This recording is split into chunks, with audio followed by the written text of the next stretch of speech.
go then. Shall we reveal all?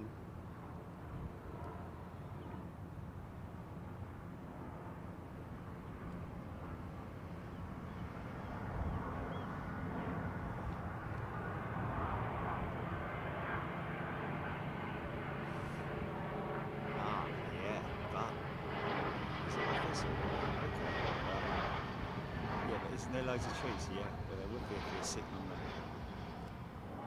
Okay, run that banner, GP.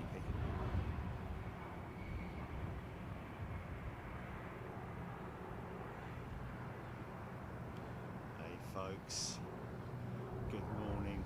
How you doing? Are you well? Hey, look at this. Right opposite T5, folks. Well, and the satellite T5 terminals as well. I always prefer to go from that one, to be honest with you. We have long range, but this is the Gate 501 medium, which is where I push back from on my flight sim, isn't it? Isn't that crazy? And a very successful, I have to say, flight yesterday, ladies and gentlemen. So we can see long range. Got a bit of blustery conditions this morning. And it's certainly crosswind more than anything else, from what I can feel anyway. You see they're struggling a little bit. Easy there, son.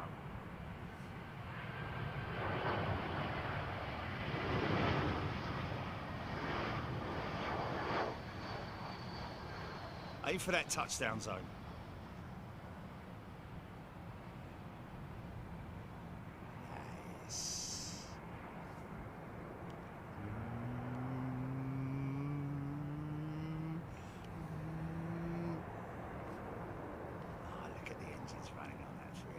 Isn't that a beautiful shot? What a beautiful shot, man. Yeah. Okay.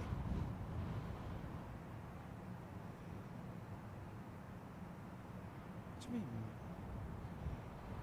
you mean messing about with? It's just the same mic as the other. The same mic as the other day. What do you think? I get home and just fiddle around with the mic for fun?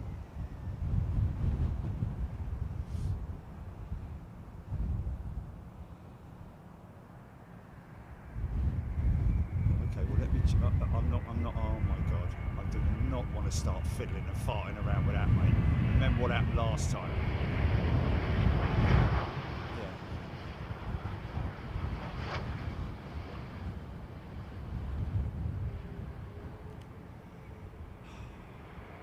God's sake. 15 dB is the sort of, he's been there for ages, that jet. Just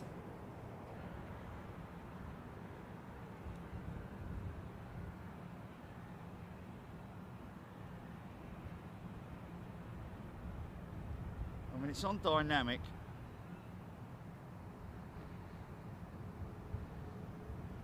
It's on dynamic, it's on full.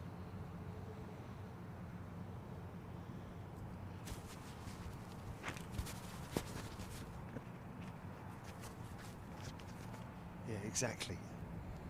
Exactly. Okay, let me just do that. Check, check, 1 2 1 2.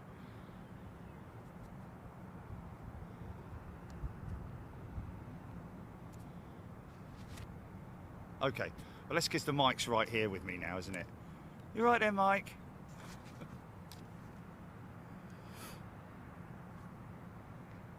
You're good. Yeah. Just turn your thing up.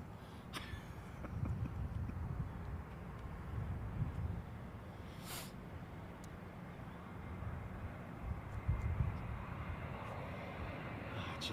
Stuff it, stuff it, stuff it, stuff it, stuff it.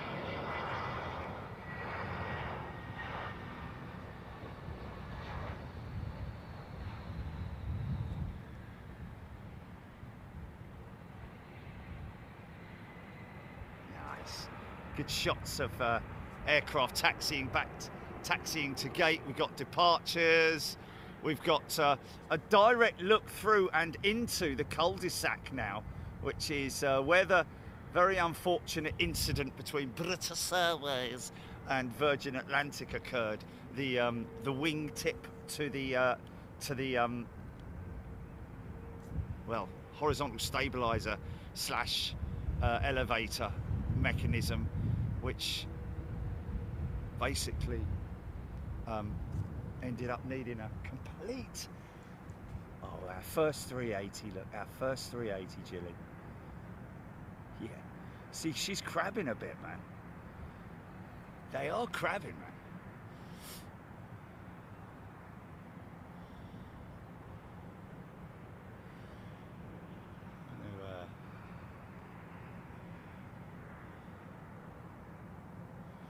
Peter Room, the Thistle Veranda is great for a beer and a spot. He's right, you know. Just down to my right is the Thistle Veranda. The terrace, I'm guessing you would say. Right by the restaurant. Lots of people out there enjoying their breakfast this morning. Looks tasty, mate, I tell you. Looks like a really very decent room rates, and we are how are we doing this?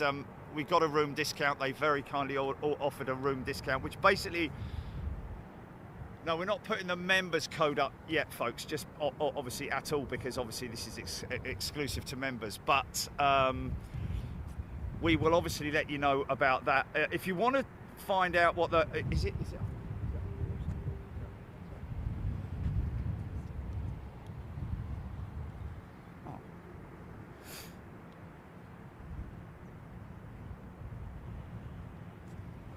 I thought you said you were going to put it on the website, that's all. Okay. All right, no, okay, fair enough. We're in 1 minute. Okay.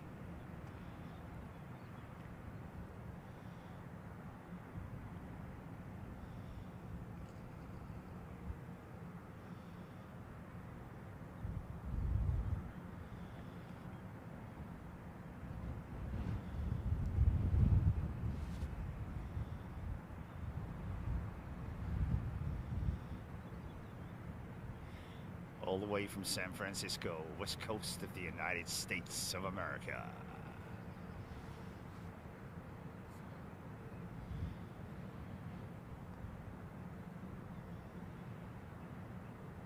Steve Best liking the look of this one. Yeah, another new location, and a big shout out to our friends here at the Thistle for and the management team. For we've worked on this one for a good few months, folks. Well, a bit longer than that. Was it the end of last year? I think we started, wasn't it, Jilly? Richard Dockeray first flew first 380 last week.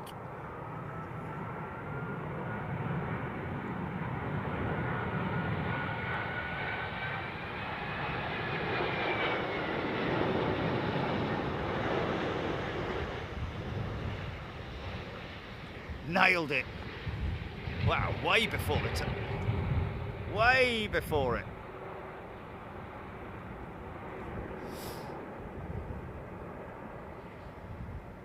Oh, I've got something quite exciting to tell you, folks. I have literally nailed, well, I haven't nailed it, but I'm really sort of like, I can set the aircraft up now with SimBrief, Navigraph, get all my charts, PDF, check all my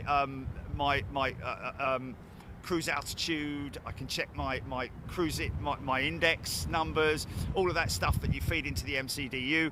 I can now do the MCDU in very quick time.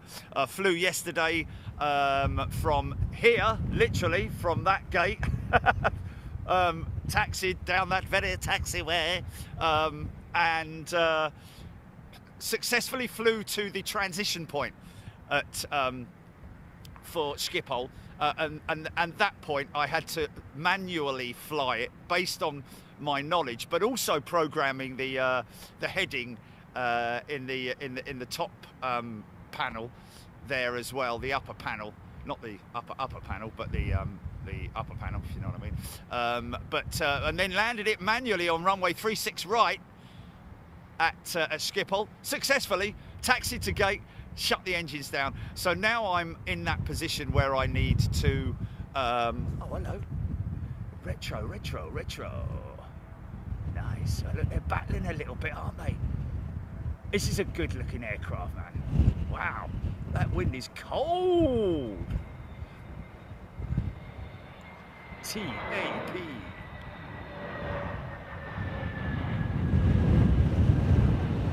Wow. Hey. So also, and thanks again to Craig from Builds for coming on stream yesterday. It was like we've now put Craig down as the funky as the help centre for JD. Wow. But yeah, thanks, mate. And the reason why I called up Craig yesterday was because I needed or wanted to get the A400M onto Flight Sim, and we managed to set the controls up for it. So we might do something later on. I don't know, folks, because obviously with the run up to the VE Day celebrations, which is sort of like next on the 8th, it was VE Day, the actual Victory in Europe Day, that it was celebrated. Whoa, that was a little bit, yeah, need to get a bit of power up there, man. Wow, look at that.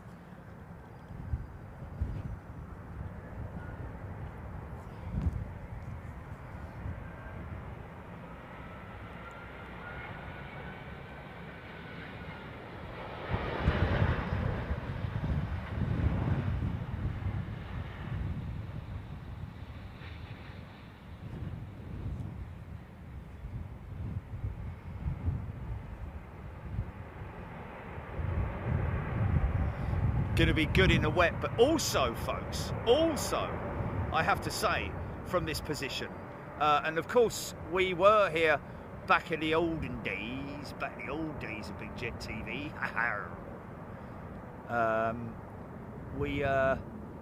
We also captured 27 right departures from this point, which I think will be pretty outstanding in terms of the fact that they'll come hammering down here, especially the Dreamliners, and they'll sort of like rotate around here. So we're going to give it a try for 27 right departures as well. So we are at a new location, ladies and gentlemen, at the Thistle Hotel, right down on the, it's actually Thistle Heathrow, isn't it? Right down on the northwestern side of Heathrow Airport, right next to the perimeter road, and you overlook this fantastic shot here.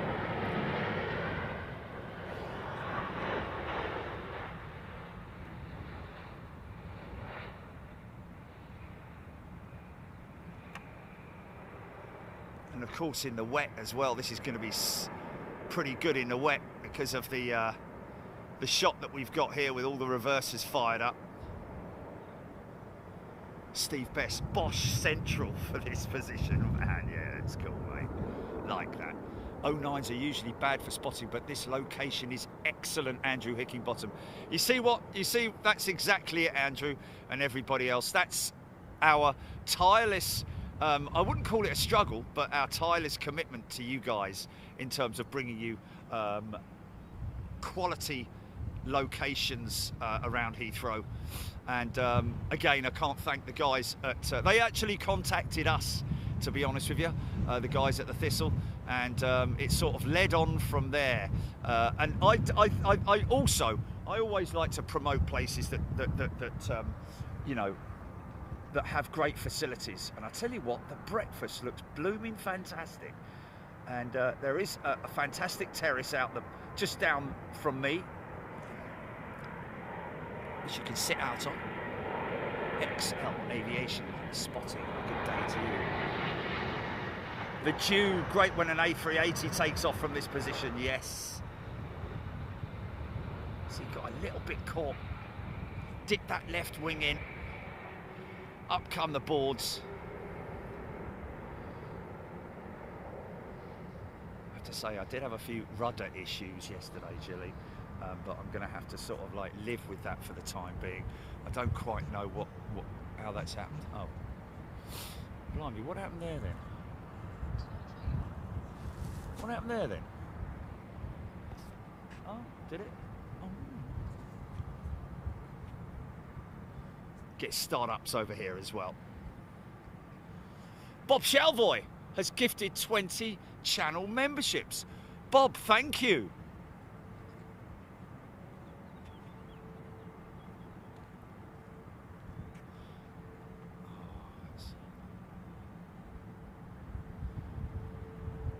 Oh, Bob, you're a star. Thank you, sir. And we've been communicating with Bob regarding one of his. Was it an old one? Yeah. Oh yeah, Bob. Yeah. That's right. Yeah. Gotta say it's a rare occurrence, but Bob, thank you so much. That's very kind of you. Andy Fishlock can't wait to visit the Thistle tomorrow and check out the new location and see the fly past as well. Wow.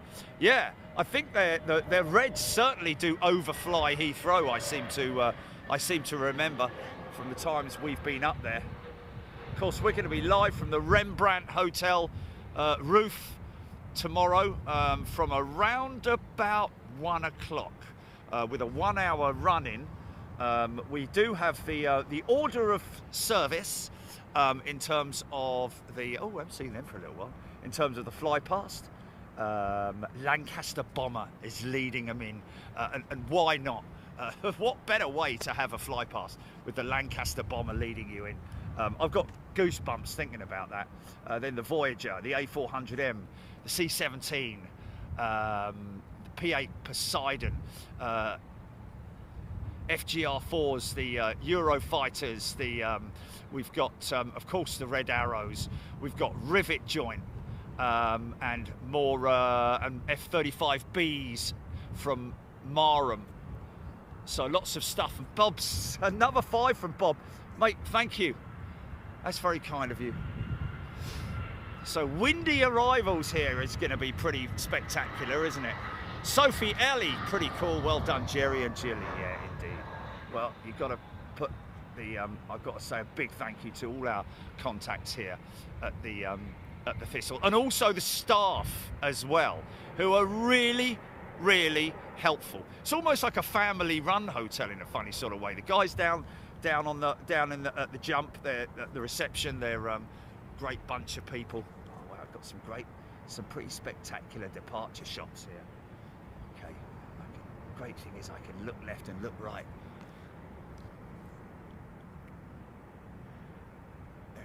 Aaron Thomas. Yes, yeah, just shouted him out. Yeah.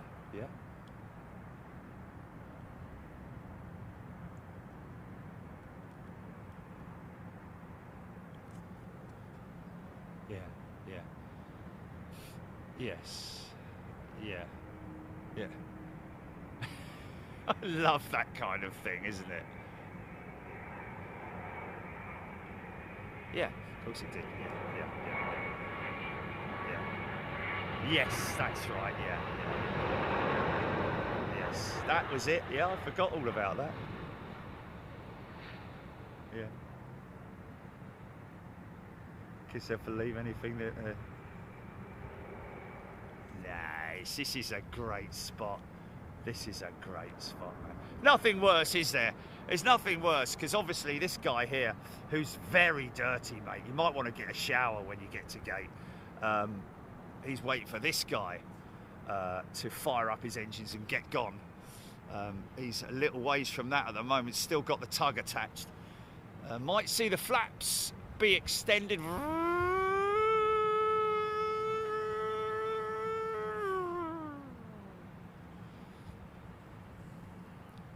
Great touchdowns, can see all the rollouts as well. Super good Alitalia DC-9, Samantha Robson.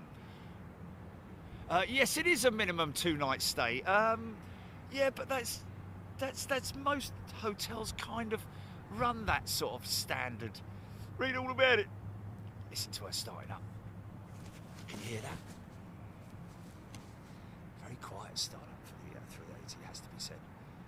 This guy's impatient, man. This guy's impatient, though. Come on, hurry up. Let's creep it towards the... if we keep moving...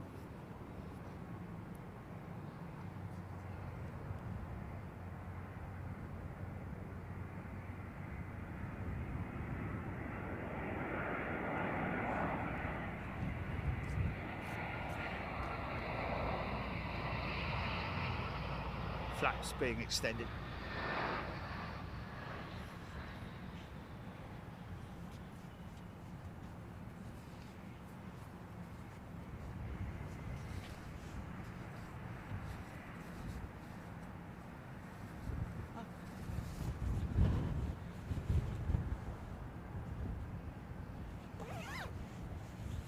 Oh, yes. It's a bit of a shame. It's a bit of a shame, because that's gonna... Tyra Sandy has gifted a channel membership. Thank you, Tyra.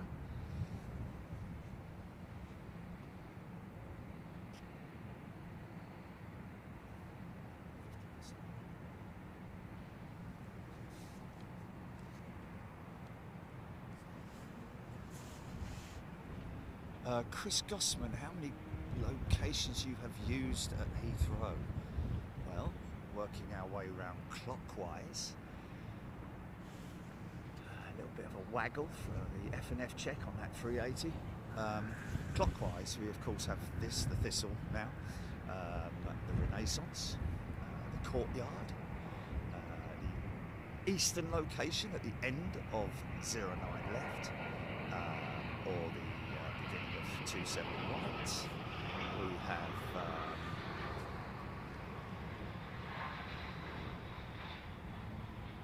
then we have Hilton Garden Inn, are you counting? And then we've got the Paddock, and then we have the western location, which is at the entry point to runway 27 right, 27 left, entry point for 09 right, my apologies. So 1, 2, 3. Did I say the Courtyard? No, Thistle, Renaissance, Courtyard, Eastern, HGI, Paddock, Western. 7 positions around Heathrow, ladies and gentlemen. Edelweiss has gifted 5 channel memberships. Wow. No, yeah, but no, we never will though. We never will. Not when we got this now. Yeah, but it isn't really, is it? It's gone. It's gone now. Yeah, it's gone, man. Why would you want to go there when you got this?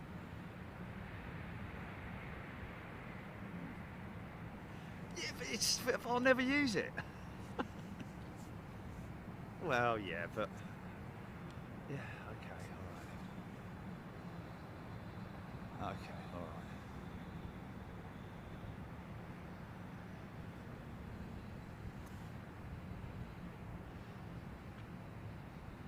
Trish saying prefer 2-night stay before flying out. To be honest, gives you time to relax before the actual journey. Spotting from your room is a bonus. Well, you don't have to walk very far, and you're out on the deck. They've got a great bar downstairs, restaurant facilities, good catering, and of course big TV screen, massive TV screen. So you might be lucky enough to see a major sports event taking place here.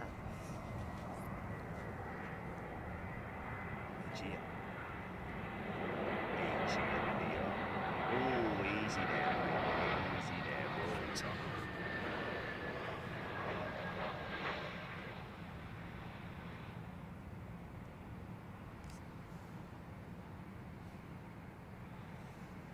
Malcolm Jeffries. Good day to you, Malcolm.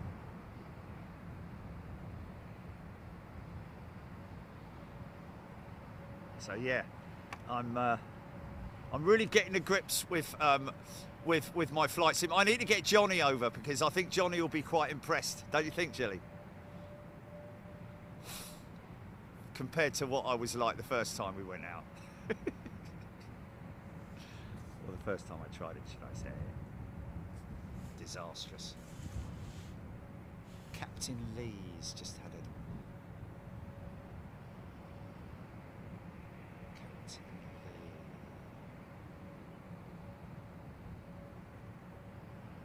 Lee. Ian Shakeshaft is with us. Good day to you, my friend. I hope all is well. Up there in Manchester. Seung Hyung Lee, flight control checks go. Full left, neutral, full right, neutral, full up, neutral, full down, neutral, rudder left, neutral, rudder right, neutral. Then first officer will repeat. Can also do during taxi. Yeah, I kind of like it when they're, yeah. I mean, I've only really, I mean, I do see, actually it happens quite a lot with the US operators. To sort of like observe that a little bit more on the Asian carriers out in Japan and places like that, China, Taipei, and stuff that we've seen. I don't know if this, I mean, obviously every airline, every operator has different standard operating procedures. Some may just do one F&F check, whilst others, like Seung Hyung Lee saying there, who is one of our members flying with Korean Airlines, maybe have a different procedure. Both the first officer, captain, and first officer carry out those. Because obviously, you know, what he's saying there is, and it's far better to do that, was to make sure that both controls are working, both yokes, so to speak, or control columns, whatever you want to call them, control sticks. You want to make sure that both the first officer and the pilots are working. So next time I'm on Flight Sim, you will see I will be pushing back from that far gate there. I think that's 501 medium, I believe. But yeah, we're all good to go, folks. We're all good to go. Just getting myself like the next milestone for me will be top of descent.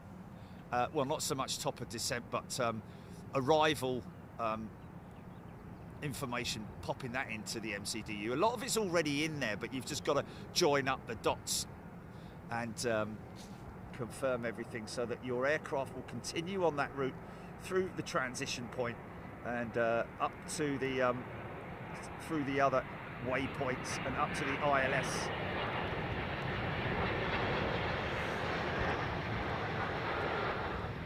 Which is usually around about 10 miles out, or depending on your, if you're intercepting the ILS, intersecting.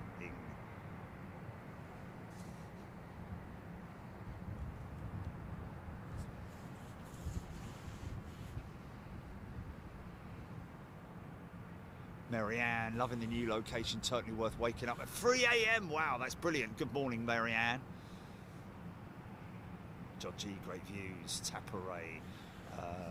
That was a Boeing 777-200 from Nashville, Tennessee. Poncho D. Robbie Whiteley. Robbie Whiteley, right near the pod parking. Yes, we are. That is the pod parking, just over there. And yes, he said it does work very well, so that's pretty cool. There's your London Heathrow pod. Of course, it's all automated. Kind of fun, really.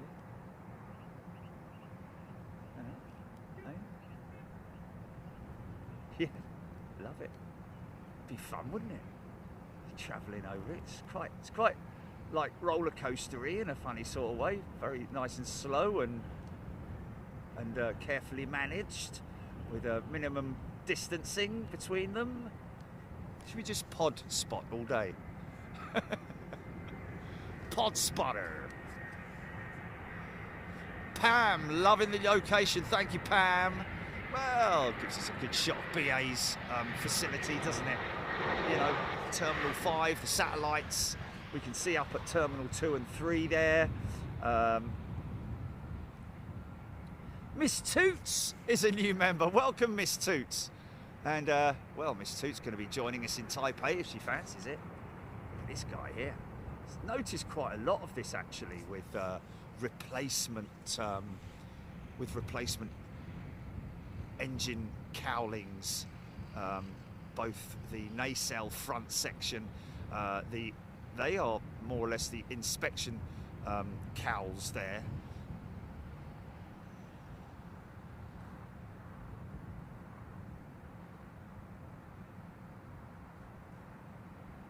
Yes, Steve Stevens, like, well, I don't know when the last time you did that, but riding the teacups at yes, Yarmouth Pleasure Beach. Brilliant. Matt tuning in from Perth, Western Australia, liking the location. Thanks, mate. All our Perth friends out there. Thanks, Matt. Loco Loco. Welcome back, Loco Loco.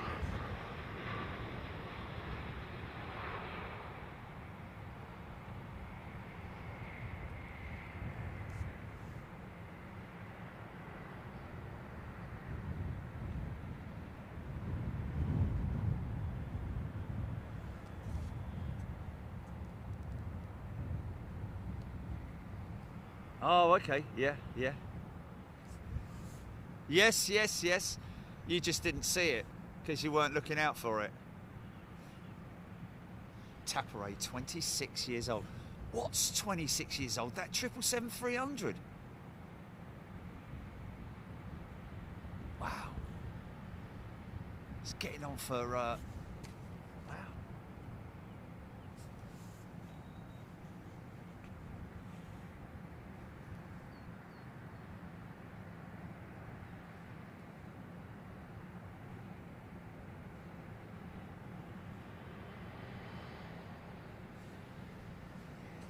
This is a fantastic spot, folks.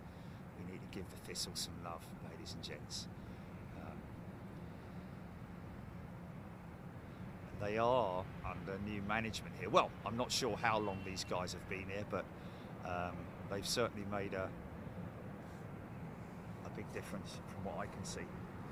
A220.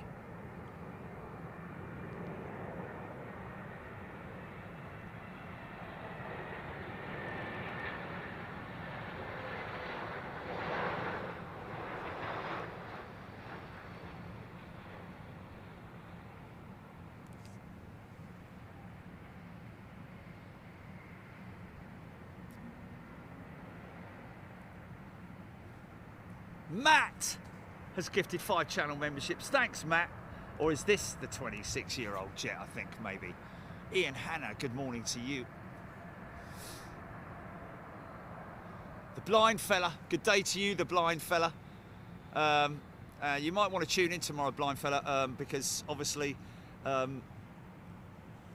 am going to be reading out the display in its formation as they pass over us, but it will be so that you can hear. But I have to say, the blind fella, there's no mistaking the sound of 4 Merlin engines. I won't have to say anything for that. I'm gonna keep myself quiet during that fly past because I want you guys to hear all the sounds of the engines. Luby Lou, loving the location. Kim Grenville is a returning member. Welcome back, Kim.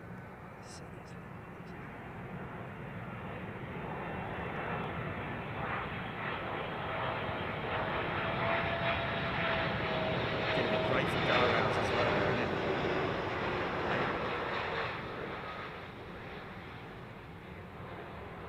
Thanks, Gary. Gary Lyon has gifted a channel membership as well. Yeah, it's going to be great for wet conditions here as well,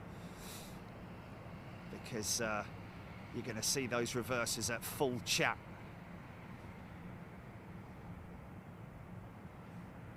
Tapare, 26 years old, rolling into remote, this guy. It's into a remote stand. Okay, interesting. So buses there waiting for them. Don't you hate that when you roll in there and you oh, here we go. Although, I'll be honest with you, I will be honest with you, I would rather decamp from there onto a bus and then get bussed all the way over to there, instead of having to walk, having to go through that, into that terminal building, go underground, going underground, and then walk, and then there is a train though, I have to say, it is a train, but it is a little bit of a, you know, nice shots, man, nice shots, great shots. Mother Marlino, tuning in from Indonesia, good day to you, Richard N. Leslie White. Around about 1 o'clock tomorrow, folks. This is nice, Middle East Airlines. This is an old A330-200, I think. Look at the state of it. Watch the gear touch. Back set first. And then boom. And you don't all feel that.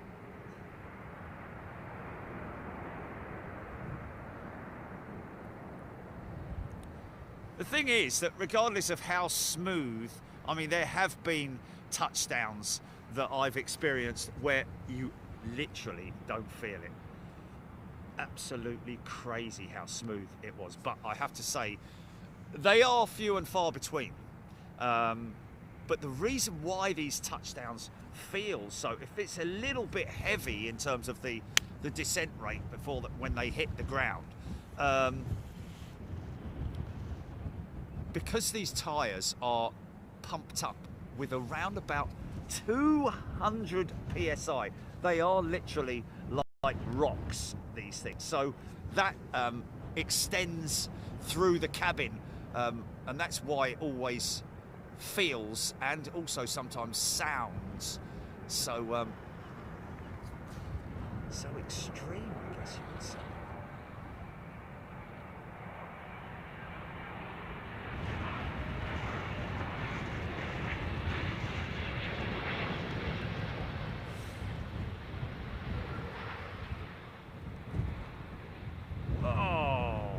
Got a bit of a floater there, man.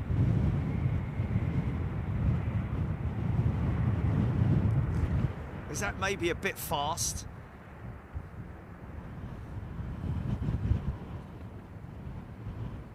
Oh, okay, Thomas Cleary, that 777-3 is only 10 years old. India Mike is the 27-year-old jet. Might hear a start-up from this triple.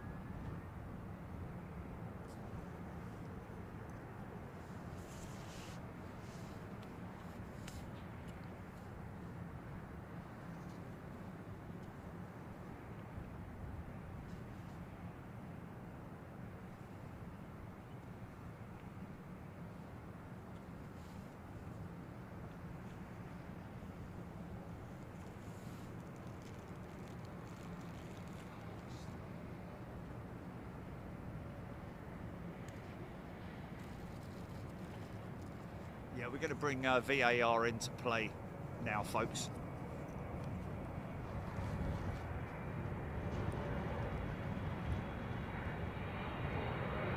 Nice.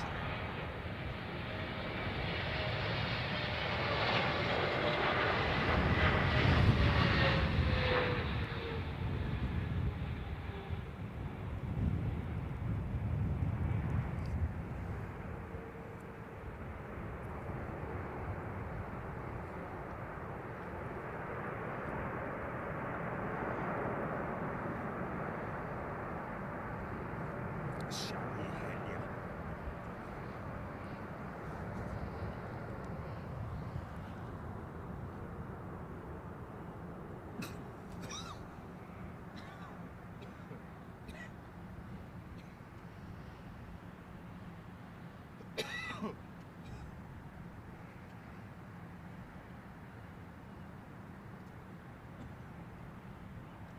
me.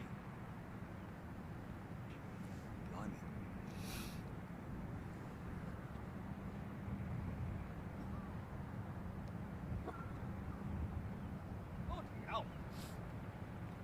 son. Might be a gold watch. Oh dear.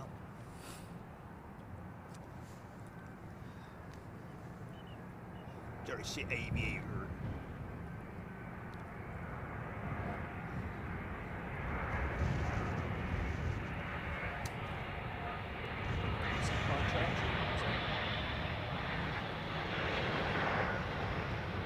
Hairball.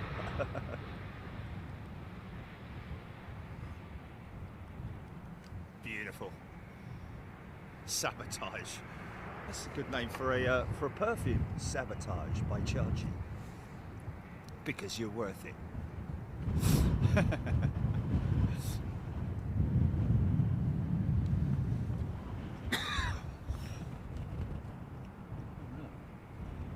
They're flying a lot in here recently, haven't they?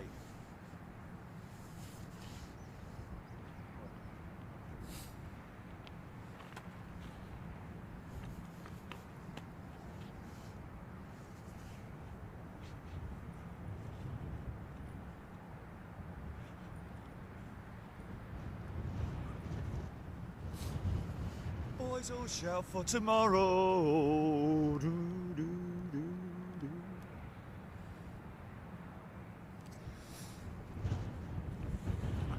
Hard overrun a jet.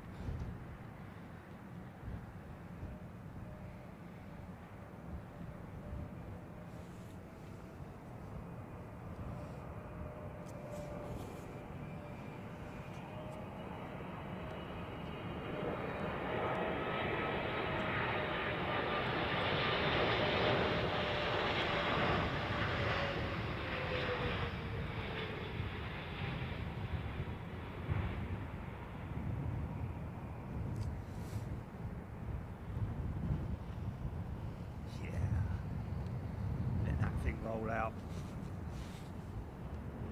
And another one.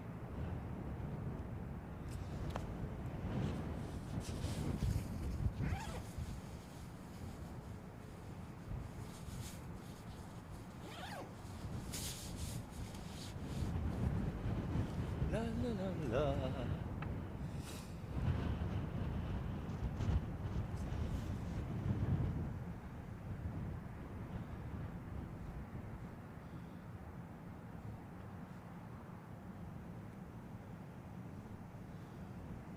Vocal zone for Jerry. What's that vocal zone for Jerry? Tom Jones used to. Is that some kind of a sucking suite or something? La la la la la!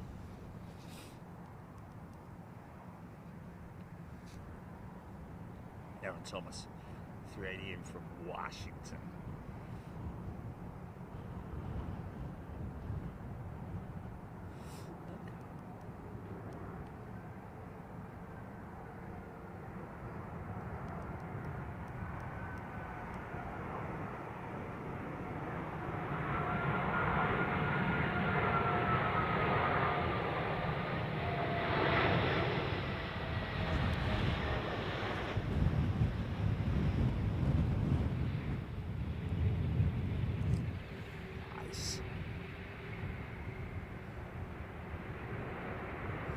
I think it's about 100 150, 160 knot landing speed, I think, for the 380, somewhere around about that.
hoping also, based on our very successful visit to RAF Bryce Norton last week, we are planning to do more stuff with those guys at the RAF from other RAF stations as well. So stay tuned for updates, and also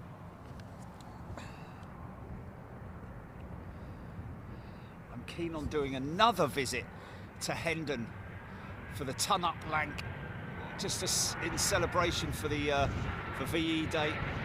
Well, the 80th anniversary, should I say, 80 years since the end of hostilities in terms of the I think it was on the, I'm not sure which, I think it was on the 5th that the there was a tank regiment commander or something that I saw being interviewed, mentioning that they were you know, deep in battle with the in a small village in northern France, when where they were sort of like trying to pick out snipers, because obviously, unfortunately, you know, those the youngsters fought to the death, literally. Unfortunately, hoodwinked by Mr. Hitler. But yeah, he knocked out the tower, and then he got a radio message from command saying, "Stop the guns. Stop firing, cease firing, the war is over." That came over the radio. Can you imagine the relief, man? I mean, all the major offences had been completed in terms of the bombing campaigns. Of course, there were some missions that were still being carried out, just to sort of like discourage anyone thinking about building more stuff, you know, for the war. But I think everybody was just, they'd had enough by that stage. Yeah, fascinating. Jules Harris thinking that the audio is lovely and clear today. That's brilliant. Thanks for the feedback, Jules. Victor Charlie 10 audio, all good for me since the start. Matthew Thompson 0 at lampposts. Well, there are lampposts. There are a few of them. Wow, this guy's a little bit shaky, isn't he? Or she? Look at that. Look at that. Oh, easy, son, easy. Well recovered. Way! Well recovered, man. Beautiful. Oh, heavy on the front. Yeah, there's a few lampposts in our shop, but you know, it's sort of like mix. It's a decent enough mixture, isn't it?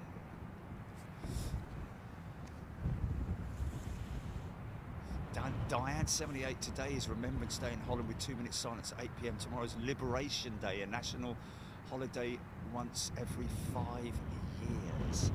And of course, don't forget that Operation Manna was carried out by bomber crews. My good friend Dave, no longer with us, with 460 Squadron, they carried out missions with Operation Manna. Ooh, drop, drop, drop. That was a bit of a sink rate. Don't sink. Don't sink.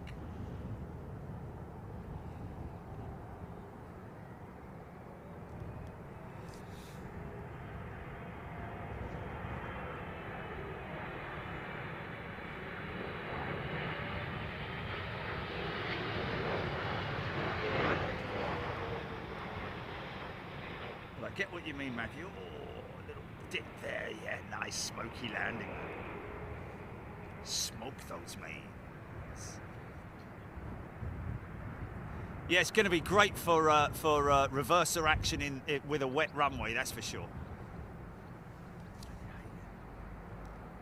Just start up.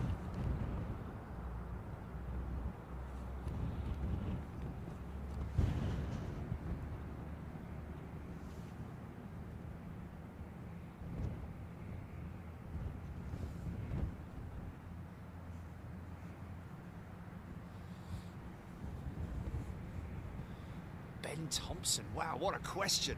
Olympic, no, excuse me.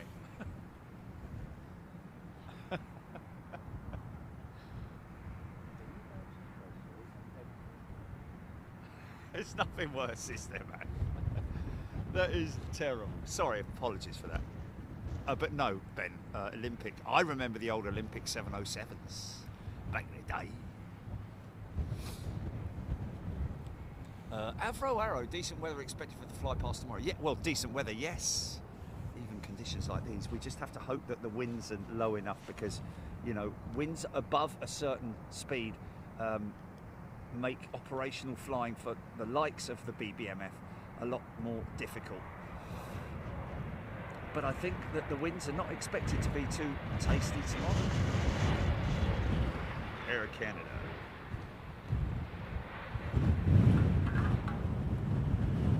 It's so easy.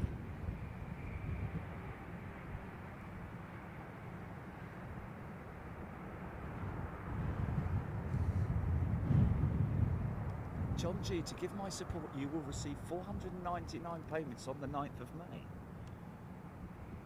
Oh, £4.99 payment on the 9th. Penny Bateman, did anyone else see the news about the Spitfire was crash landing in the field at Hythe yesterday? Pilot walked away, but it was a bit bent up. Wow, well, that's I wouldn't say a write-off, but yeah, that's not good, is it? Wow. Is it? Okay, that was one of a privateer Spitfire, I'm taking it. Wow. Got a bit blown off course there, mate. Thank you, Tapare in from Calgary, that 787 with Air Canada. Terry Ashworth. Loving it, thank you, Terry.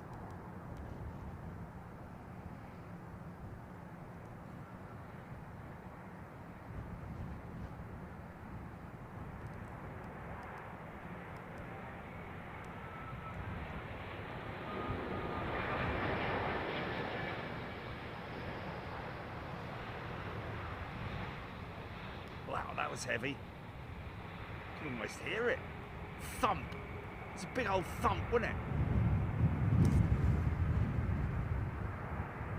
Oh, Howard Scott, it was a two-seater Spitfire. Oh wow, that's one of the ones that they use for pleasure flights then. Kevin Pride, good morning to you. Aaron Thomas, cloudy, 747 over the top. Well, no. We've got broken cloud, so is that 747 right over the top of me? But we do have a few opportunities as far as being over the top is concerned.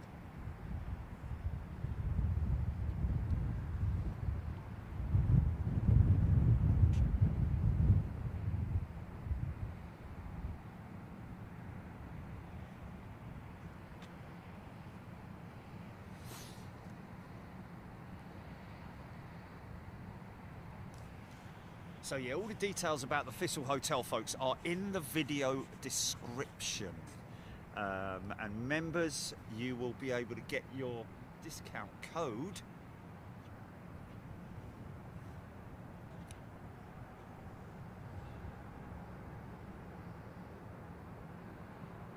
Okay. We're going to be putting the discount code up after the show, ladies and gents.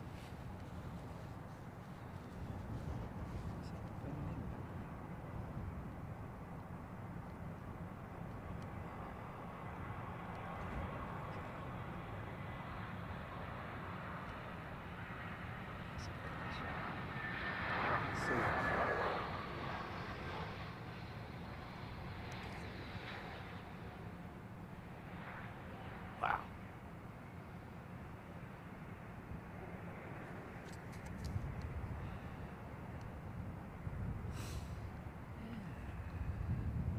Electric Mike must have either been in the toilet or just randomly making toast or something out of the room every time I mentioned about Taipei this month, because we have mentioned it quite a few times. Electric Mike.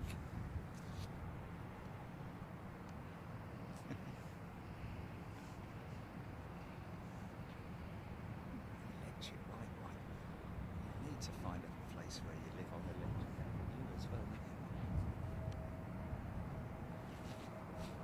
We're gonna run down to Electric Mike.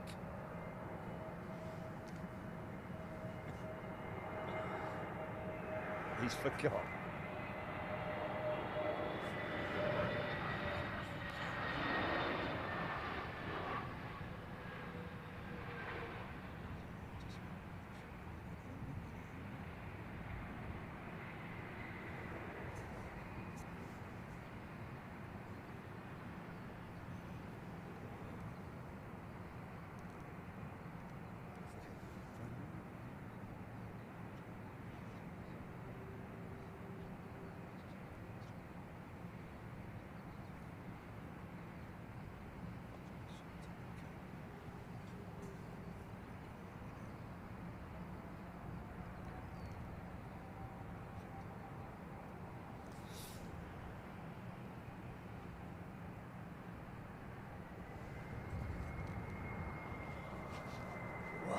Easy, son. Wow. Wow, go on, mate. Lovely old 764. Forward-facing gear, this one. God, it's gone long, isn't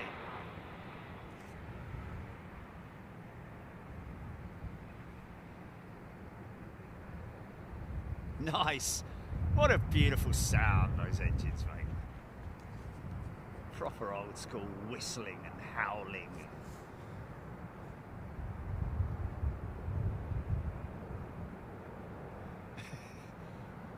Electric Mike was making toast.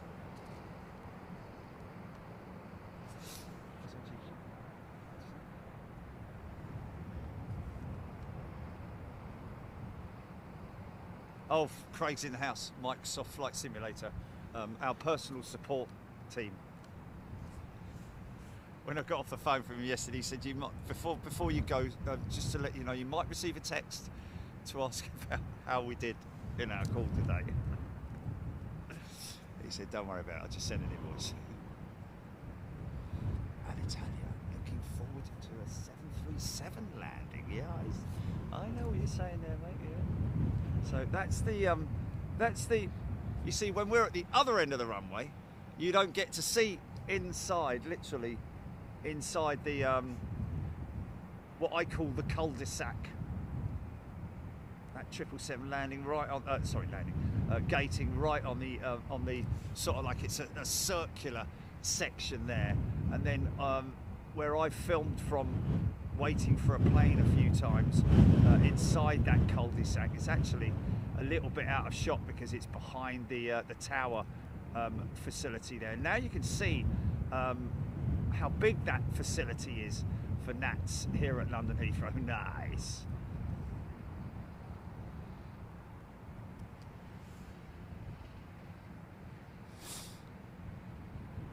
Jolly Jules, loving the sound, loving the planes. Thanks, Jules. Yeah, we can get some Donalds if you. Donald, where's your cruisers? Cruisers over the top.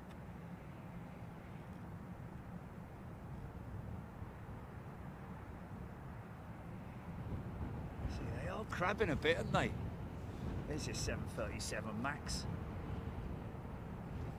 Nice and there.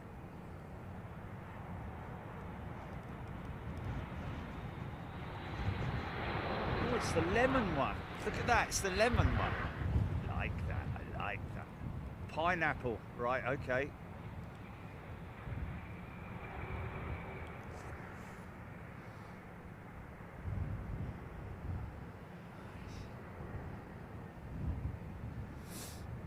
No. Yeah, winds coming from the north.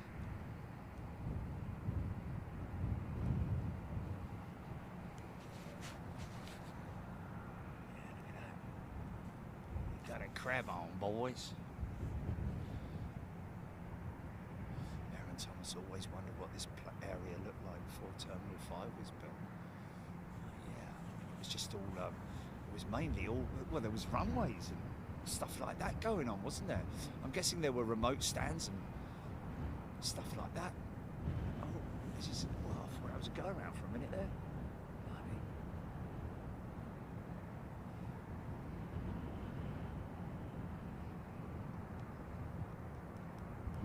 Peter Wilson liking the Icelandair jet.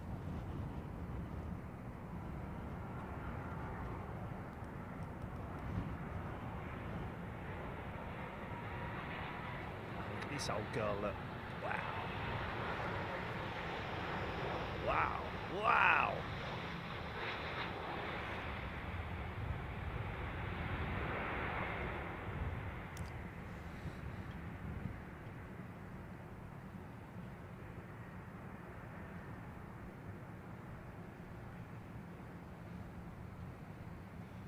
Kev Miller classic A330 it is indeed. In from Tampa, thank you Tampa Ray. Gillian Sankey, Howard Scott. It was a sewage farm, there we go. So someone was talking a load of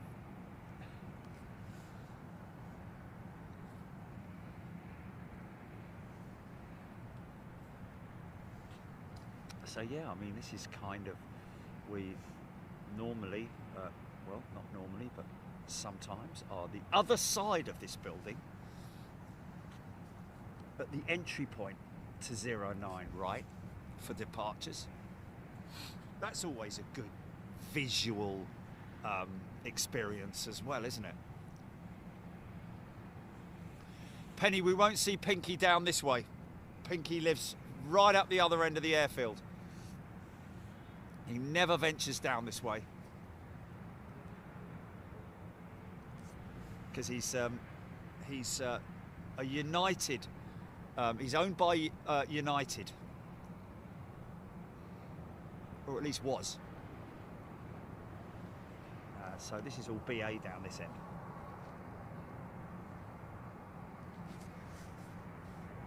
Aviation in 4K, yes, you did just see a landing, well, after the Keys. He's over the Keys now, and right on the first touchdown zone marker. This guy aiming for the big markers, the 1,000-foot marker. Well, I'm wondering whether is that 1,000 feet from there to I'm guessing the threshold point is the threshold point is actually back there, isn't it? But you very rarely see. I mean, that's why they call this the Burns. Look at the black markings on the runway. Very rarely see it on the Keys there. The main touchdown zone is just full of rubber, literally, which is cleaned off periodically. High pressure systems that they use.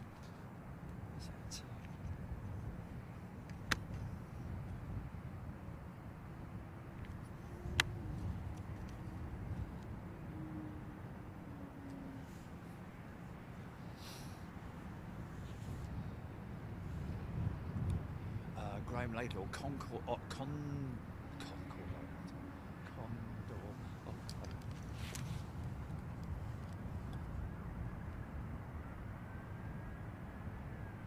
Nearly had a bit of a funky shot there. That's Delta, innit? That's Delta, innit?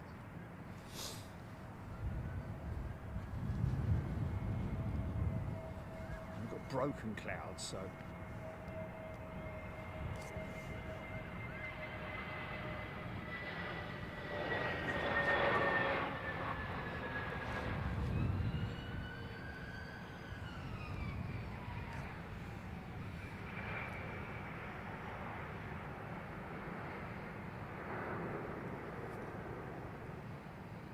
Tommy Thompson. Should be cleared regularly for safety. What's that?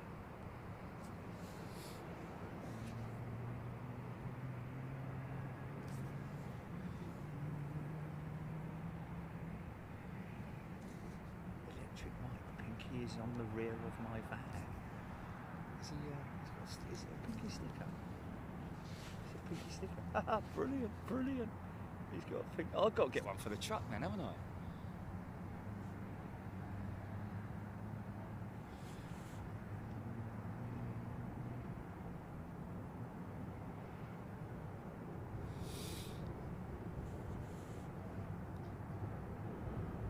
That's right, Graham.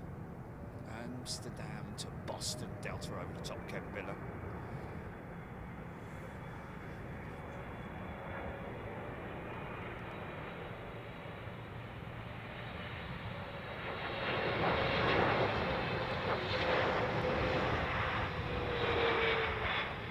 Yeah.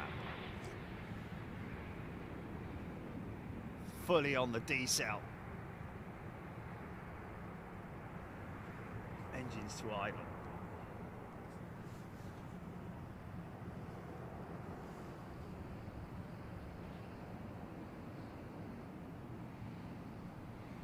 If I can pick that little fella up, look. It's probably Ryanair or something like that.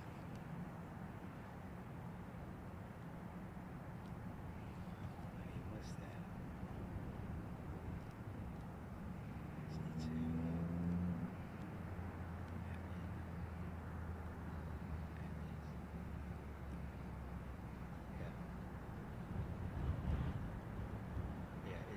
Jet, yeah, Gulfstream or something. Look at that.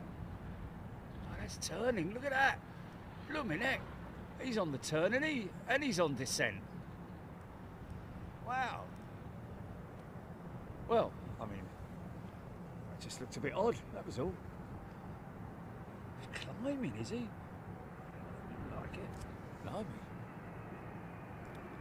Well, it's shown off that one. Actually had clean flaps.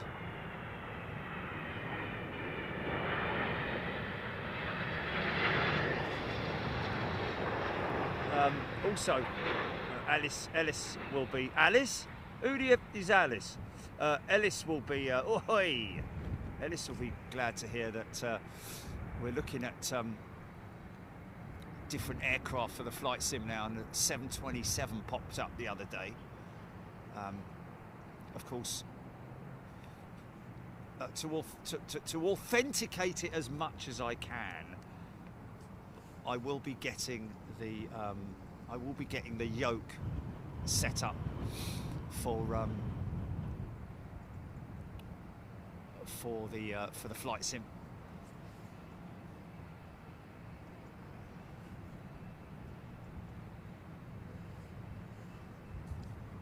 Sunrise could be a G650. Yes, indeed. Good.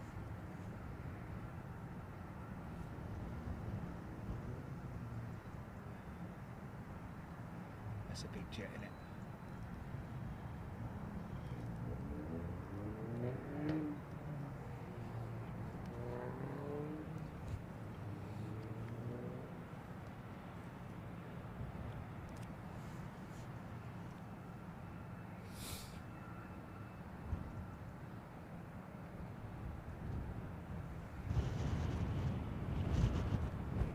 That was Kuwait's triple, wasn't it? That was a Kuwait triple over the top.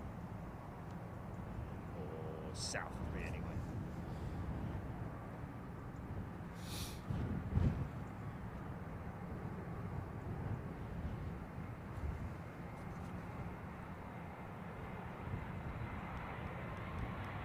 Oh, was it in an Aldrina? Or was it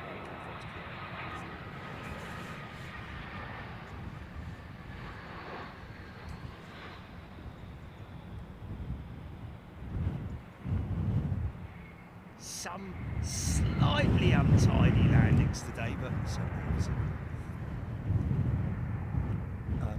forgiven due to the conditions.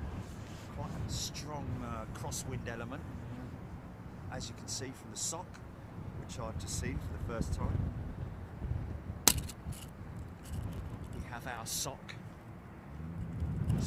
watch, and there it is.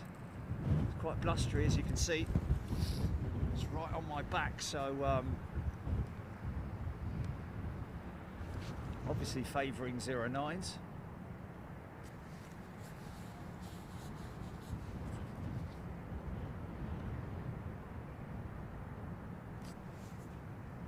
Oh, really?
Joe Hemmings.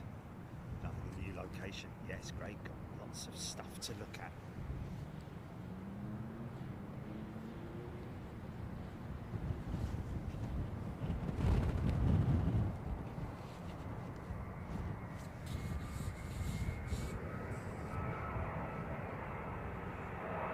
Scropey, 4 more days. He's counting the days down.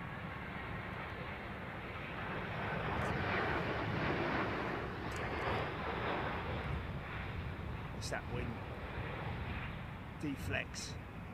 Look at that. It's another jet I'm looking forward to flying. That and the 777. Get on the A350 once I'm fully acclimatized to the setup. Obviously, it will behave differently than the small A320 that I'm training on at the moment.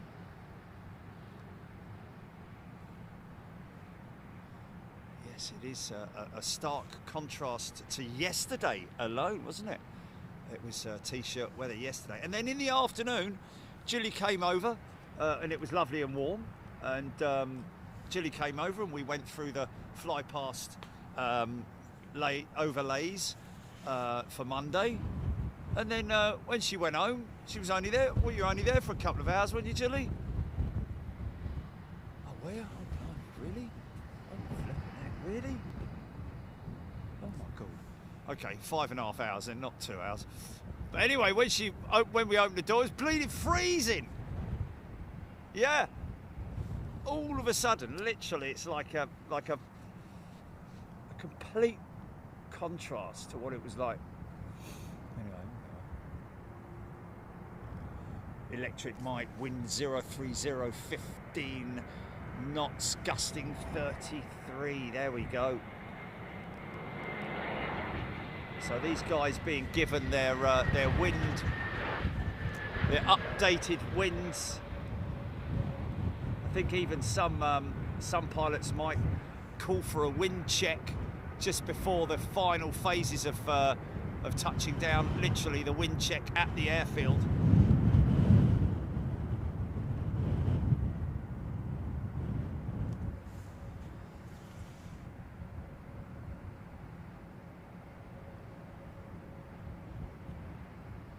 Mandy B, loving the location. Staying there a day before our flight to JFK in September. Can't wait to use the pods. There we go.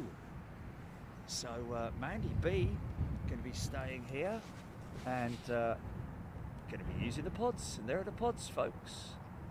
Very close by.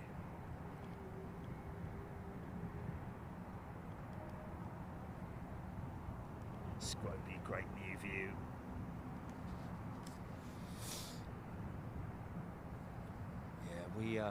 We work for you, folks. DC-9, looking forward to the KLM 321neo. I saw her, I think I saw her coming in earlier on before we went live.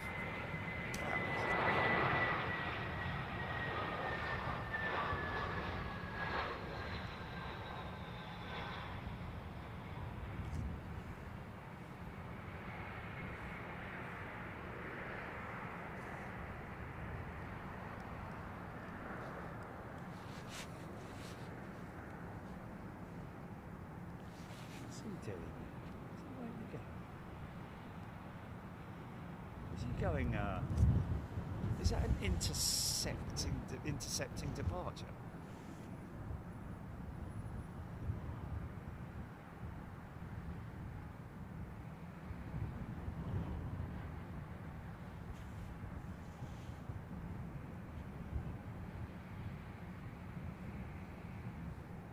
Elisha, I'm thinking of a London trip around September.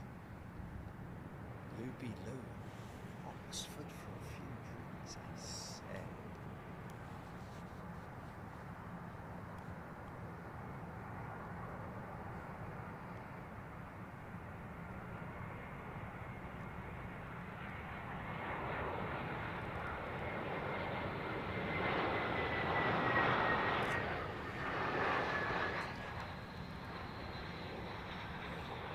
It's interesting with the when you look at the whole idea of an aircraft crabbing, like we see with a crosswind element.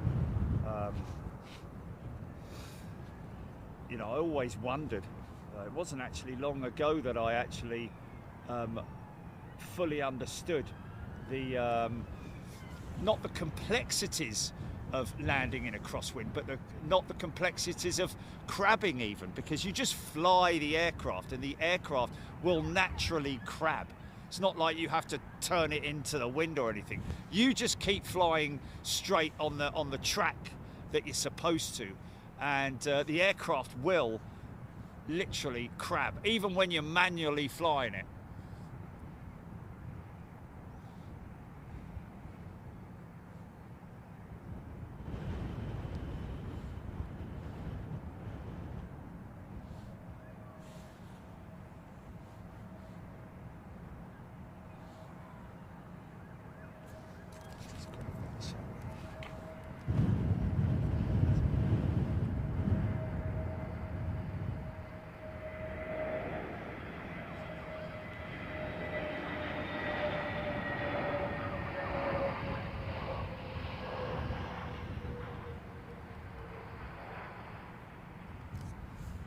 Dave Earl. Good morning, Dave. Hope everybody's doing well on this blustery Sunday here in London.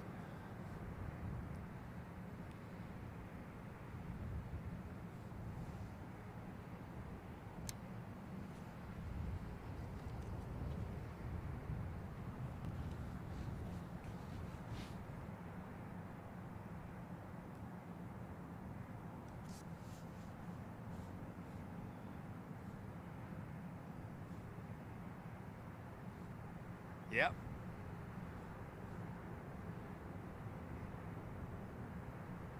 Dave Earl. Fun taking a photo of an aircraft. It's coming towards you. It's yeah, nose is pointing at you and not the runway until they last moments before the touchdown. Some pilots and company procedures are different. Swing it before they touch or swing it on the landing. That's the key element, you know. That's the skill where it comes in. Where if you're touching it down and then straightening the nose up, that's when you feed the rudder in.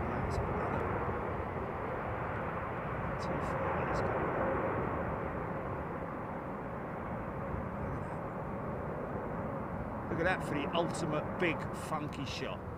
That's a very big funky shot. Fantastic. Blimey, look at this. Oi, who's out the front? Get a bleeding move on, will ya? Sunny with bits of cloud. Anthony Hardacre, loving the new location, watching with the better half, Rachel, whilst she is ironing in preparation for Mexico on Tuesday. Okay. Yeah, you just sit and watch this and let your missus do the ironing. That's nice, isn't it?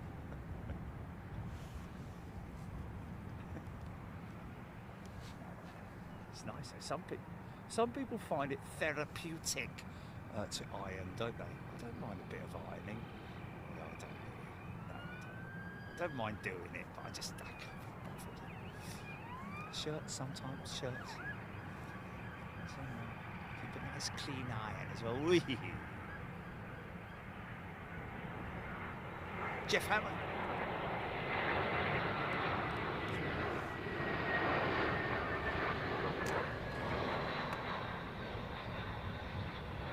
Oh, he's long. No. No, that's it. Get back in the sim, mate.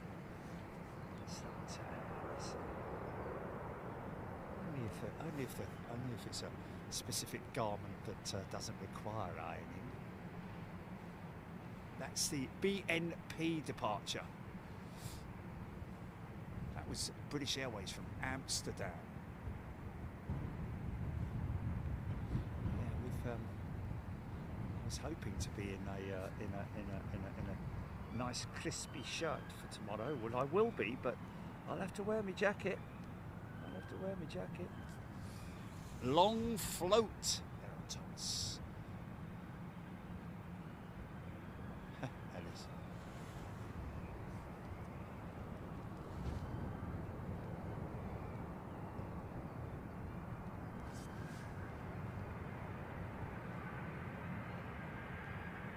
Peter Wilson.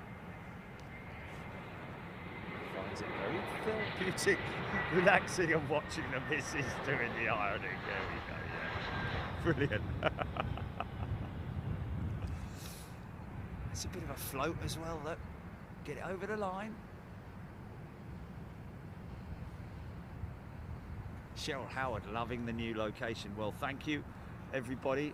It is down to our hard work and perseverance, but also the great relationships that we have with so many people in and around Heathrow. And these are some new friends that we have, folks. So a big thank you to everybody at the Thistle Hotel. All the great staff, gotta say, great staff. Very, like I said earlier, it's a bit like a family sort of like run hotel. Wow, easy there, son. That looks a little bit fast. It's a bit nose heavy. Probably not.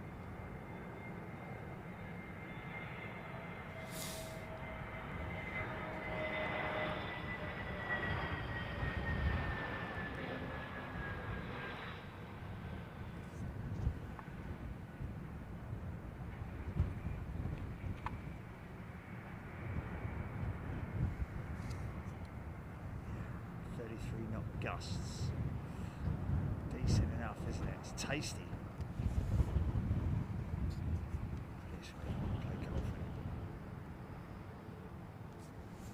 Or any football related sports. Ball related sports, sorry. Yeah.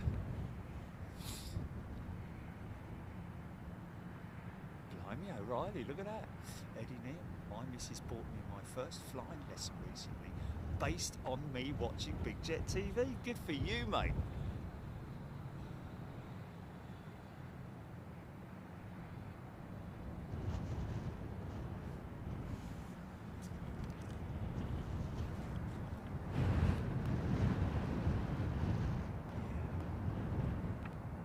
There's a little bit of a thrust front right now behind me. Just hit the back of me.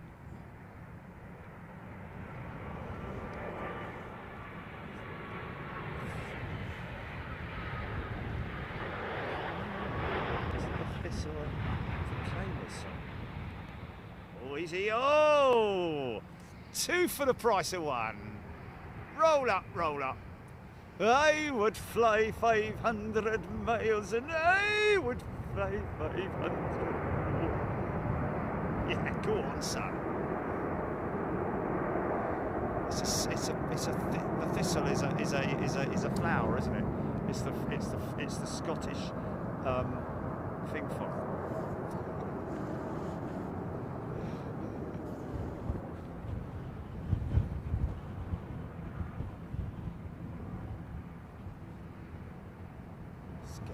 Scary copter. Never get me up on one of them, mate. Never get me up on one of them, son. Never. He's holding. He's holding before he's given clearance. Oh, scary. They look like they're coming in a little bit hot, man, from this position, doesn't it? Don't point that thing at me, mate. You look down the runway.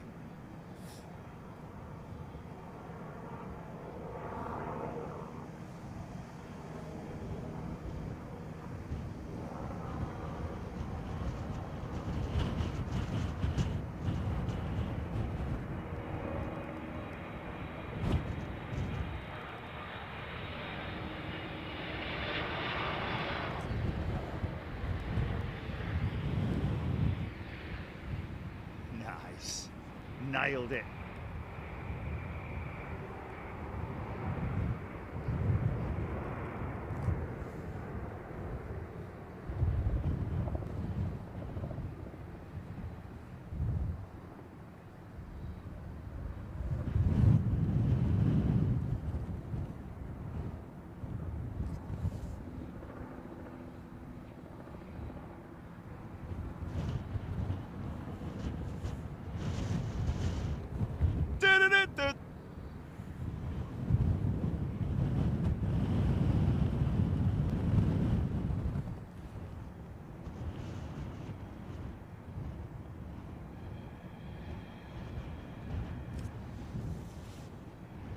Gee, man.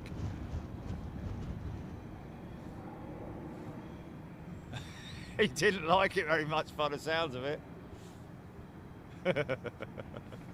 Well, it's a bit like me with that glider, Jilly, isn't it? With your silly hairstyle. New romantics. Mark Jameson, welcome, Mark. He's a brand new member, brand spanking new. Look, he's still got the cellophane on him, look. EK1, 14 minutes out, Dan saying, thank you, Dan!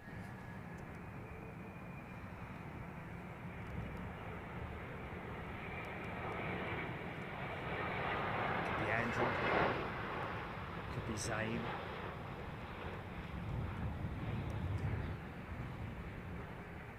Yes.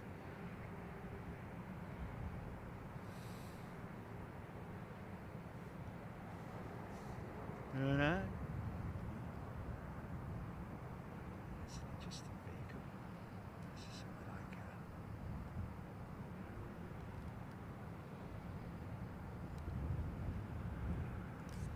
it's great. It's great when you come up the escalators, especially in that Terminal 5 satellite building. You come up the escalators. It's a dirty, great big 777 or the first set of escalators from ground level for underground level, going underground, from the underground level up to the ground level, and these aircraft are just parked there with their bleeding great big engines right in your face. It's a fantastic experience. Then you go up the escalators, then you're sort of like at the roof level, but you can look out on the flight decks and all that kind of thing. What terrace? Oh, no. Because it's why.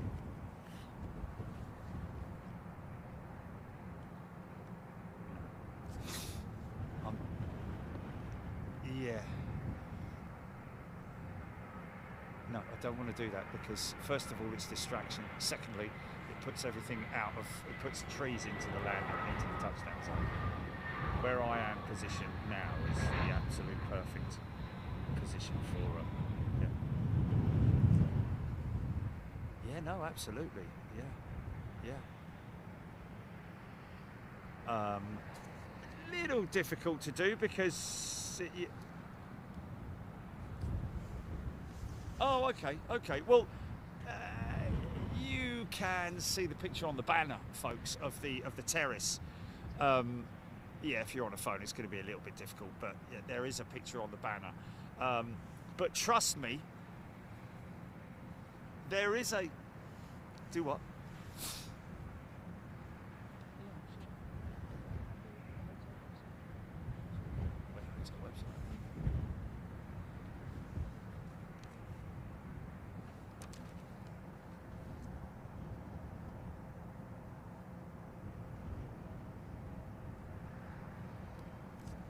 Not going to see Pinky down this end, ladies and gents. She belongs up the other end.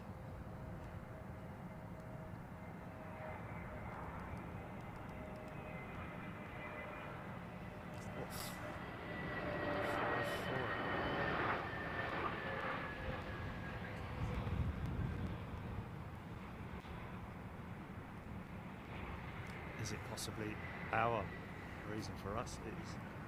Is it us? It's a 321 KLM Neo, folks. I think. Yeah, there she is.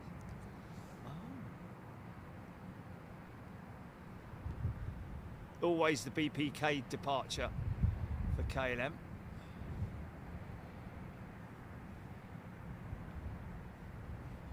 Mark Jameson, loving the immense power of the little electric tugs, yes, and they all have their own little name as well, folks. Yeah, that's a good point. Exclusive to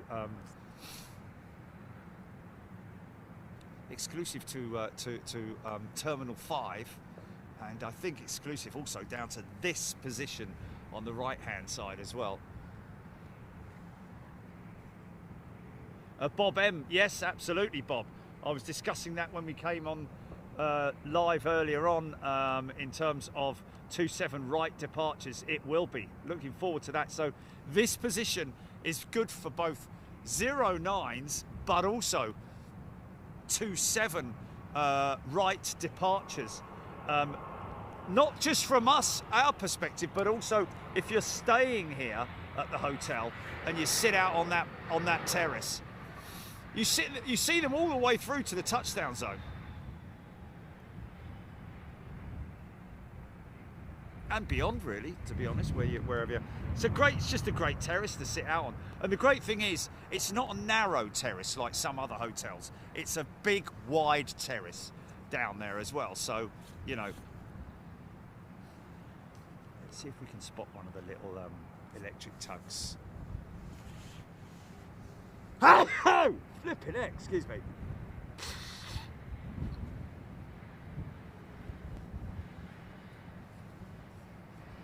Peter Wilson has gifted a channel membership. You know what I didn't take this morning? I didn't take my antihistamine tablet because I didn't think it would be necessary. But I think it is, because I think the pollen, my sporran's being blown all over the place. Oh yes, Mr. Mackay. God,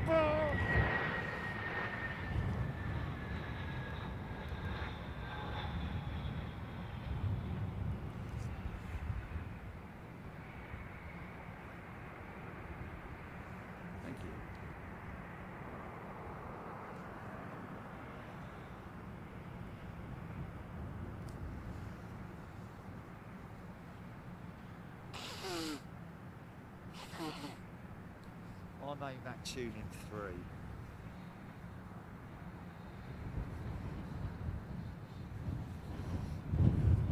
See, that's a good job, man. That's a fun job. Just driving the dust cart round Heathrow all day long, clearing up the FOD and small pieces of whatever.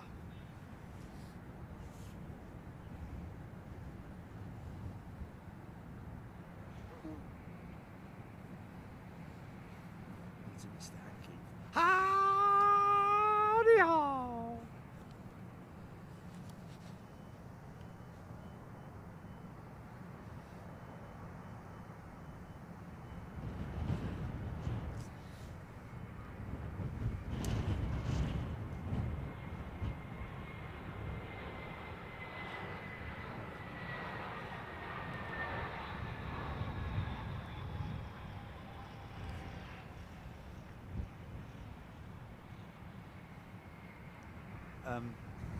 Yeah, I thought that when we fired up that A400 yesterday, I did say to Jilly, you know, this thing can land, the A400 can land on very short runways. Not just runways as in tarmac or concrete, but gravel and grass and stuff like that. Obviously you need it relatively, you know, flat. You don't want to sort of like, you know, have big humps in it and stuff like that, because otherwise you'd be all over the gaff. So I was thinking that maybe tonight. Nice TAP retro. Let me just go. Stop there, retro. Stop there. Mind you, we called it coming in. Blimey, they turned that one around quick, didn't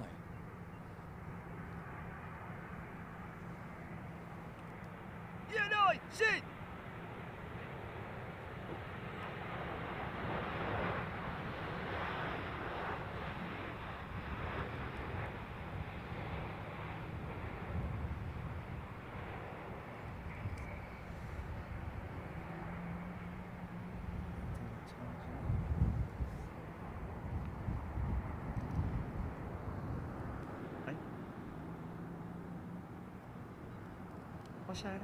Yeah. Yeah.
just that it was.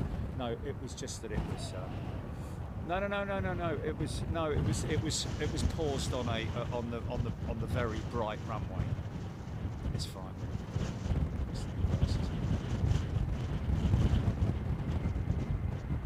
He's going to give it a try for the next flight. Yeah, T5. Get the pod. I mean, you know, I'm guessing. I mean, do you?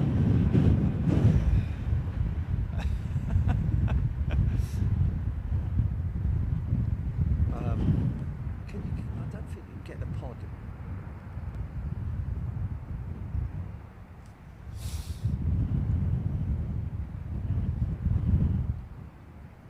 To be honest with you, it's one of those ones where it's a bit like the Courtyard. If you stay here at the Thistle, you don't really worry too much about the room being one that overlooks the runway or anything like that. It's because you can come out here on the terrace. It's got a huge, great big terrace and bar and everything. You can sit inside and look out, yeah. Hold on a minute. Oh no, it's Bluebird. It's going to be Bluebird, is it? It's Bluebird, yeah. Will be blue. Our most important journey yet, and that one is...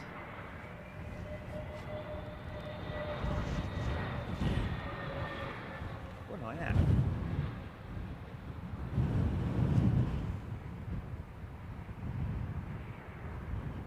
Oh, I mean, I can catch them. They're obviously... Oh! Oh no, I'm not going to be able to do that, obviously, no. Unless he's on the, did he say on the right-hand side? Because if he's on the right-hand side and as he's lining up opposite us, we would be able to catch him. Okay, right, that's starboard, yes. Starboard is right, yeah. I thought you were bad about.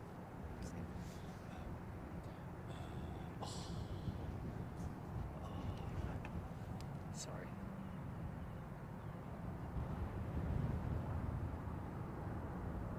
What the hell is that? Private jet at low altitude. Global. Something like that.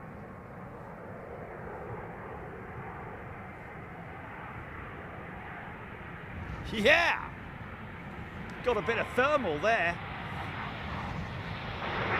Or an updraft of some description.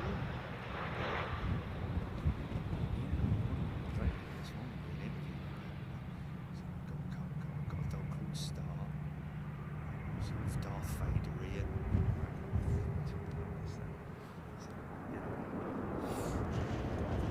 Made a great, housewife because he could do lots of things without even doing anything.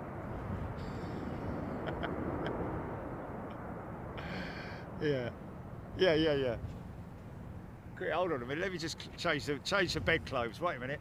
There you go. Anything else?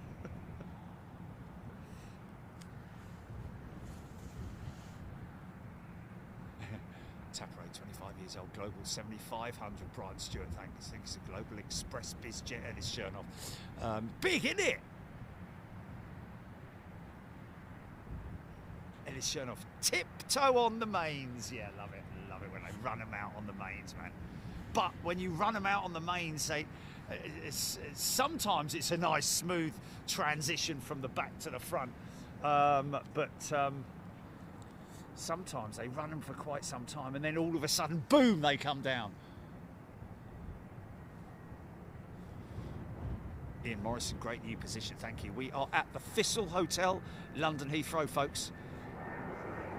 Very decent room rates. Certainly competitive with all the other hotels along the strip, but also a fantastic terrace.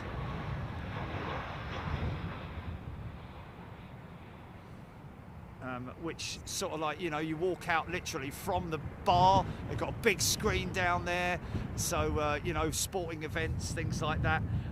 Great bar staff, well stocked bar, of course, and a great restaurant, I have to say. And I was down there. I was actually, I've had me breakfast, but blimey, when I walked through there, all that smell of the, all the lovely breakfast smell that you get. You know what I mean? Look, the sausages looked nice. Not that I'm a big sausage person, but they looked nice. Not, you know, the ones without bouncy bits.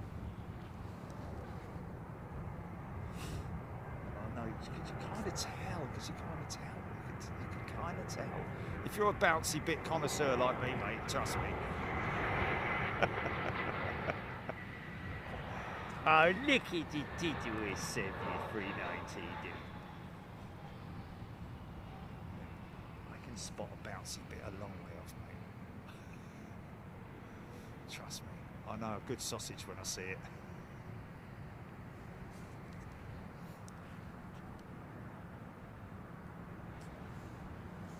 Paul Skilling loving the new spot. I think it's, and folks, literally, 10 feet, or maybe, oh, he's going out, Wow. So who was that on the Virgin jet that's going out, Jilly? Because we will be able to get them if they're on the starboard. Adhay.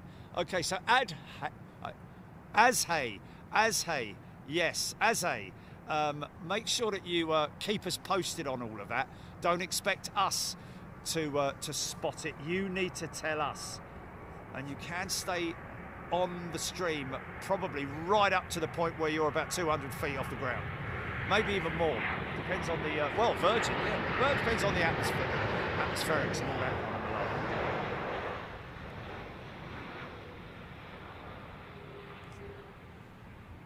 Nice.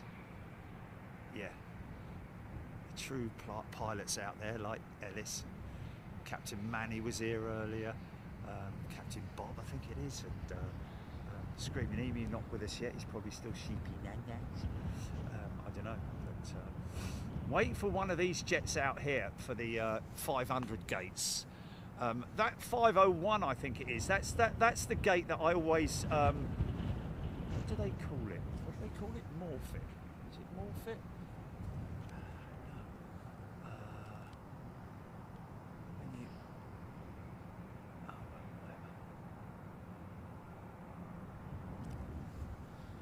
Giant crab, anyone? DHL 499 Lufthansa 747 heading your way. Big blue gap in the clouds now, folks, which we will hopefully get that 747. Is she going west or east?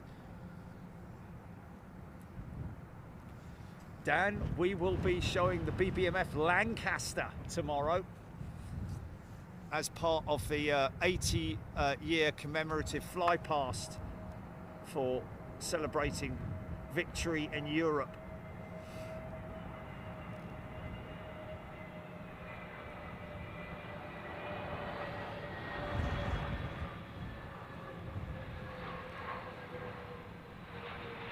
Who's that?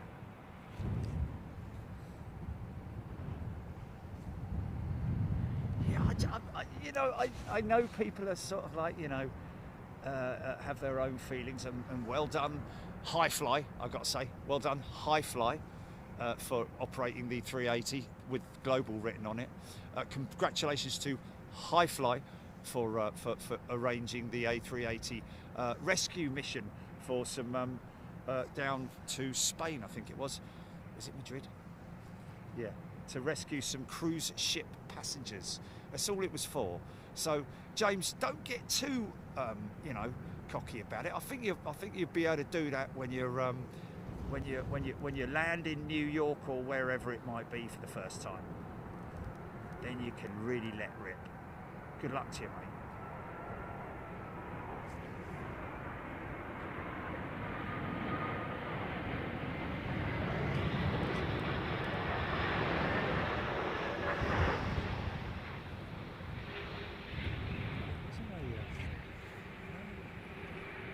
Open it up, open it up.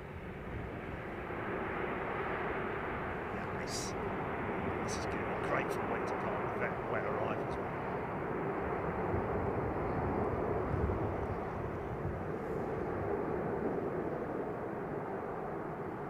Nice, we can see him a long way down there, man.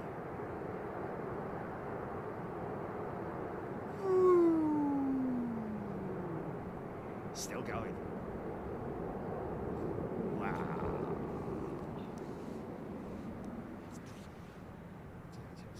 DHL? DHL? Oh, Lufthansa, sorry. Okay. What's DHL? DHL 499, isn't it?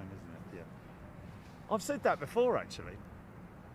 Yeah, I mean, you know, I wish Asquith and his team all the best. Let's be honest, and let's be fair, right? Hi-Fly are basically managing. Oh, it's DLH, is it? Well, you know, you can accidentally read it sometimes, but anyway. Yeah, I mean, Hi-Fly is very, very fortunate that he's got Hi-Fly looking after the operations for him, because those guys are well established. They know exactly how to, if they're called out for an emergency mission, if it hadn't have been the Global 747, it could have well been one of their A330s. They've got quite a decent fleet, I think, at Hi-Fly. Their ACMI, Aircraft Crew Maintenance and Insurance supplier. So they will supply the aircraft, the crew, they will look after the maintenance of the aircraft and insure it as well, look after the insurance, all at a cost, of course. But basically it's like having, you know, an entire airline. You just supply the aircraft and they'll kind of do the rest within reason, if you know what I mean. Oh look, there's one there, look. Look at the tug on this, folks. So where's our operator? He's right there walking with it, isn't he? So look at that, folks. Now that is something that Heathrow, this is certainly not new. This has been with Heathrow for quite a few years, certainly as long as I've been doing this. But what a great innovation, eh? And all these tugs, you can see the operator walking with the tug. Of course, the great thing is that even though it's a remote tug and you're saving all that energy and you know, smelly diesel fumes and all that kind of stuff, you're saving all of that, but you're also keeping the job for the operator.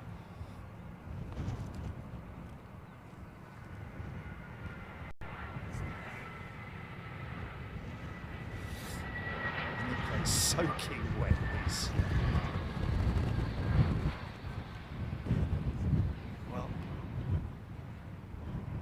It's almost like, you know, I wouldn't be surprised if Hi-Fly were to say, well, I'll tell you what, we'll take the aircraft on and you know, and we'll wet lease it to you. Please consider those options.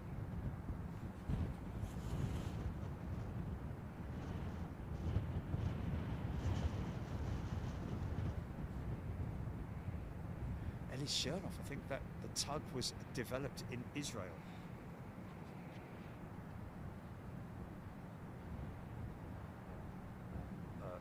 Business, something or other. I mean, I know what you mean. I know what you're saying.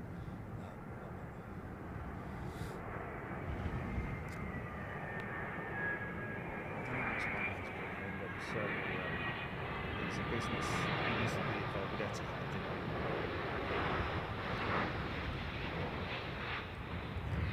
So they've obviously put the word out. What? Why not? It's a discussion point, isn't it?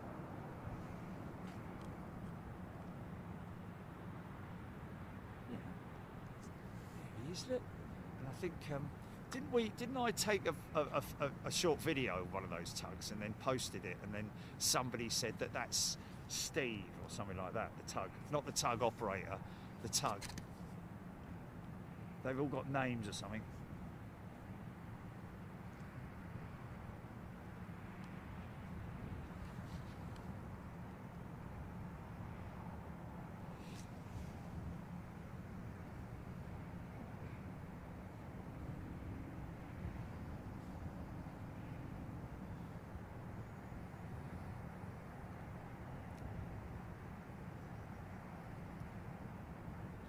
We're going to be on top of the roof of the Knightsbridge Rembrandt Hotel in Knightsbridge tomorrow, folks. So about a mile as the crow flies from Buckingham Palace.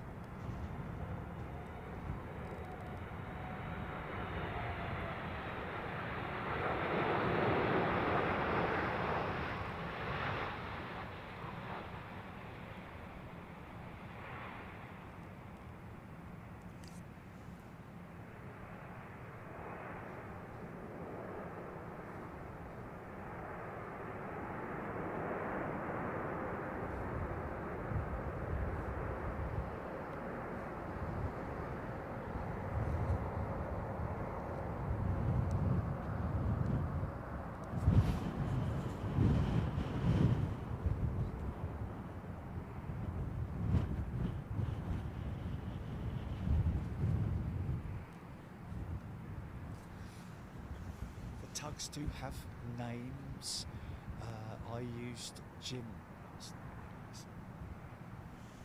night. I used Jim. Okay, so is he saying that he's an operator, airside, one of the remote operators of the tugs, and he used Jim last night? It's just,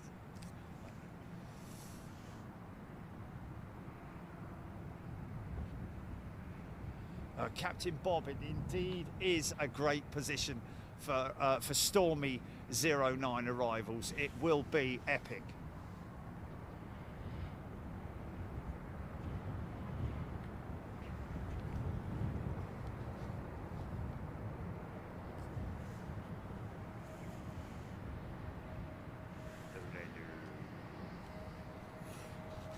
Oh, is this Dave?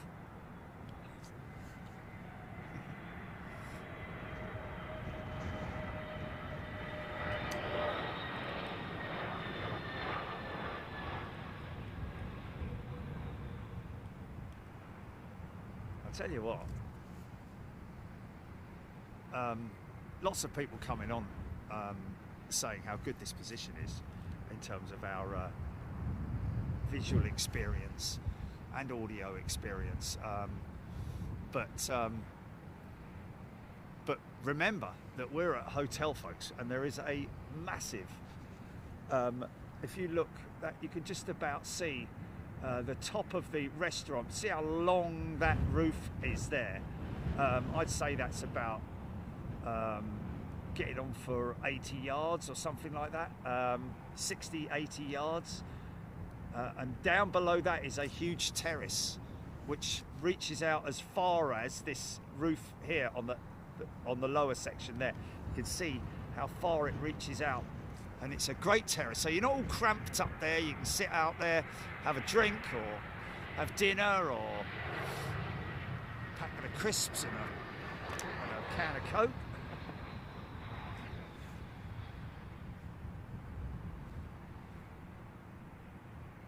Oh, Harry is the airside operator. There he goes. Nice one, Harry. Thank you, mate. Oh, nice back shot.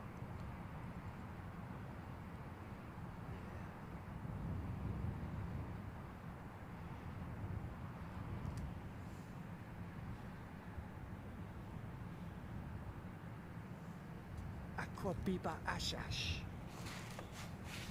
Sounds like someone out of Star Wars, isn't it?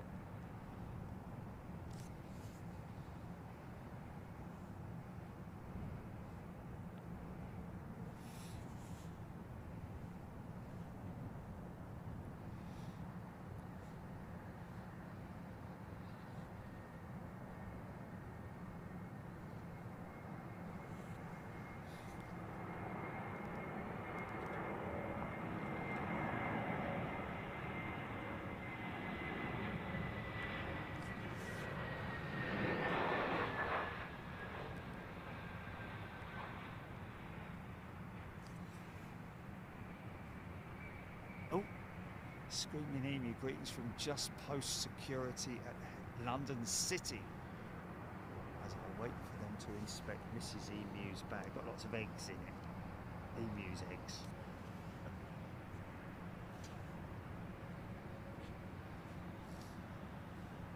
What are these then, madam? Oh, eggs.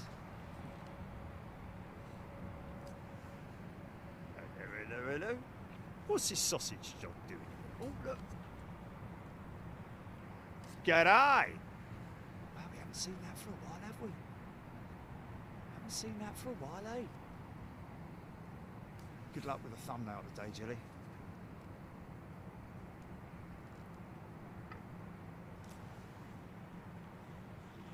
It's got to be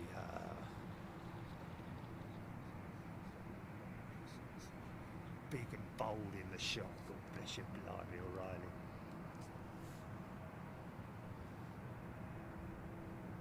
O'Reilly. Ian in Aberdeen, Scotland. I would say Delta is a great airline to fly with. And I have to say that because, well, I don't have to say it, but I'm just saying it because they kind of have a sort of, well, they have a relationship with Virgin Atlantic, don't they? They are code-share with Virgin Atlantic, but they're kind of the, should I dare say this with our American friends? They're kind of the groovy American operator. Sort of like, you know, United is great, American is great, but I've got to be honest with you, and trust me, please don't get me wrong on this one, I'm a firm believer in having people working at all ages, even, you know, I mean, blimey, I'm 61. Am I 60 or 61? Oh my God, am I 62 this year? It's getting bad now, isn't it? It's getting bad now. It's really eating into it now, isn't it? I need to start thinking about, you know, when is that day going to wake up when I go and buy some sort of like corduroy trousers and a scarf or something? I don't know. Anyway, whatever. We're trying to avoid it as long as we can. Yeah.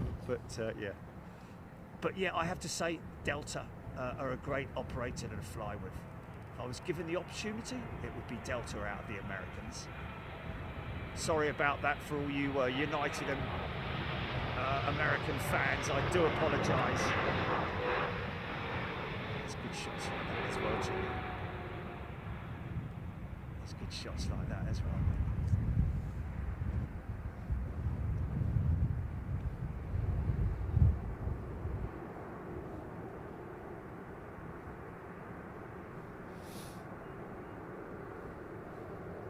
Skilling Aeromexico must have been delayed from last night. Well, I saw that getting towed over there earlier on before we went live. Yeah, but I don't. It's not like every day I go, yeah, I'm 61. Yeah, I'm 61. You know, at this time of life, you sort of like want to kind of forget about it, didn't you?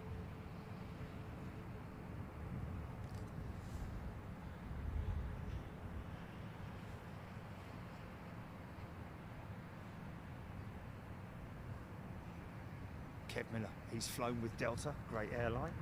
I mean, don't get me wrong, I've flown with United and I've flown with American, and I'm, you know, if somebody said, well, you're flying, if Jilly said to me, well, the best flight we've got is with American or United, I'd be like, yeah, fine, fair enough. But if she says Delta or Virgin or BA, I'm always preferable to try and fly British operators. We've got a crow and a, oh, it was for a little bit there, crow having a go at a kite.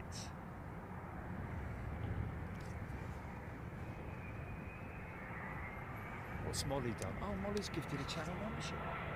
Thanks, Molly.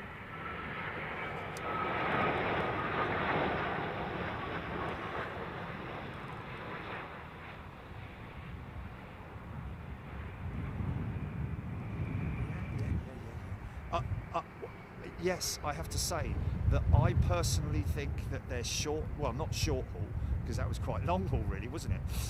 Well, they're let's call it domestic aircraft flights with United and American. I found them to be a lot more a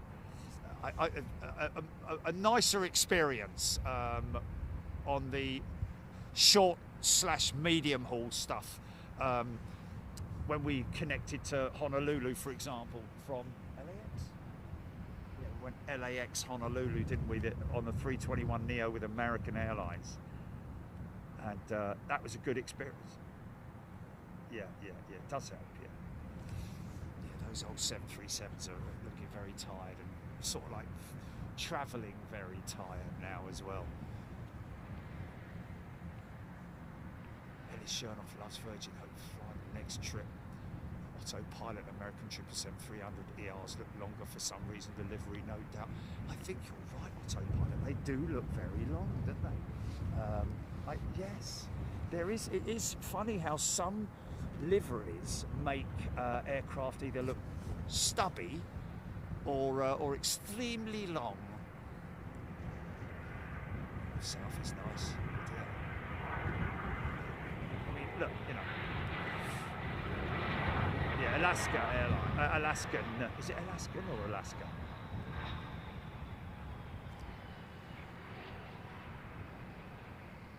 I think it's Alaskan. Not. I know. I always say Alaskan. Yeah, they're a great operator to fly with. If you're going to build if you're going to start an airline, look at the philosophy of Alaskan. You can't go wrong. Daryl Dazza B94 is a returning member. Welcome back, Dazza. Smoky Joe lining up for 09 right over there. We've got gusting winds, folks, only slightly, but it has changed ever so slightly now to sort of like northwest easterly, is it?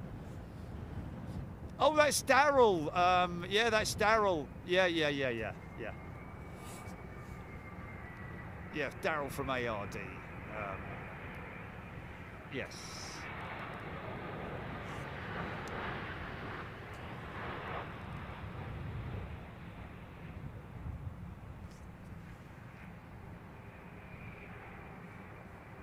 Paul Skilling confirming that Aeromexico was cancelled yesterday, now going out as 9492. Thank you for that. Ellis Chernoff, Alaska Airlines took them to Anchorage and Honolulu many times. There we go. Honolulu? What's that then?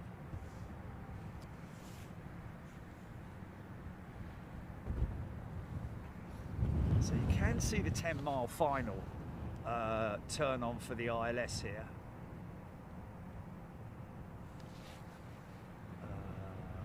Is that it rolling now? DL9. We've got somebody asking for DL9 departure. Benji Green. Welcome, Benji. Benji's a brand new member. Well, there is a Delta. Looks like a 330 about to... yeah.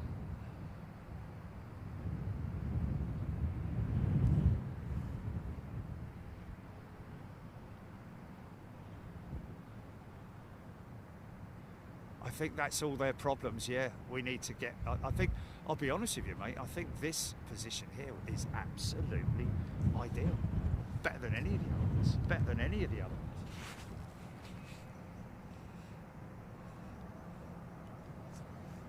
Okay. Yeah, but it might help more here. Aviation Stapes 1975. Great year. Has gifted a channel membership. Thanks. Aviation Stapes.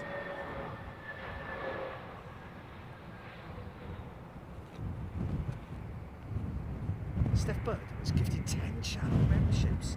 Steph Bird, thank you so much. It is a very generous thing to do, is gifting channel memberships. And a very honourable thing to do. If you have been gifted a channel membership, please try, if you're here now, do the honourable thing. If you're listening out on replay, next show, make sure you pop in and say thank you to whoever gifted you channel membership. It's a nice thing to do, and a very you know, these folks dipping into their pockets and you know, handing out channel memberships. It's a great thing to do, and this is the Festival of Creativity. This is all worn out now.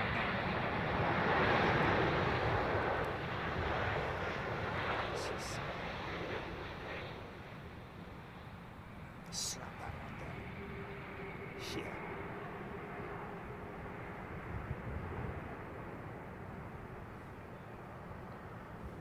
Ellis making a point there that indeed Delta is celebrating 100 years. She's doing the BPK departure. That'll be the SID that would have been inputted.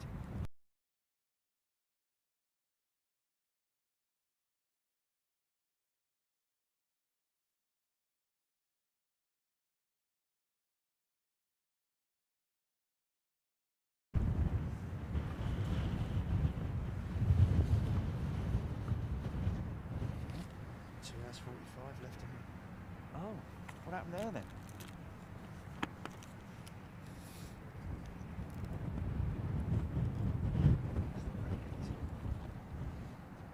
That's nothing to do with me, is it?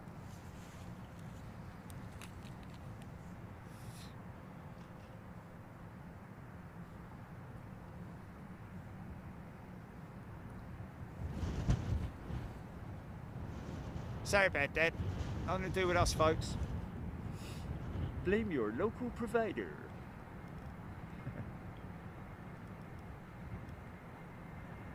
It's a bit unstable, this.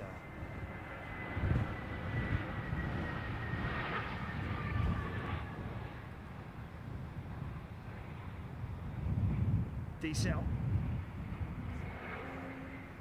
Was it?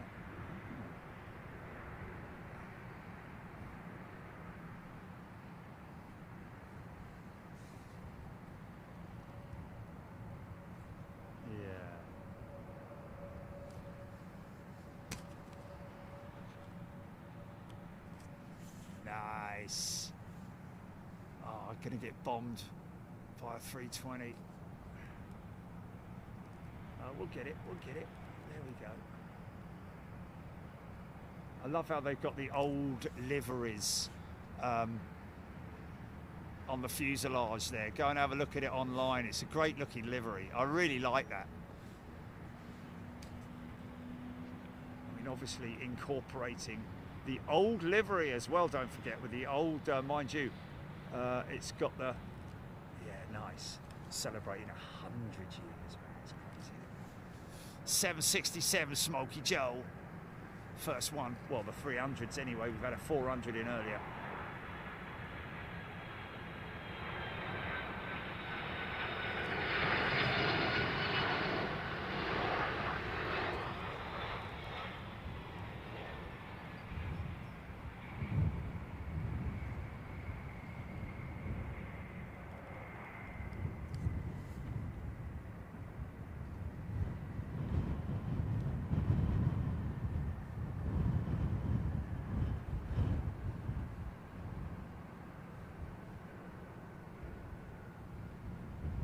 Richard Moore, can anyone tell me how much flex is built into the wing on the 787?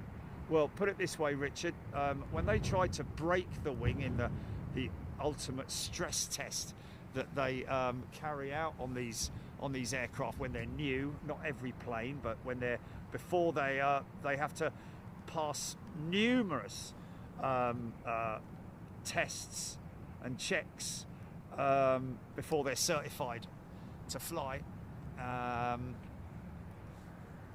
and part of that whole process is to check the strength of the wing and obviously other components, stress testing for the wing to the point like where it will break, obviously with these 777 wings and other older aircraft, the 350 and the 787 wing.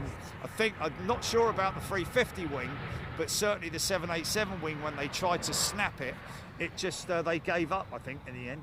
I don't know if that's an old wives' tale or you know, whether it is absolutely true, because that would be pretty incredible, isn't it? You know, like, okay, let's go max. This thing's not breaking, is it? Let's go max on the flex. Just keep going until you're in the 11 mark. Sam Brown has gifted a channel membership. Yeah, 26 feet, 8 inch, call it 27 feet. The flex capability of the wing. obviously it doesn't flex that much when it's in flight, or I think it's around about half of that, or a lot less than that. Probably around about 11 feet is the flex number. That's standard. So this wing is now flexed up by about 11 feet. But that's pretty standard for most jets. It's just that it's more noticeable on the Dreamliner purely down to its design, the wing design itself.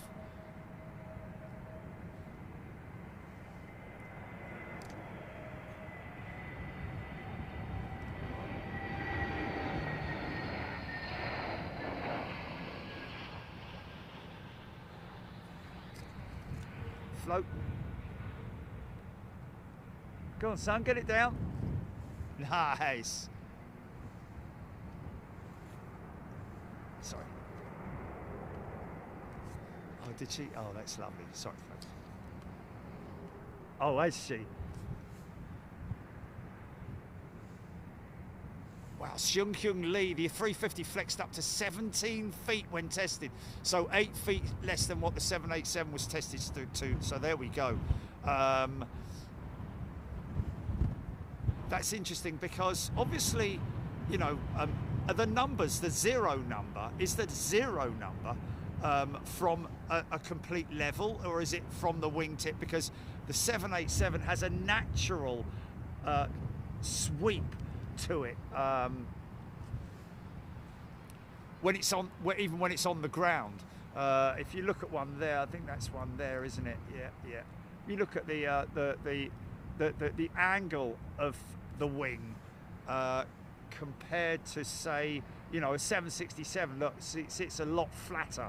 The wing is already the 787 wing is already sort of pre-flexed, unlike the 777, which also reaches around about between anything from 7 to 11 feet, I think it is, the 777. The wing on the triple is beautiful.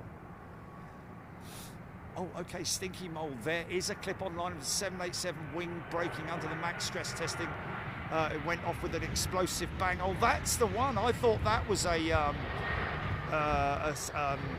alloy wing. Go.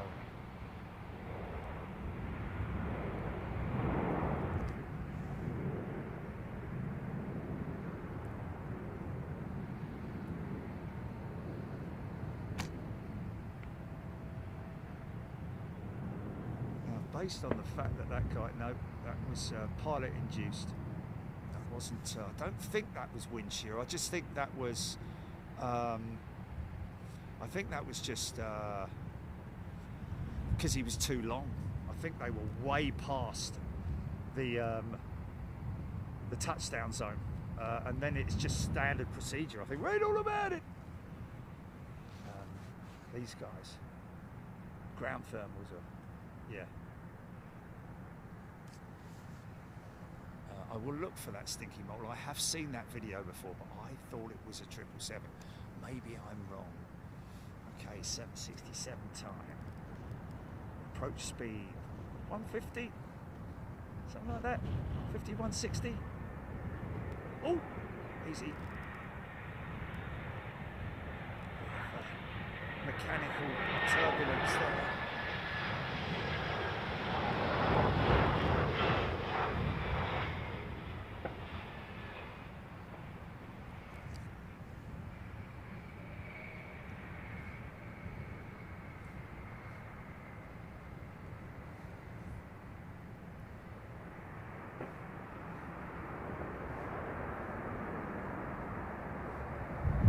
"32 years old, ladies and gents." That 787. United are absolutely crying out for new aeroplanes, or maybe they can't afford them. I don't know, but they've got a huge amount of. They've got a big order for the 321, haven't they? But they've also got big orders for.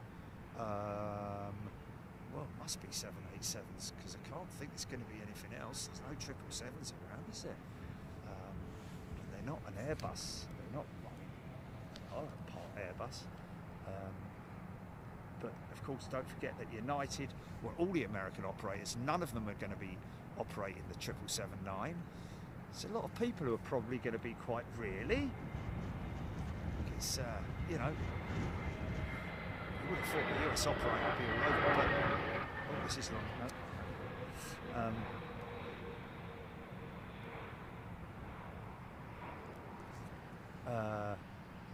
Yeah, of course, the 777 is no longer in production. 777-200, I think the last one has rolled out the facility at Painfield, isn't it? Painfield is the 777. Or yeah, there was a couple of them there when we were there at Painfield, wasn't there? Know how to distinguish the two now between Painfield and Painfield now, because Painfield is the one where I had pain. Horrible, wow, look at that, it's really, it's almost turning to a direct easterly soon, isn't it? Declan Dolan. Well, to be honest, Declan, they'll probably be concentrating on their own approach, but they will see it,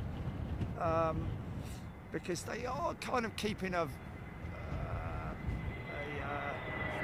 mental, visual, but what's more important is making sure you got that one down. The main thing is you know, literally, this guy's been given clearance to land now. Whatever details are on that. Clear to land, 09 left. Winds are 0, almost 090 or something like that. 20 gusting 30.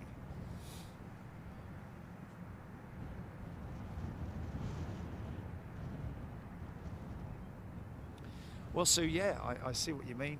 Yeah. As a visual guidance, you know, no one's going to look at the windsock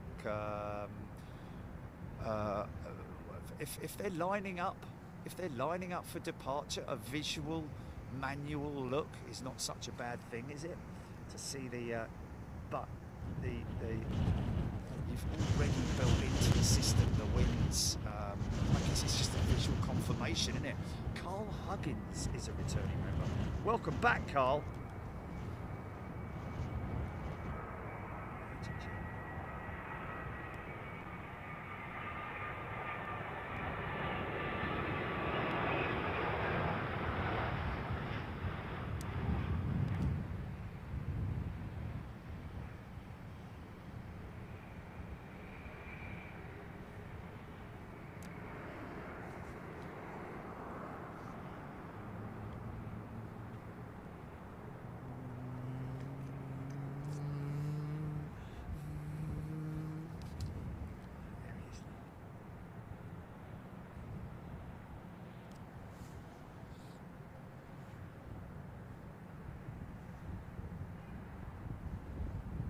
Coming in, Jim. Back to your station. Nice, warm charging station. Well, it was a good one, wasn't it? Yeah, Jim. Oh, I really like doing those planes. Come on, mate. I'll stay over a little bit longer. No, come on, son. All right, then. Be another one along soon, don't you worry.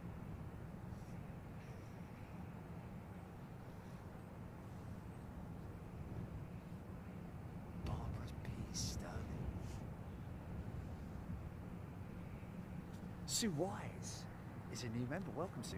Now you see the temperature has gone up, literally.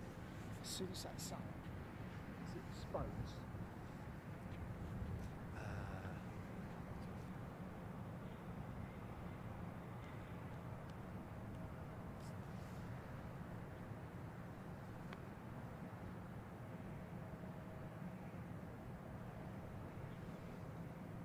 Victor Charlie 10, interesting.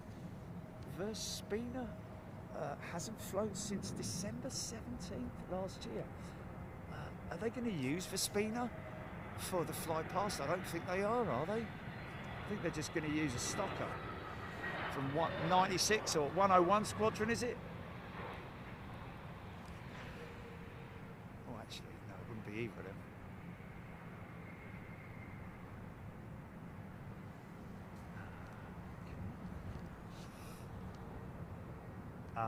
Okay, yeah.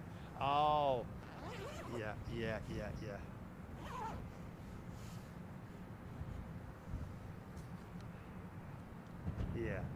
Yeah, okay. No, A330, MRTT, yeah.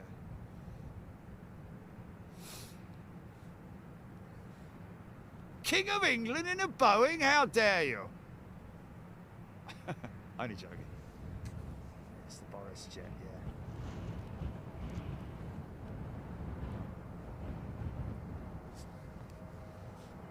Yeah, that's very true, yes. Jack Evans is a brand new member. Welcome, Jack.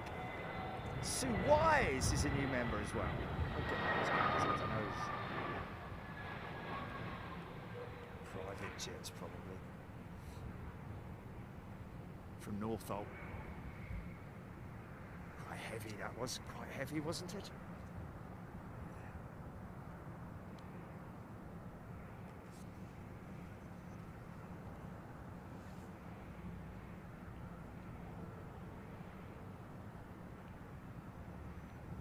Peter Wilson.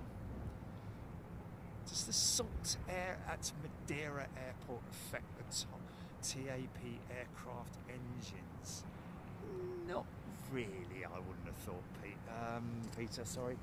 Yeah, I mean, you know, they're inspected and maintained so, you know, regularly, and, you know, okay, I mean, it's obviously not favourable to be, to ingest, you know, but it would only be in stormy conditions where the seawater is being thrown up at the front of the runway or something like that, and in those conditions it would be too extreme to operate.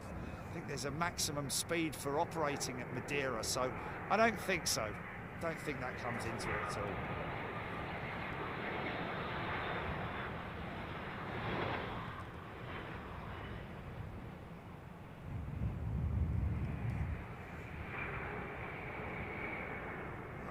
Madeira doesn't have, if you're talking about full shot, I'm guessing, you know, Madeira doesn't have aircraft parking facilities per se there.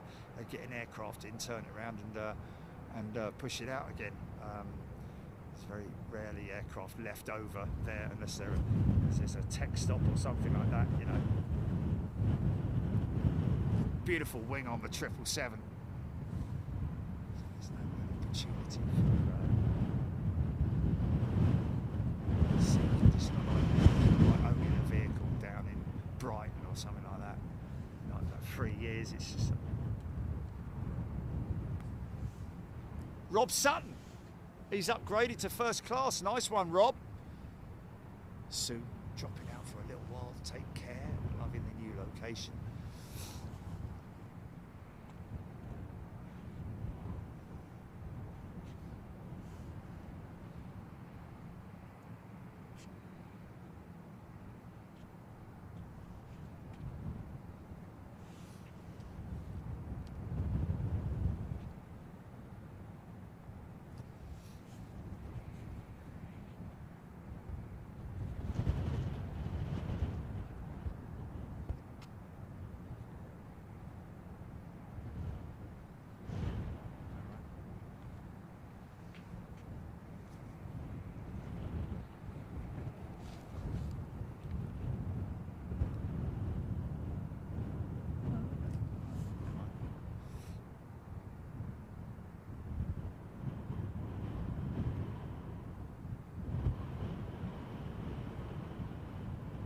Carl Wilkinson, great new location. Nice one, Carl. Thank you. Charlie Victor 1. This is how I go around here.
be turning left when he tunes in.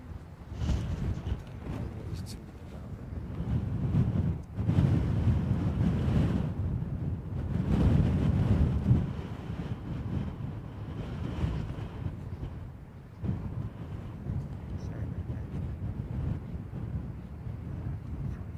It's just a nutty profile. That wing. Yeah.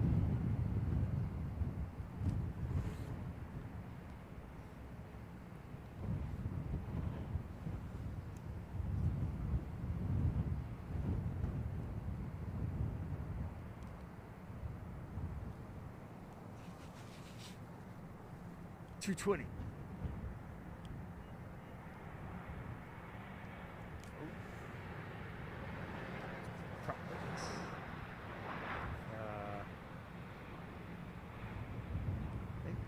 Is it the Pratt & Whitney engine that's just had a, or is it the, yeah, I think it is the, oh no, it was a Trent 1000 engine that's just been, or is finalising its certification for the new high pressure turbine blade that basically is causing these issues on the 787 fleets that are using the Trent 1000 engine. I mean, say lucky, but in some ways it's lucky for Rolls-Royce that only about 20% of the 787 global fleet operates the Trent 1000 compared to the GEnx engine, which is more common with operators. Certainly BA's got their next batch coming with GEnx's on because they've had enough, haven't they, of all the issues that, I mean, I guess what they're saying, probably saying to Rolls-Royce is, don't worry, we'll still support you, of course we will. Certainly with the 350s and with all our other Rolls-Royce powered aircraft like the A380 and some 777-200s, and you know, but they're just like, well, you know, we're just having so many future problems with the 787 with the Rolls-Royce engine that if it's all right with you guys, we're going to go with GE for this batch, and then we'll come back when you've got the new engine available with the new high pressure turbine blade, which will improve the efficiency as well as the on-wing time. That's what's critical with these things, is the on-wing time. You don't need this thing being out of service with the engines being taken off and serviced every 500 hours or something like that. It's probably a very low number there, 5,000 more like.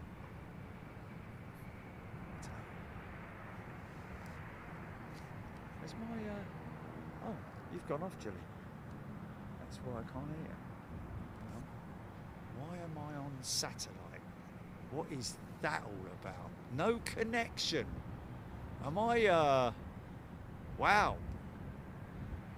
Okay, that's not good. Are we still on? Okay. Blimey. Very weird. Very weird, Jilly.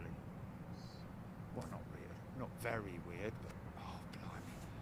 Got to do me Bluetooth again. I got espionage, I'm telling you, espionage. Oh, it's BEA, look, it's BEA. That's fantastic, isn't it? Don't, Jilly, don't talk because I. Okay, there we go. I've got you now. I've got you. I've got you. Flipping out. Hold on, stand by. Is that what caused my system to bail out? Don't prang our jet now. Lovely, Jilly. Yes, yes, yes. Go with it.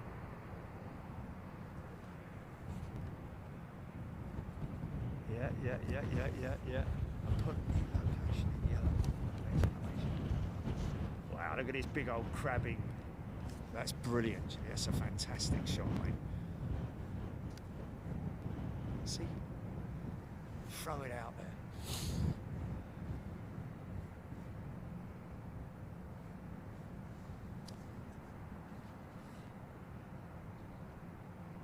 $200.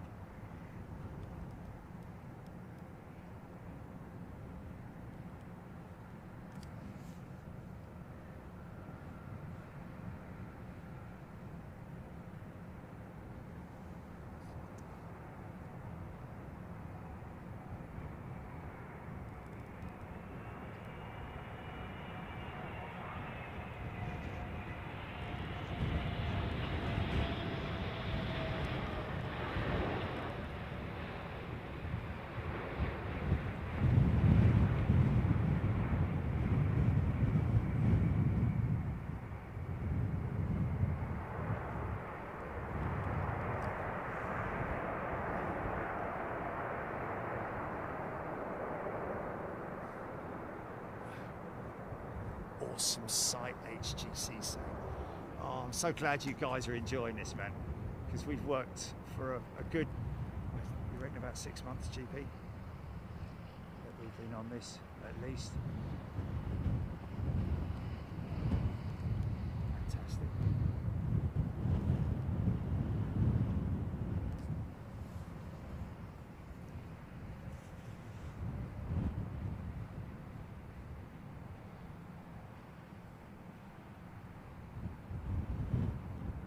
Yeah, man.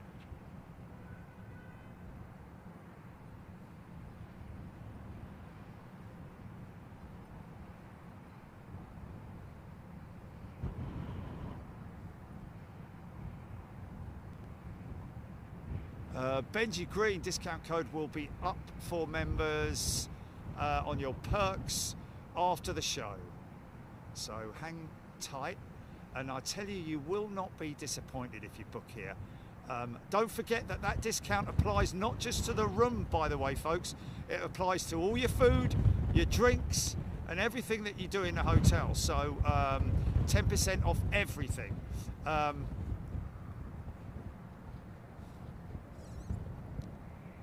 love that, man. Just the front end of it could be a... Just imagine, just close your eyes and... Well, don't close your eyes. Trident. Just tiny moment. Under wing is painted in red. Upper wing was painted in red with the original aircraft, but not on these ones because they have to have a specific paint on the over wing protection.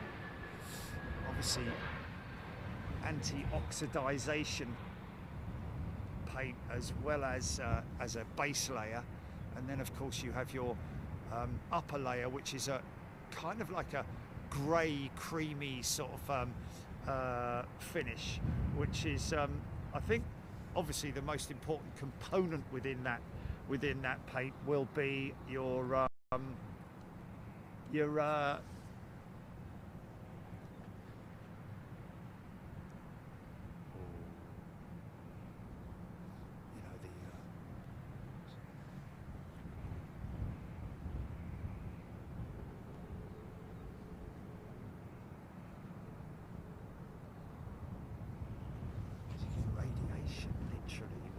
from the sun that wears that paint out real quick.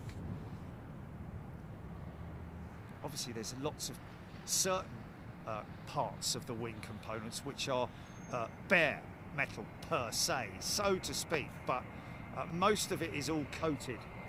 The flaps, because the flaps are composite, of course. The skin is sort of like some of the skin is like a composite skin. Paneling, which is honeycombed and stuff like that. I think the wing section above the tanks is the mid section is sort of like a honeycomb.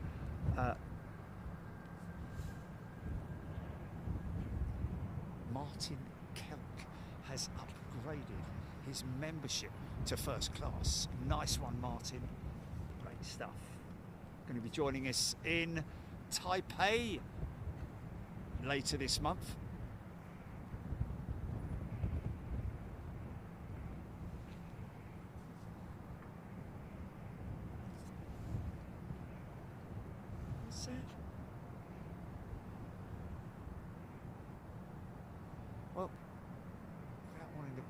picky, Susan. You can't hear the wind because I'm pointing the mic away from the wind, but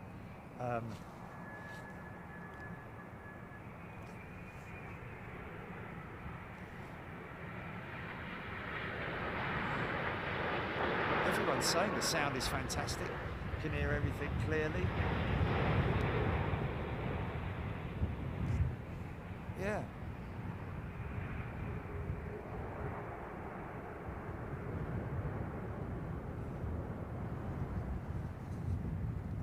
Nice.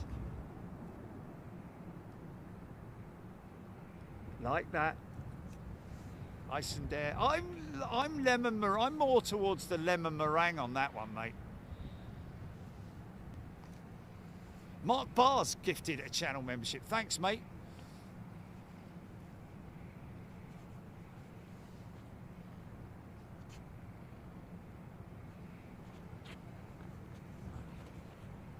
Forget about it.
Droop of the A330.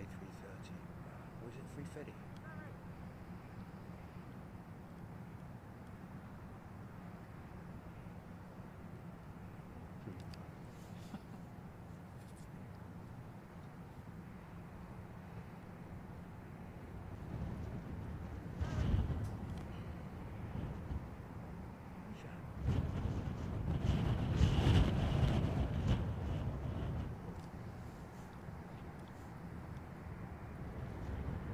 Okay, as a now 88, I'm sat on the right wing of the 350-1000 with Virgin.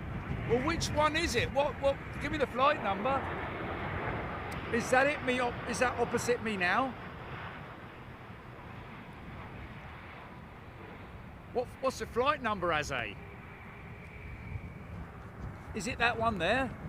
If it is, unfortunately, at the moment.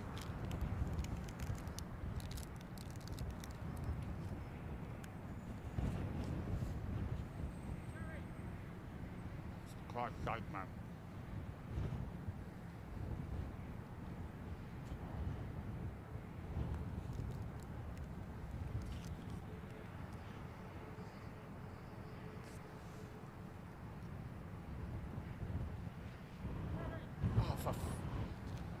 Hello, mate.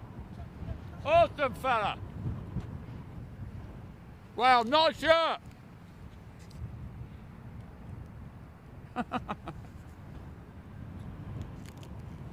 That's a nice colour, actually.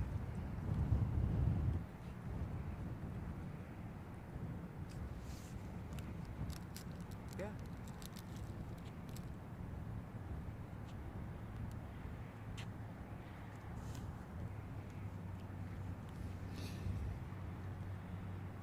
On that one there.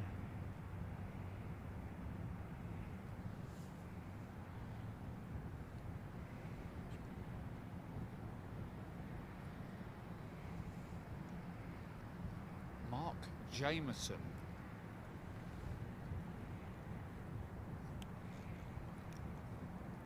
There will be obviously a specified flight path. Also, what's interesting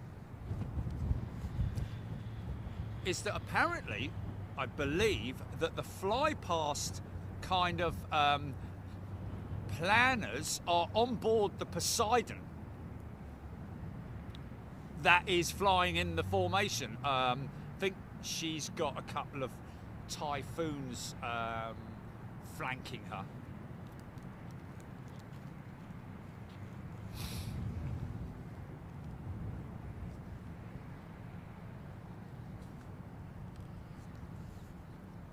But the plan normally is, because they're not all coming from the same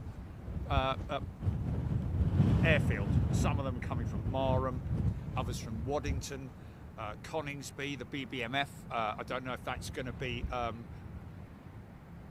would imagine that it will fly down from Coningsby. And of course Bryce Norton as well. But after the London fly past, I believe that the Lancaster will then go on to do other displays, not displays, but fly pasts at memorials, like for example the one up on top of the hill, which is very close to us, the Bomber Command Memorial.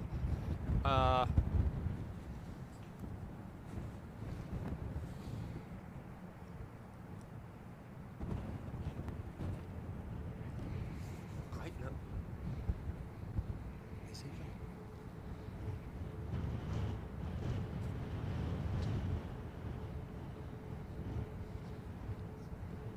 Whoever that was, that just showed me his apparel.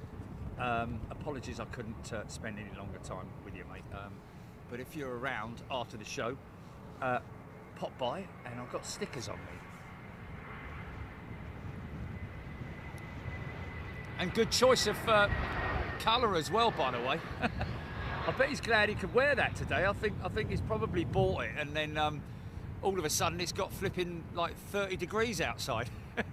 He was probably chuffed to wear it today. So fair play, mate. Good choice. Oh, it was James Easom. Right, okay, there we go. I think. Yes, I think so.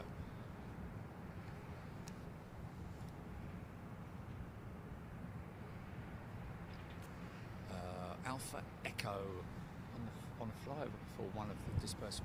So yes, they will all take off from their respective airfields. They will then follow a navigational path which has been pre-arranged by probably the MOD, RAF, etc., which is in conjunction with National Air Traffic Services. So there will be that collaboration so that they understand what's going on, so that NATS here in London can probably, I'd imagine, halt arrivals, maybe even departures, even though they're probably, if they're on 9s, I think it's a lot easier for the operators, organisers, if the aircraft are on 09s as well, because obviously if they're on 27 operations, that means that they have to put a lot of aircraft up in the hold. I think it would probably be a lot easier, as that is the direction that they're coming from over the display. So for the display, sorry, for the fly past. So Anyway, they will probably form up just around sort of, would it be sort of like Norfolk area, you know, out on the wash there, where the River Thames starts, so to speak. That'll be the most, not critical moment, but the most difficult of the whole operation in terms of forming up and then, you know, putting themselves into position. I think the biggest, well, not the biggest, I mean, they're all like, you know, when you're flanked by a couple of FGRs, I mean, it must be fantastic, you know. It must be absolutely fantastic to be there, that pilot, doing that. Luckily spoke to some of the pilots who are operating the C-17 and the A400 tomorrow. No Voyager pilots. Of course, the A400 is going to be with the Voyager in front of it, I think, obviously as if it's tanking. Followed by the C-17 and then the Poseidon with a couple of Typhoons beside it. Then we've got rivet joint, KC-136, is it? It's a KC model anyway. It's a military variant of. I know people don't like saying. I know people always say it's not a 707. Well, I'm sorry, but I know it's very similar to a 707. I know it's not like a converted 707. I know those military jets were obviously constructed and assembled in different plants. Well, probably in the same facility, but with a different, you know, with a different. Well, actually, no, they wouldn't have been, would they? Because they weren't lit. Well, I'd like to hear about that. I'd like to know that, you know, in terms of the assembly of the KC-135, for example. Where were they built? Were they built in a different facility than the 707 or 720 or Stuart Ross BA's remote control tug? We saw that landing earlier, didn't we?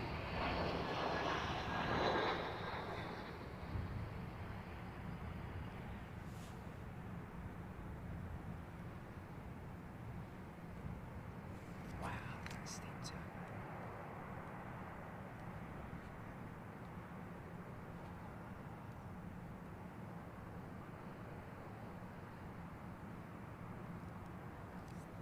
What a wing.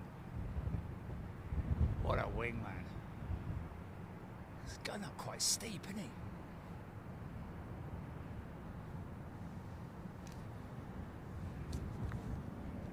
Oh, nice. Listen to it.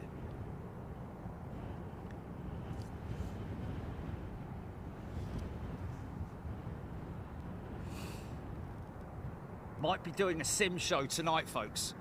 A400M special assignment.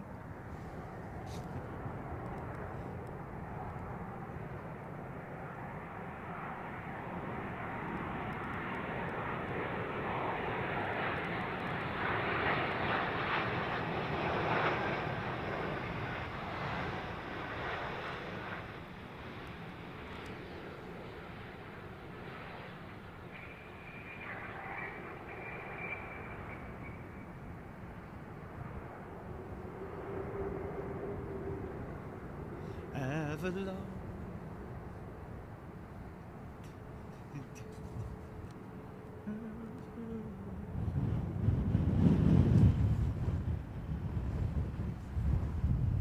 Nice shot. Oh wow, get some great perspective shots here, man. Love it. What a lovely shot that is. Oh, go around. Oh, I mean, that's a long way out, wasn't it?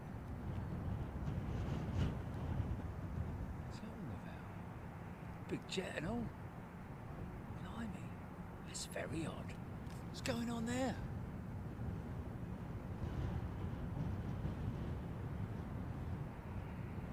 Someone is a new premium member.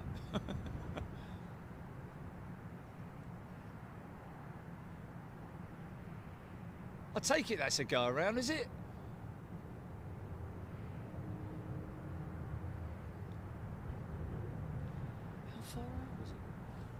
blooming miles.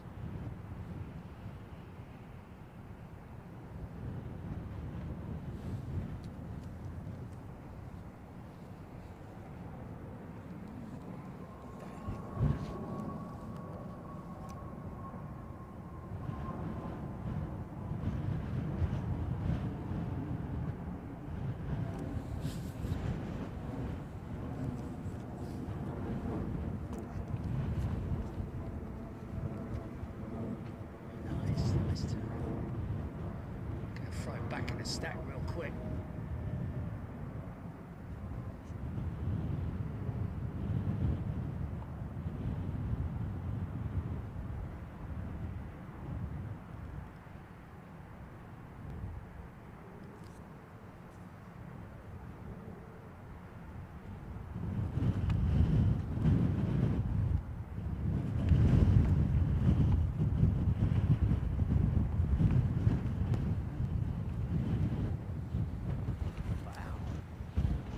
Always something happening on Big Jet.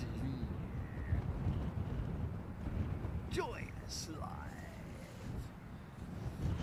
So yeah, the format of the fly past. I think it lasts for 5 minutes. Of course, it's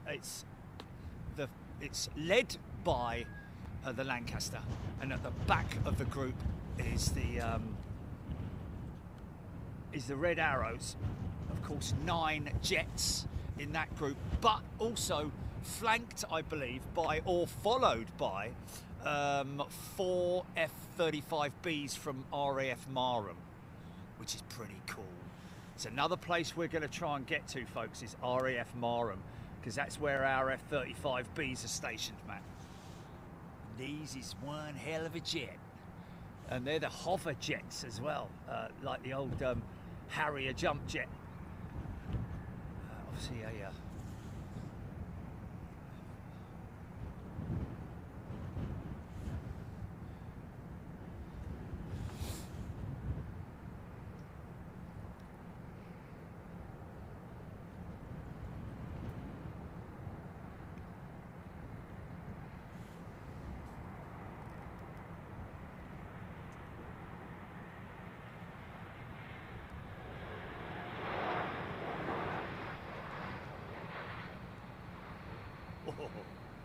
yeah, that was quite heavy. That was quite heavy, man. Sort of drilled that one.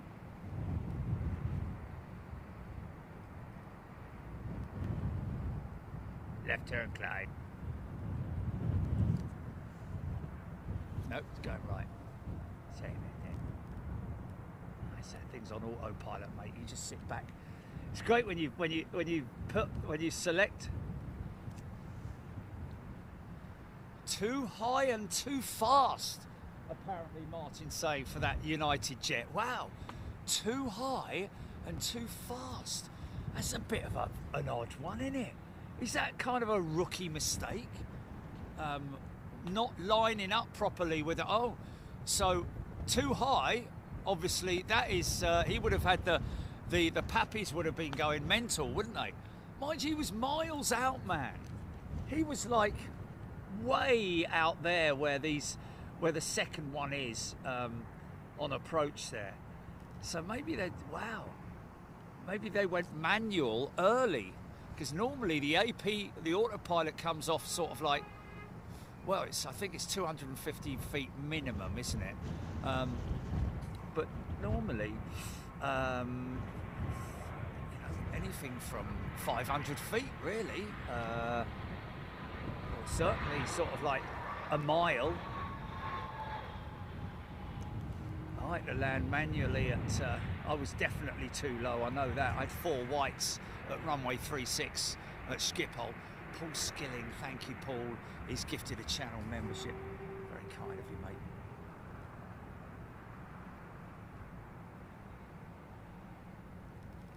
Oh, wow.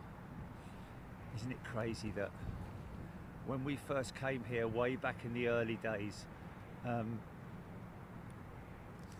we filmed from here, it would just be, obviously, you know, as you can appreciate, those trees which is good for the environment because obviously trees soak up a lot of the emissions, don't they, CO2 and all that kind of thing. Anyway,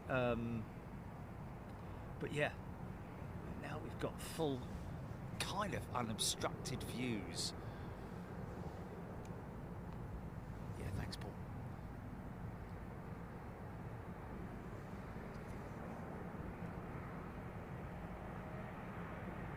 So look at this.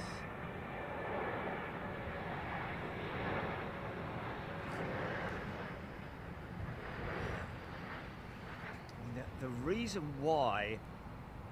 reason why I haven't been to RAF Marham, to be honest, folks, is because the local community of Marham, I'm guessing Marham Village or whatever it might be, kind of, you've got to respect their privacy and that. And I believe that the roads around Marham that you would park a vehicle at, for example,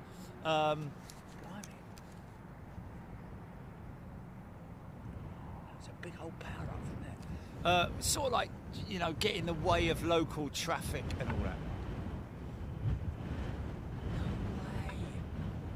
Where's he headed? Where north of me or whereabouts, Jilly? Keep me posted on that one. Don't. There's a 707 Israeli Air Force above me or.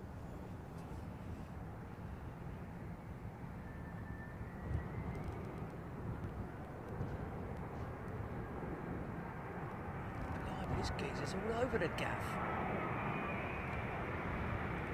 It's a bit unstable, isn't it? Well, it looked it anyway. Fast. Very fast. Wow.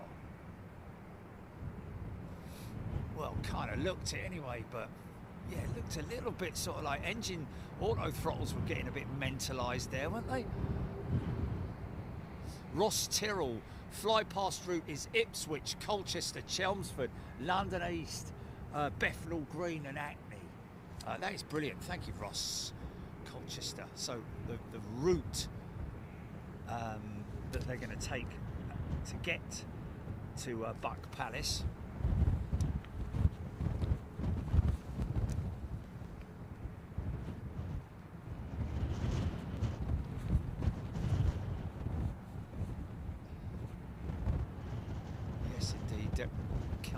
Making a point there that I think that the plans are hopefully Heathrow have put the planning in, I believe, or the requests for a for operations out of 9 left departures for a future Heathrow.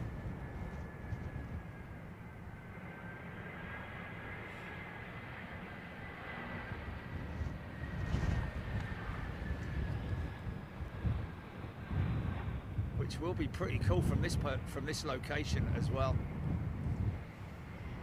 The Thistle Hotel, part of the Thistle Group as well. I think it is, isn't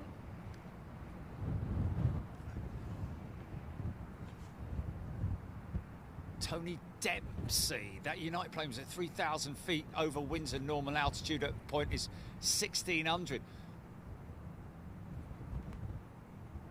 Wow. Tony Dempsey, that United plane was at 3,000 feet over Windsor, normal altitude, around about 1,600 feet. Yeah, when they're over Windsor, which is kind of, let's just have a little look here, shall we? Which is kind of out that way. That's Windsor way, isn't it? Rambo 88, welcome back, Rambo. Oh, it's a shame, Ginny. Did it go north of me or literally over the top of me? Because I would have got that. Oh, really? Oh, my goodness me, really? Can you imagine that? Oh.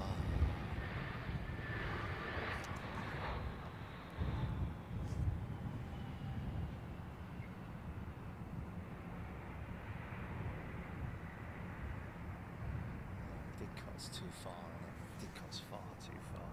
Ah, darn it. missed opportunity. Israeli Air Force, eh?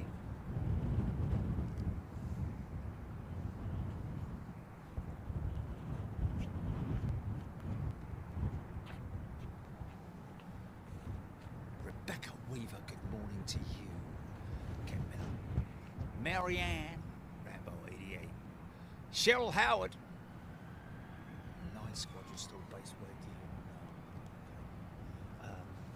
well, look it up. RAF 9 squadron. You should be able to find that answer in about the flick of a switch.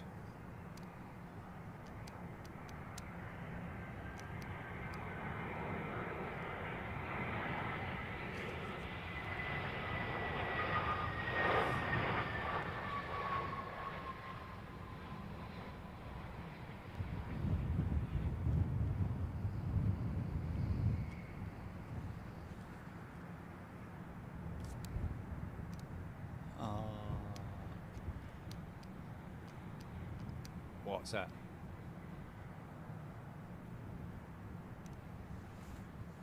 Number 9 Squadron, Royal Air Force. Number 9 Squadron is the oldest dedicated bomber squadron of the Royal Air Force, formed in December 1914.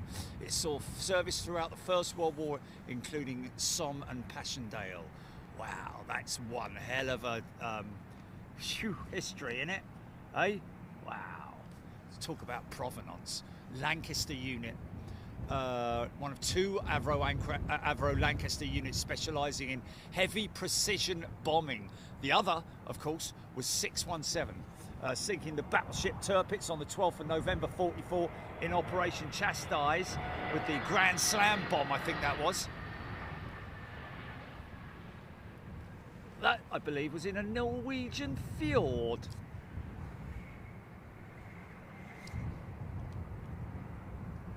November 44, yeah, between 62 and 82, the squadron flew the Avro Vulcan B2 as part of the V Force. In June 82, it became the first frontline squadron in the world to operate the Panavia Tornado GR1. In 98, B Squadron received the RAF's first Tornado GR4, which it operated until re-equipping with the Eurofighter.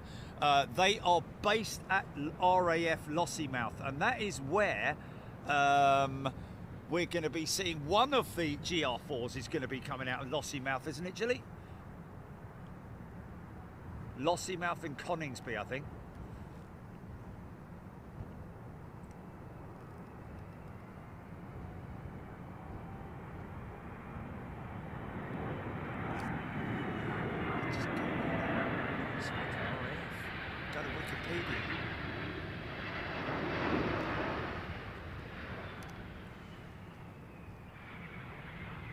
Wow, he seriously dropped that.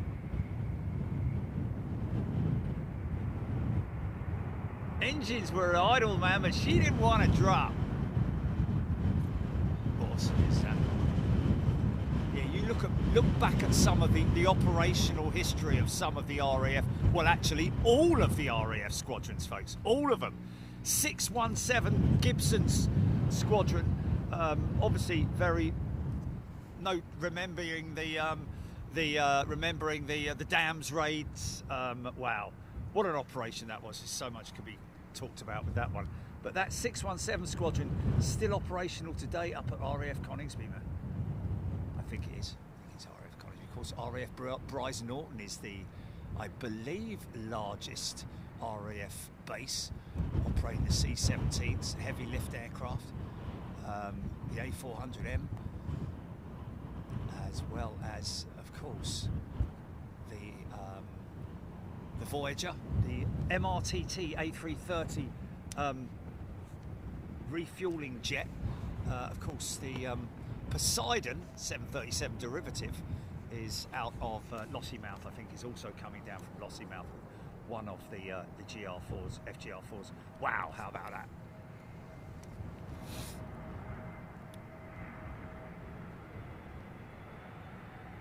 Was that the...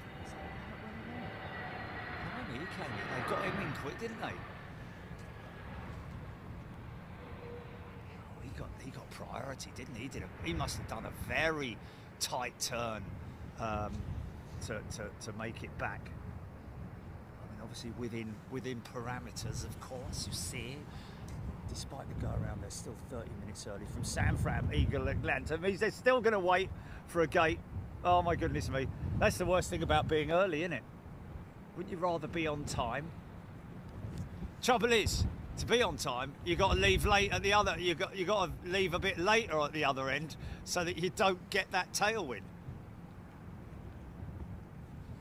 It's all relative, and you know, of course, if you're early leaving, that means you're sort of like, you know, potentially going to be early to depart. Sometimes you're late to depart and you are still arrive 30 minutes early. I mean, that go around's probably just taken up 20 or 30 minutes, hasn't it?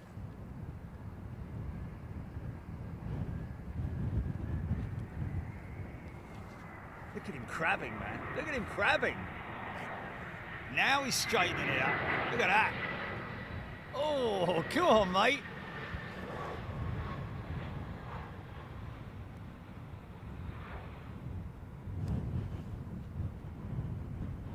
So, I think it might be worthy of... did you tweet, Julie? Did you tweet? You haven't? Okay. Oh.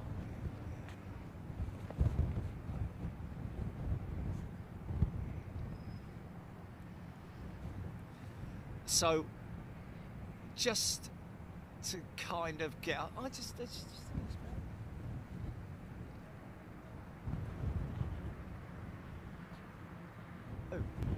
Oh, good point. Man, I tell you, I know why. Well, actually, I'm not going to give the secret away of no, I'm not going to say anything.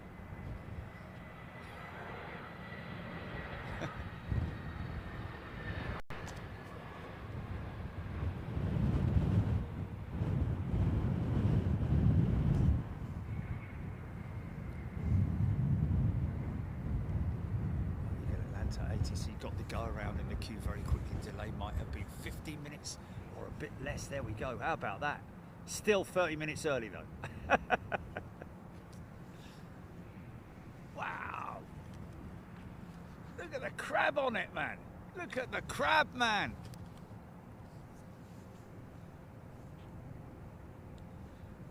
.330 with a big ski jumper's legs on it. Look.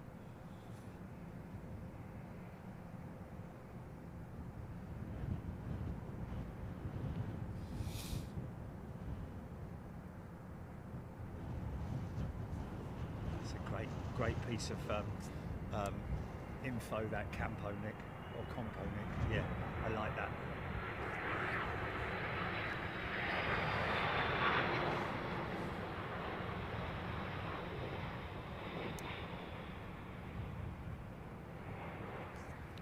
The Norwegians, that's a great bit of information there. Kind of factoids I love to read out. The Norwegian, the Norwegian fjord. Where the Tirpitz was sunk at the shoreline, or just off the shoreline, and as a result of that, the Norwegians recycled the steel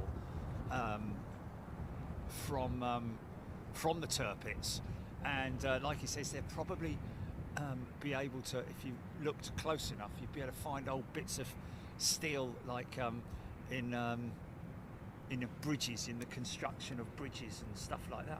Yeah, buildings and, you know, wow, cool as that. Great factoid, that, I like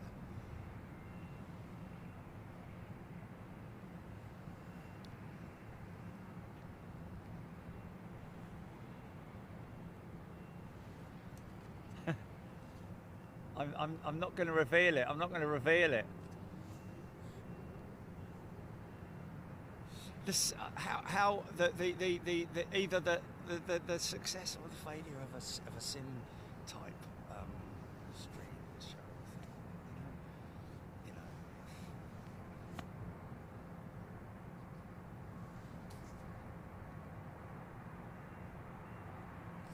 Is the ingredient to a successful show in terms of what we're doing?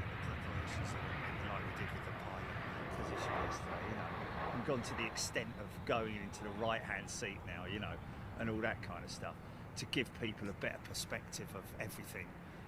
But the one thing is that you're going to have to sit to the left of me, Gilly, or I'm going to have to move everything to the right and literally be in the right-hand seat, because I can't talk to you and look right, because then you'd be sitting outside the plane. So that would look very odd. Oh yeah, look at that.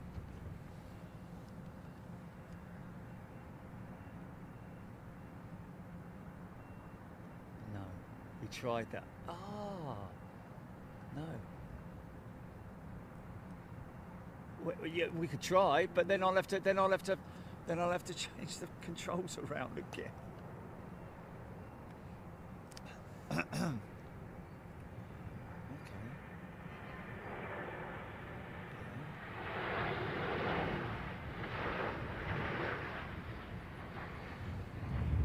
We've done all of that now, though. Like it was before, is what you're saying, yeah? Okay, so yes, changing all the bleeding controls back round again when I've taped all the wires.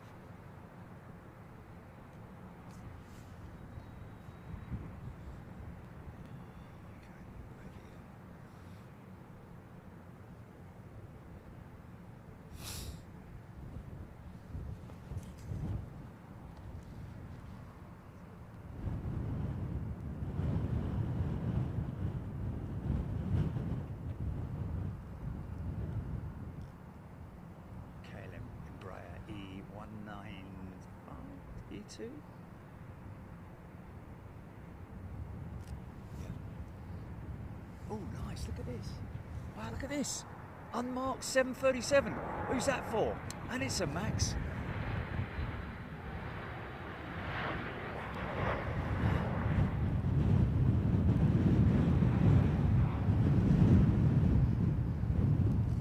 Is that private or is it a lease or?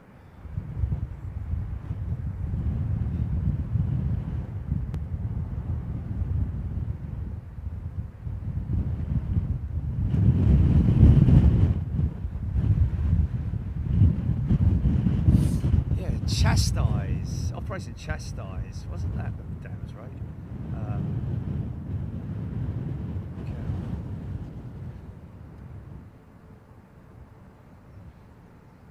Upkeep was the name of the bomb, wasn't it? It's great the names that they used during the Second World War so you know secret code names like cigar and stuff like that.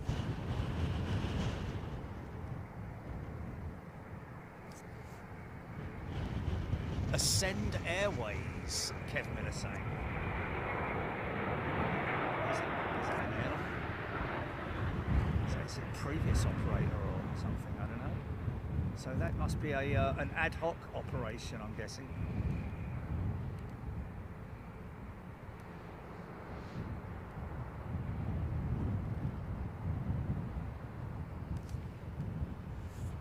From Algiers. Wow. Jill Blakely, you can really see how fast they're going on landing from this location. Fantastic. Okay, it's operating for Air Algiers, is it? Okay, so it's wow. Yeah, there we go. And who owns the aircraft though? Who's the lease company? Beautiful. Candy apple red livery with Virgin Atlantic sparkling in the Sunday sunshine.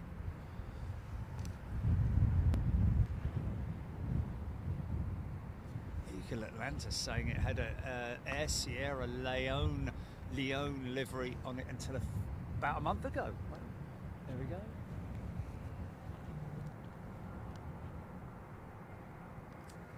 Goose.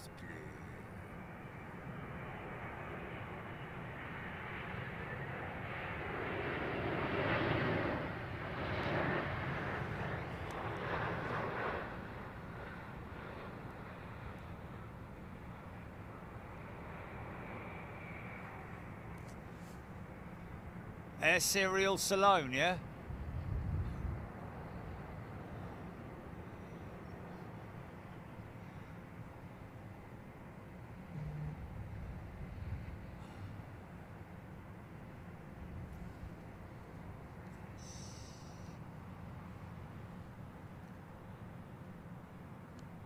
Okay.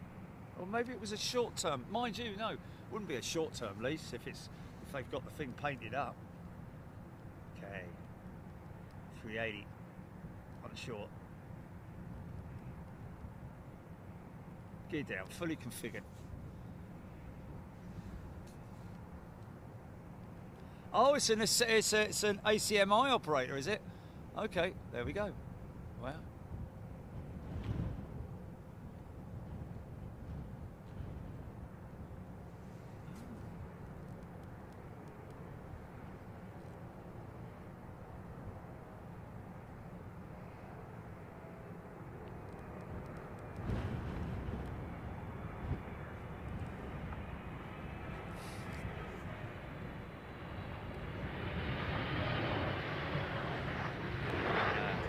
Respect Dan Snow very much as a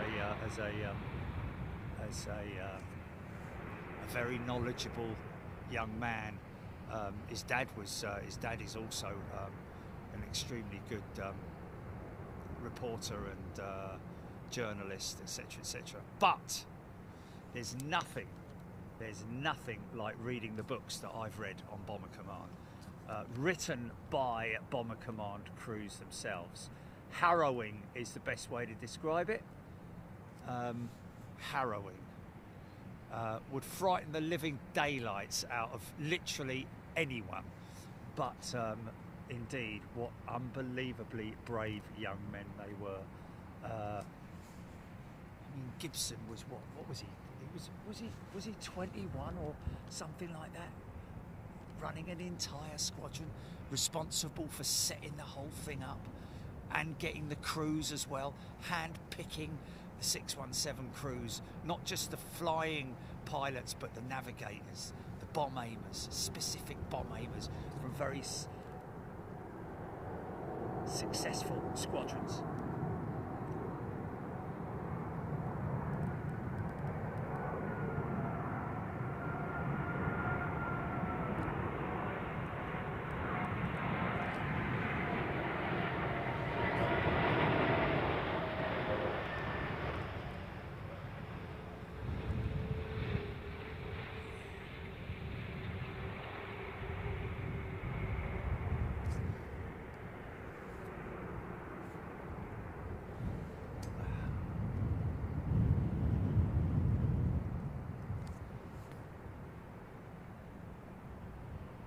Muggles 87 is a brand new member. Welcome, Muggles.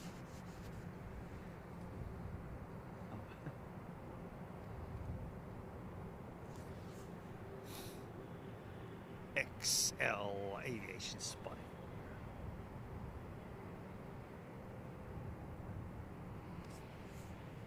Oh, there you go. Might be a little bit of a lag in it, Jilly.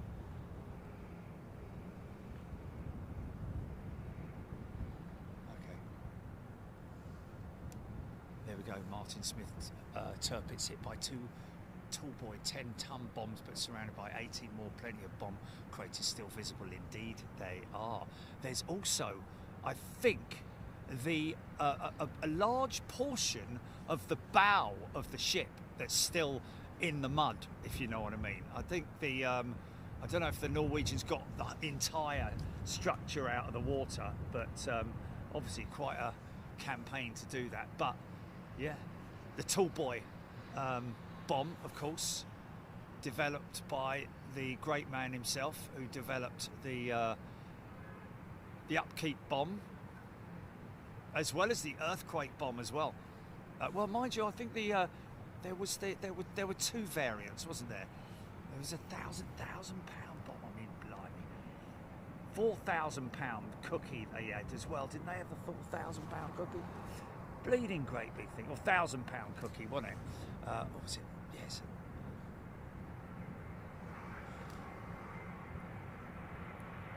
Able to penetrate concrete and all that, the earthquake bomb, of course.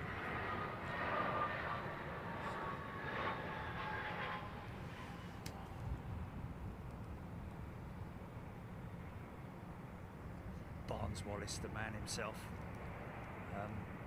Interestingly enough, originally the first ever trial of a bouncing bomb was on a lake at a golf course that I play quite regularly at Silvermere. There's a lake there, and apparently, I don't know if it's absolutely true, but Gibson practiced his with marbles at that lake, skimming them with a launch, you know, very primitive system. Amazing when you think of the, you know, what they managed to achieve back then with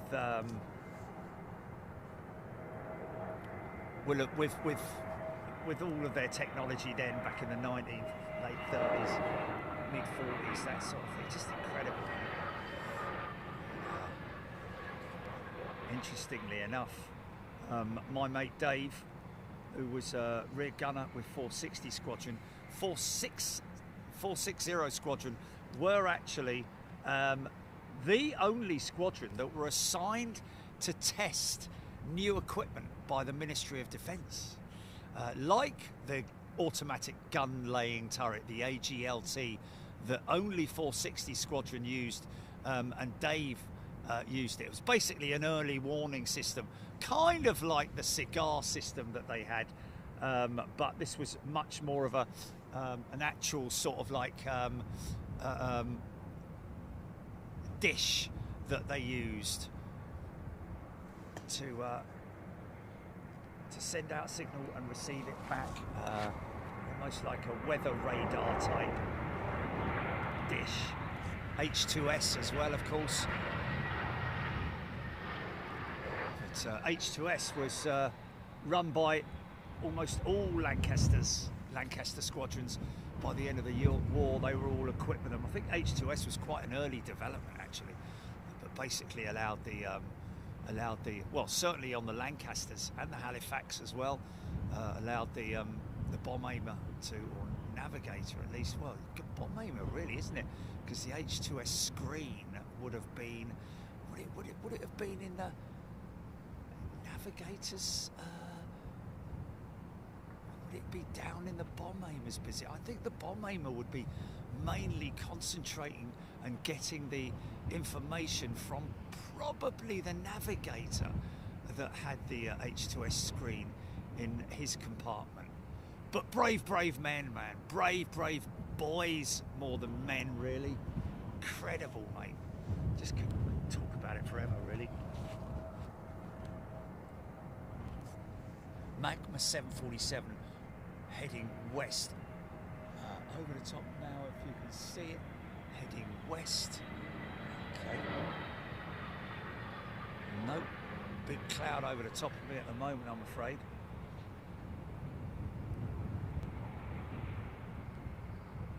Can hear it. Yeah, I can hear him. Might catch him as he do what? Yeah, Magma 74. I can definitely hear him.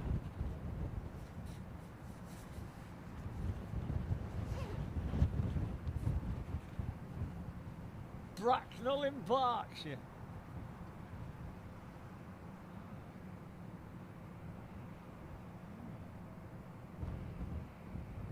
It's crazy, I can hear him. Can you see him? Can you see him?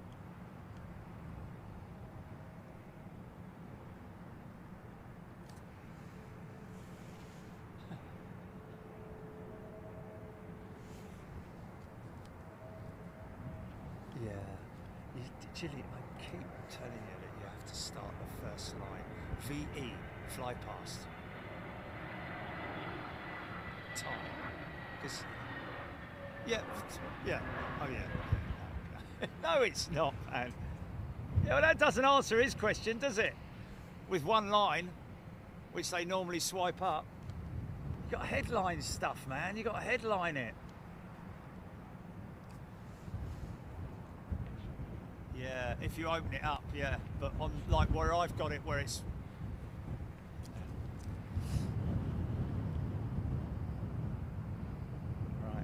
right. Well, I'm sure there's a lot more people who have old man giant text, as you know.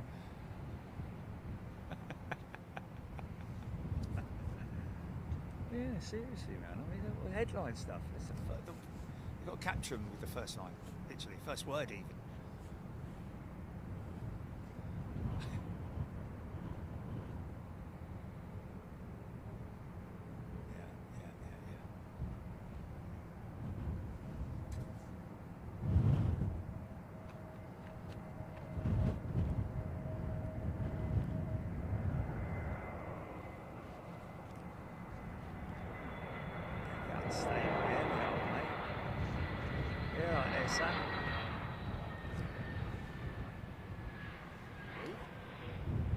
Nice.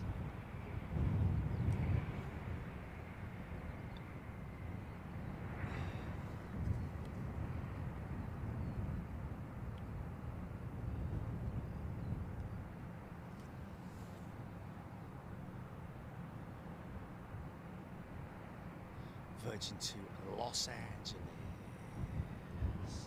RDUK.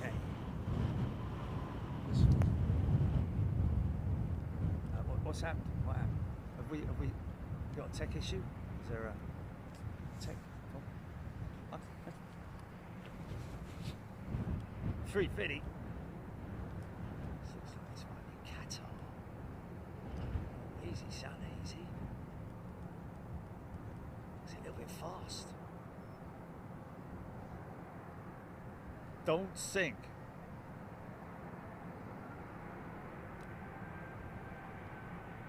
Yes. There we go.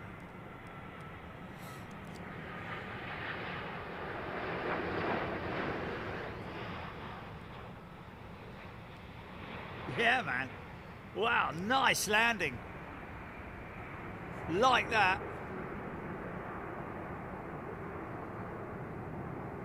Kind of nailed it, really, in a like literally like slapped it in a funny sort of way, but with that momentum, not down, but you know, continuing that momentum. Nice.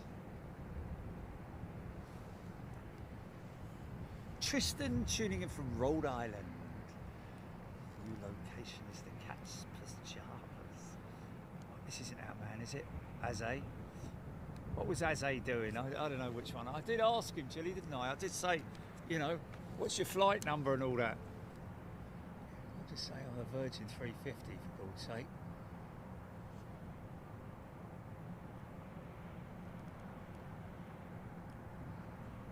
Nice.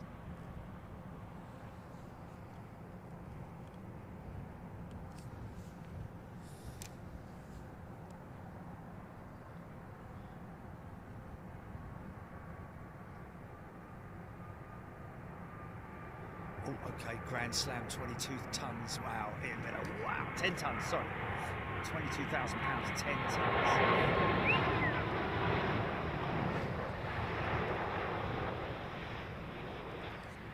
That's 10,000 kilos, isn't it, 10 tons? Wow, it's insane, isn't it? Can you imagine a Lancaster bomber, 4 Merlin engines, carrying that thing slung under its belly?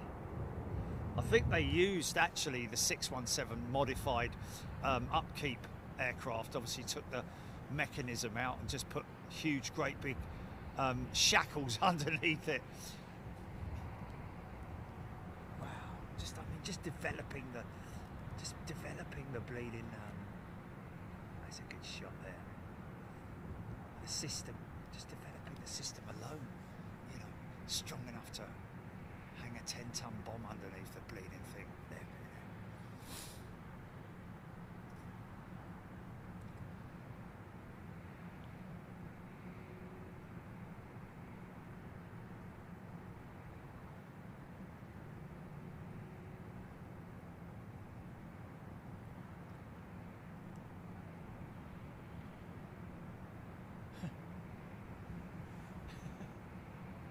very odd.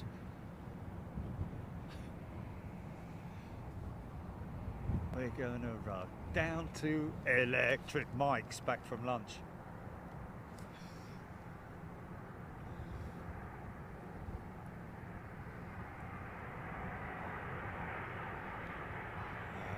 Perhaps need to be a bit more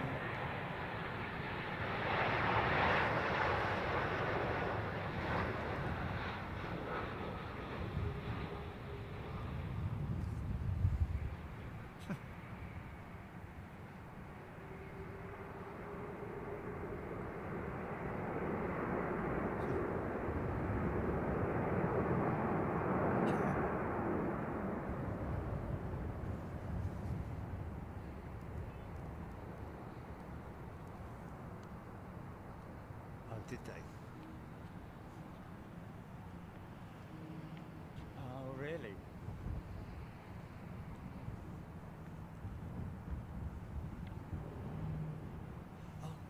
Oh, prop over the top. Oh, is that 400? Oh man, we got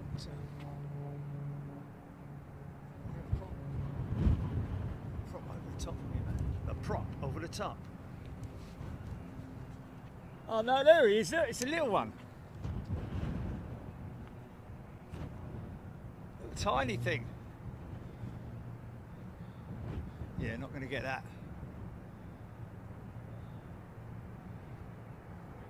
Susan Mew just loves an American.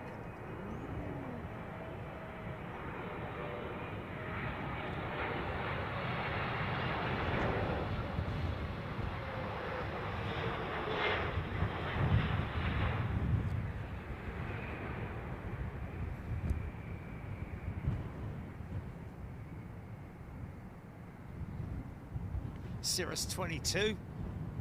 There we go. The class twist.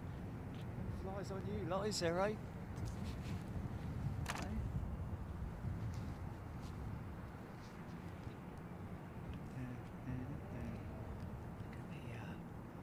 Crazy crab attitude on this aircraft, man. Crabbing angle, drifting almost.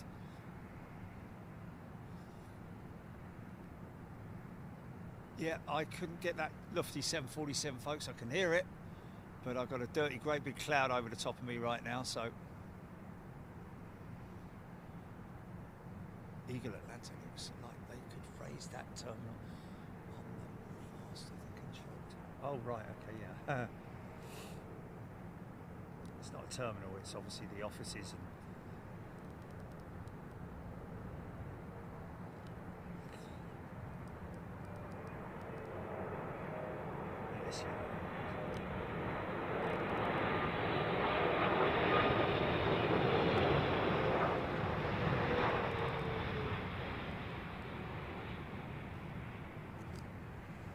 wow, nailed that one.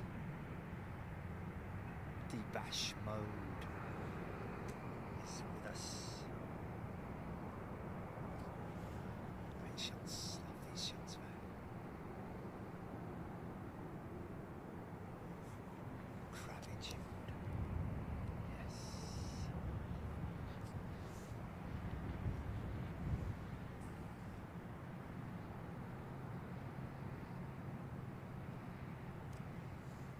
Is that WestJet coming down Sierra?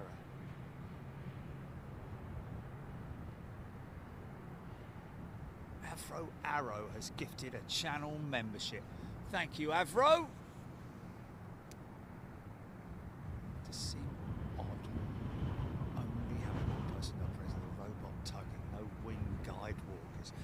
Well, I think that the reason for that, Kelvin, is because certainly here in the UK, if it's an aircraft of a certain size, will only require one operator, or if there's a normal standard tug, they will use a driver and an operator,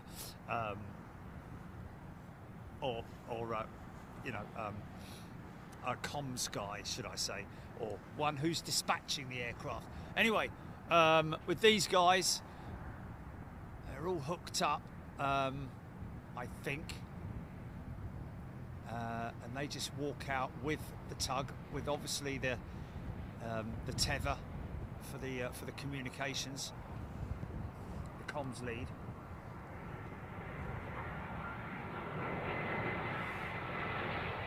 There's the Aviator.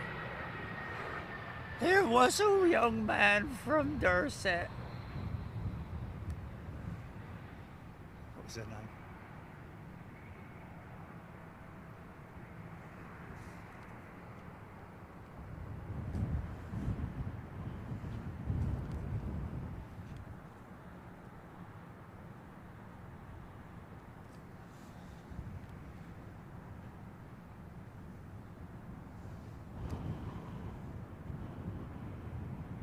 Afro just honouring the new location. Thanks, mate. Thanks, everybody. Yeah, it's great shots like these, man. I think he might be. I think this jet might be going off to maintenance. Steve Owen has gifted a channel membership. Thanks, Steve. I think this guy's possibly going out to maintenance. Yeah. His mate's jumping in and off they go. Austria.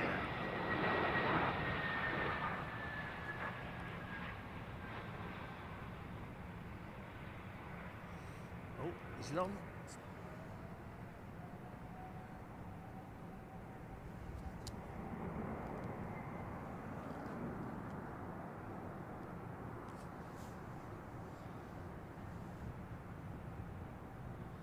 Martin Smith. Halifax bomber recovered from another Norwegian field is being restored in China. I had no idea. In China. Oh, Canada, sorry. Flipping heck. Well, that will probably be because it's maybe from the Royal Canadian Air Force, the squadron, the original squadron. Of course, they do have a Halifax bomber that was pulled up from a lake, from the bottom of a lake, which actually landed on the lake after being hit by flak in the fuel tank. They had to land on the frozen lake, and it obviously it stayed on the lake. They got off the aircraft, made it back to the UK, probably knowing how brave these guys were, continued on their tour, which is crazy, isn't it? But then when the lake melted, when the lake ice melted, it basically sank to the bottom of the lake, and they recovered it. And they've just left it as it was, with the wing all burnt out and everything, at Royal Air Force Hendon Museum.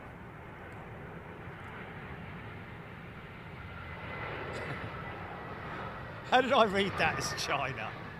Was something above it or below it? I was like, flipping it, China? Really? What would the Chinese want with a Halifax bomber? It's like, seriously? Oh, we could be on for a funky shot here. We could be on for a funky shot. Stand by. Stand by. Follow her, follow her, follow her, follow her.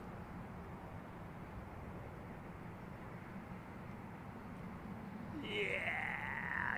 God, I love a funky shot. There's another one over the top of me now. I can hear it. You can probably hear it, no? Bishop Blimey.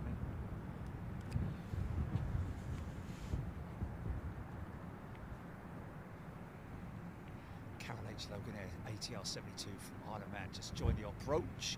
Flown by my son, Captain Ian. Carol H's captain son, Jilly, is finally, we're going to get him properly this time. That is fantastic.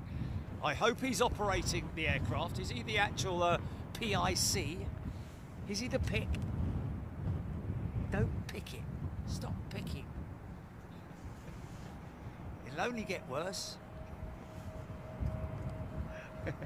Is that you, Dave?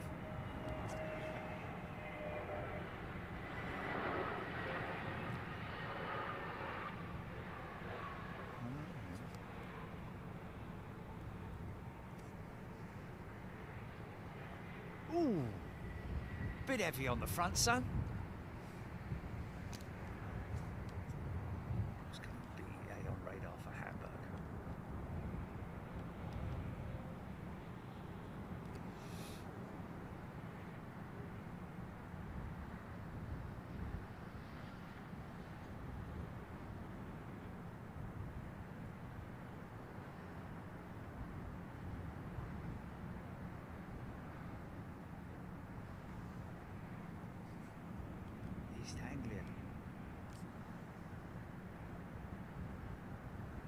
watching it in monocular.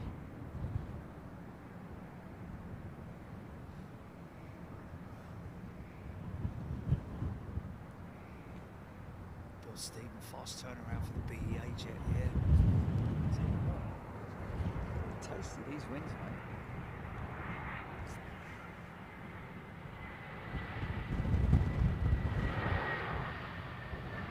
It's the Bomber Command Museum at Nanton in Alberta. Yeah, well, the Nanton Lanc is the only other Lancaster operational in the world. It was one of the Canadian Lancasters. I'm not sure as the BBMF Lanc was a Canadian Lanc, but certainly. Because that was the later variant, wasn't it, with the bigger uprated Rolls-Royce Merlins.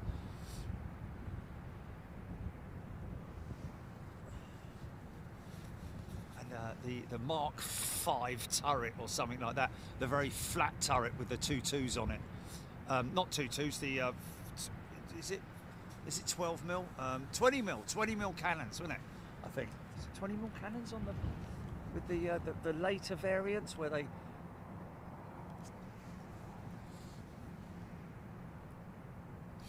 Bolton and Paul were the big turret manufacturers. I think Bolton and Paul are actually still manufacturing aircraft components to this very day. Certainly the prop manufacturers are, and the undercarriage manufacturers like Doughty that built the Lancaster undercarriage. Oh, easy. Still operational today. Doughty do the, I think Doughty do the prop blades as well, don't they? They've got some form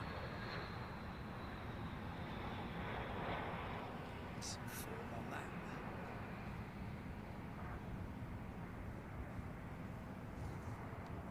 Yeah, I know. That's what I just said. PA 474 is not a Canadian Lanc.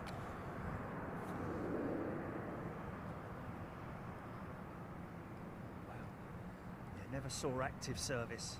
PA 474, of course. However, there is one Lancaster, which is a hidden gem at RAF Hendon Museum in London. If you ever get the opportunity, now that is an aircraft that that's a ton-up Lanc, and in other words, a Lancaster that did over 100 raids. Unbelievable that you can still see scars on her from. Oh, wow, look at this. Having fun here, look.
If you are a new member or have been gifted a membership, don't hesitate to come in and chat, folks, because I love to hear what parts of aviation you're into. If you've got any questions, if you want to add something to the to any discussions that we're having, please don't hesitate. If you've got any news that you want to share with us, just get involved.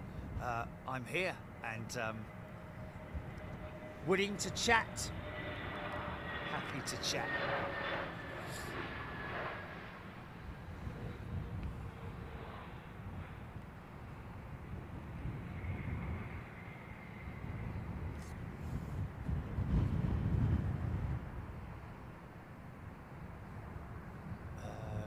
Atlanta been viewing for quite some time now, and that's news to me. Learn something whenever I tune in. What was that?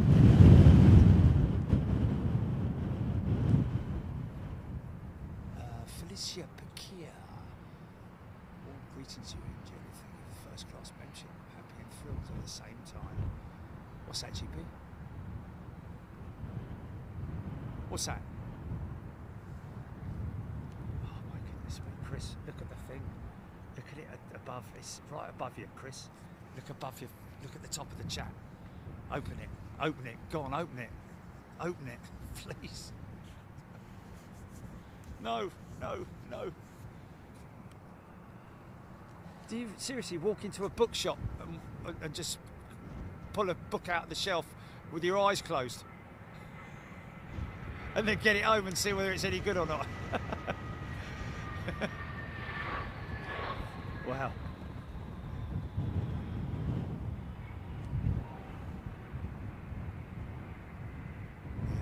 I mean, yeah, it's all banter, of course. So.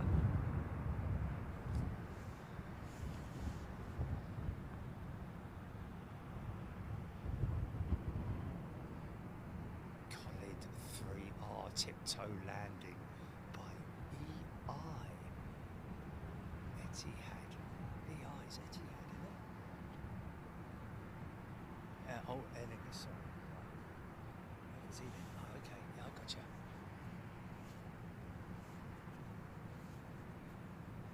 Chris Rawson, the sun is on the screen. There we go. Come on, Bob, you've been with us for 4 years. You are joking, aren't you?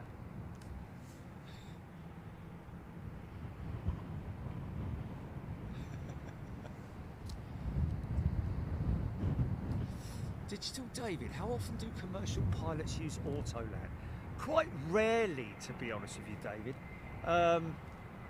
Only if the conditions are, you know, category 3, I think, is autoland. Oh, bit of thermals there, my old mate. Category 3, I think, is the, you know, below 20 feet or something like that. So I need to sort of like really get my numbers around that one in terms of the Cat 1, 2 and 3. Obviously Cat 1 is, you know, different levels of visibility, but auto land, yeah, I mean, very, very rarely do they use it, unless you're in somewhere that literally has fog every day, and you know, in a country where it happens a lot. Bob M.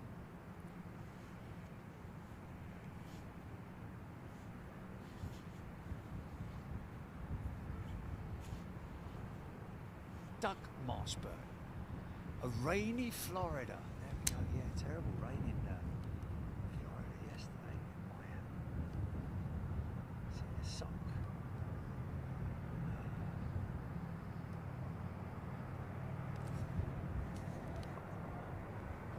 Nice.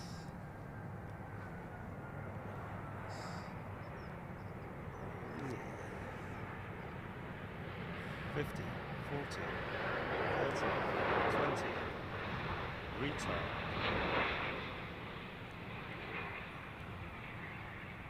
Quite thermally, isn't it?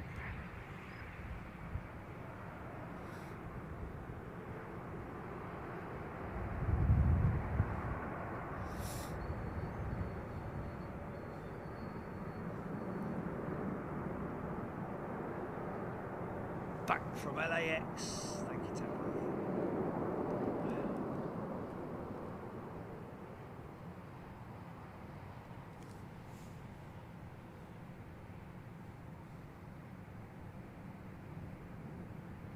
Flying Bedstead. I've been to the Lancaster, the Dan Busters pub at Scampton, along with other, like the Blue Anchor is another very famous pub up there in Lincolnshire. I've done them all. I've even been and visited some of the disbanded and abandoned airfields around Lincolnshire.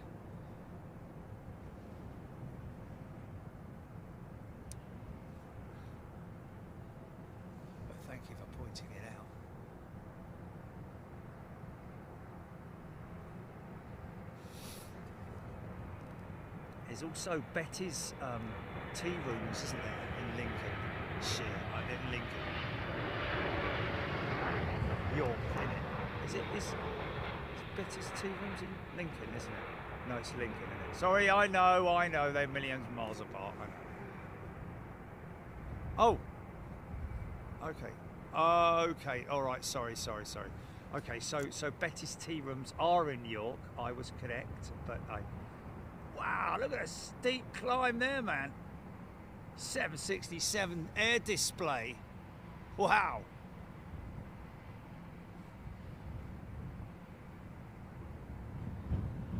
I think Betty's tea rooms still has behind glass. I think it's protected. Obviously, it's been modernised since the back of the war. But a lot of the bomber crews used to frequent Betty's tea rooms. Halifax squadrons, mainly, I think. I didn't say that actually. It's probably wrong. But,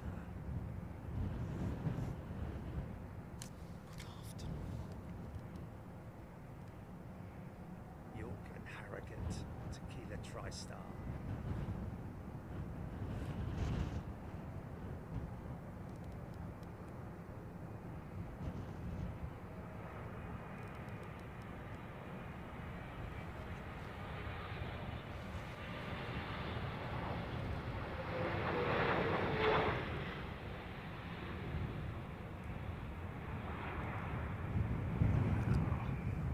Yeah, flaring. Look at that.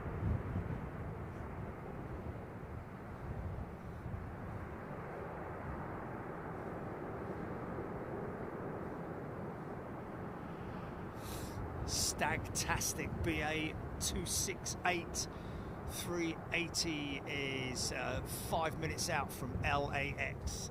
Thank you, Stagtastic. Keep those notifications coming for me, folks, because obviously I'm pinned to the camera, trying not to miss anything.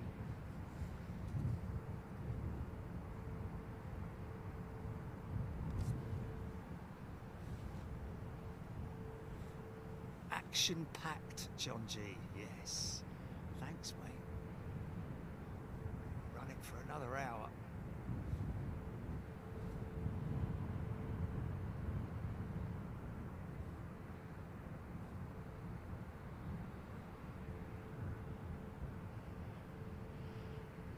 Yeah, Betty's tea rooms aren't the Betty's tea rooms as they were back in the olden days.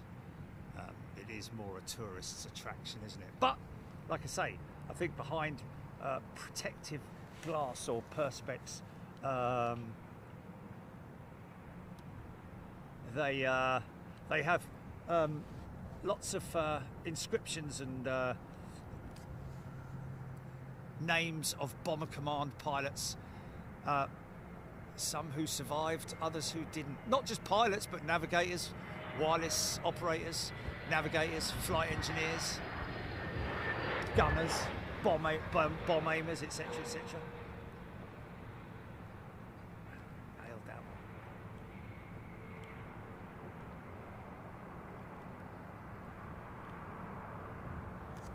Yeah.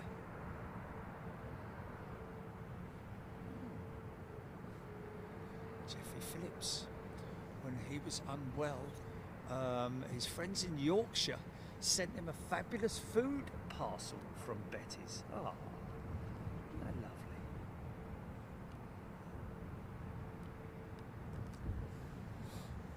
Sound like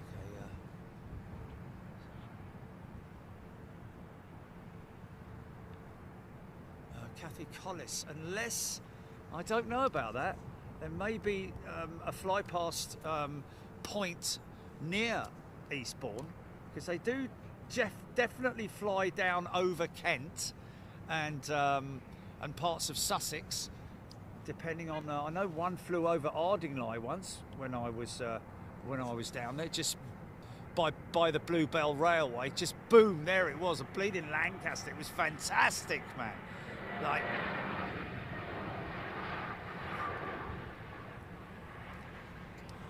imagine going somewhere and then just parking up, and then all of a sudden a bleeding Lancaster comes hammering over the top. Just absolutely.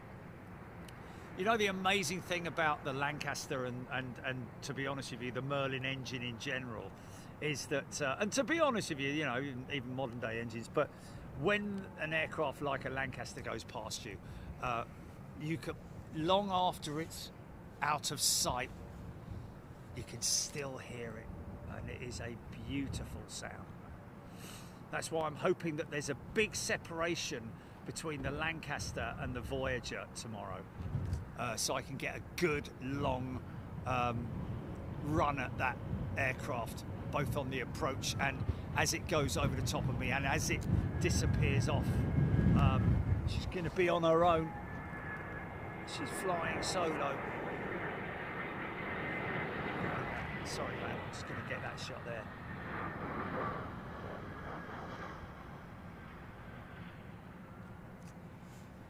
cool is that?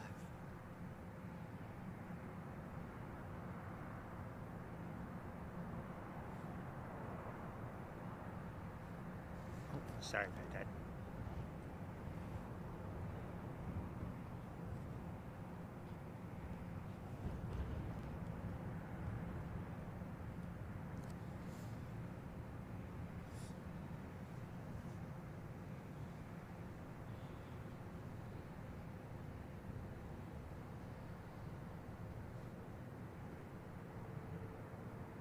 Harry Rundell, thank you, Harry. Rundell.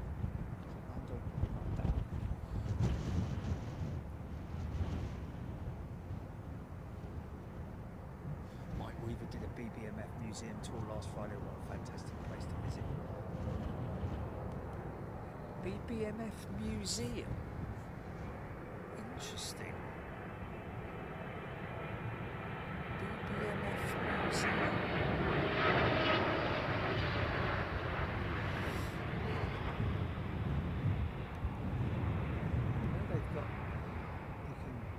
Tours around the facility, the active BBMF hangar at RAF Coningsby. I know you can book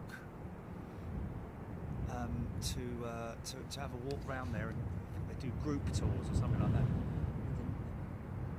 Oh, visitor centre, that's it, yeah. Okay, not the museum then, because it's not so much exhibits and stuff, is it?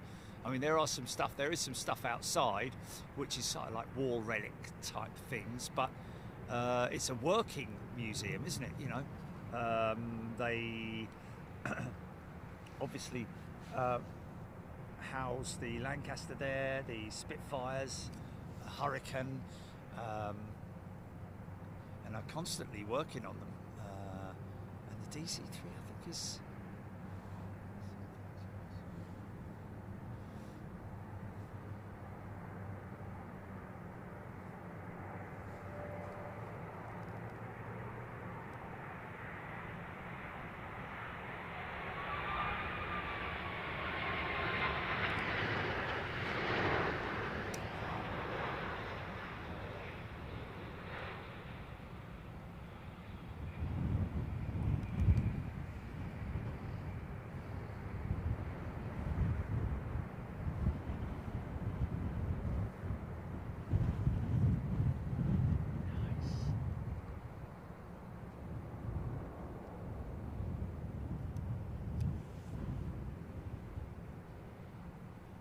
Gina Graham, thank you. Thanks everyone. I think it's a unanimous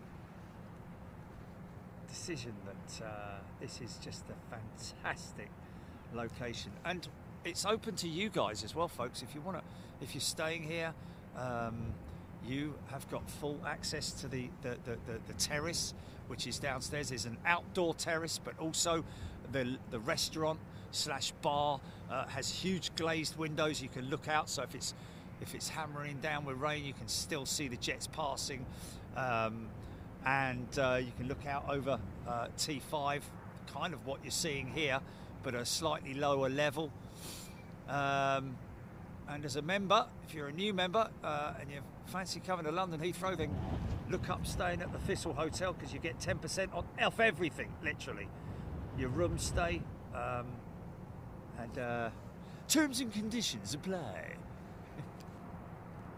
All your food, all your drink, everything's 10% off. So if you transaction, you have this 10% discount.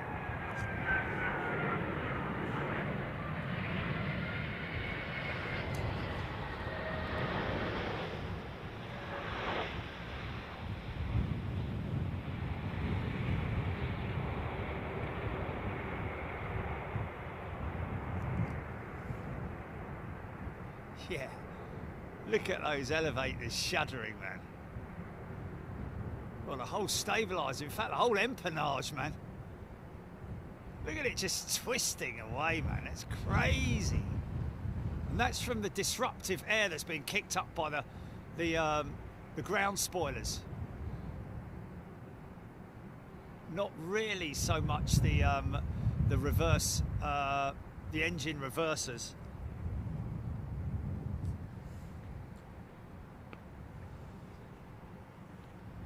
Labyrinth booked for December. Sadly, it'll be dark the whole time. Well, yeah, but you can still come outside and put a nice big warm coat on.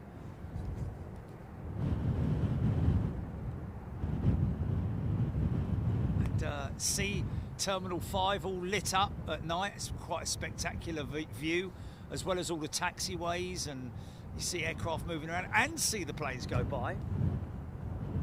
In fact, at night it's quite moody, if you know what I mean. It's quite artistic, in any sort of way. Xiong Hyung Lee, such a large machine. It's great, isn't it? Oh, Avro, yeah, it's 10% off everything. Your food, all your drinks. I guess you're. I'm not sure if you get comped. I think you get comped. I'm sure you do. Is that legit?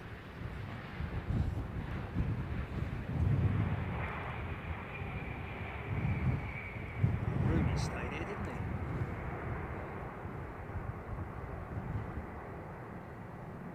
he? And Rumi gave it the thumbs up. Great food, great tucker.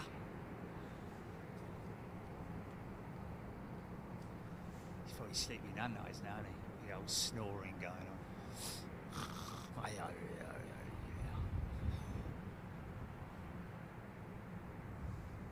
Stenith.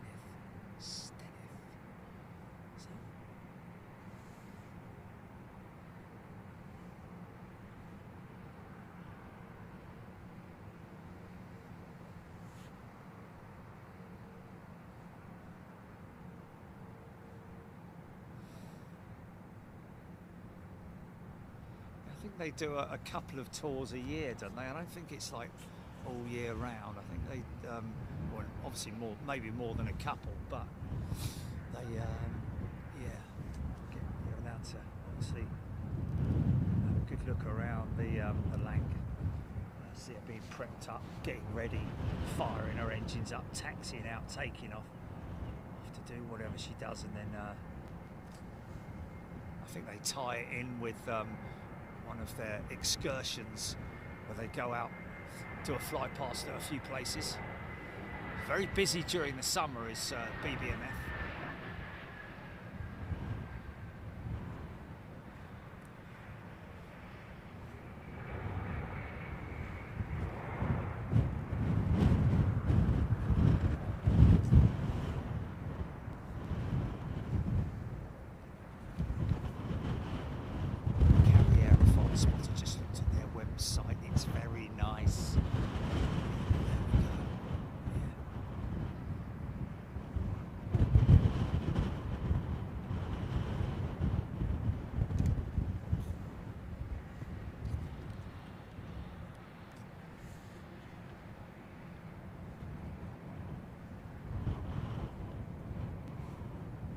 Go around. Is it? Yeah, that's not good, man.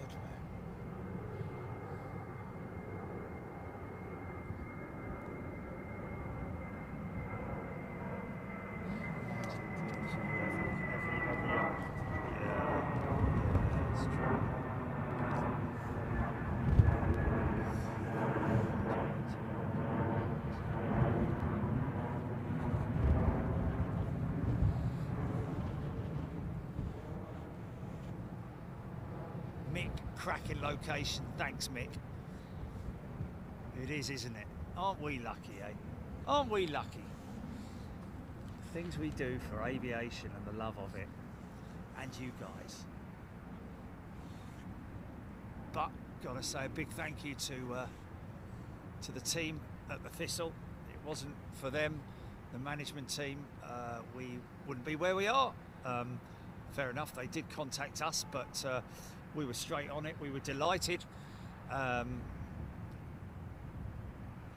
We kind of lost contact with the Thistle many years ago when we started.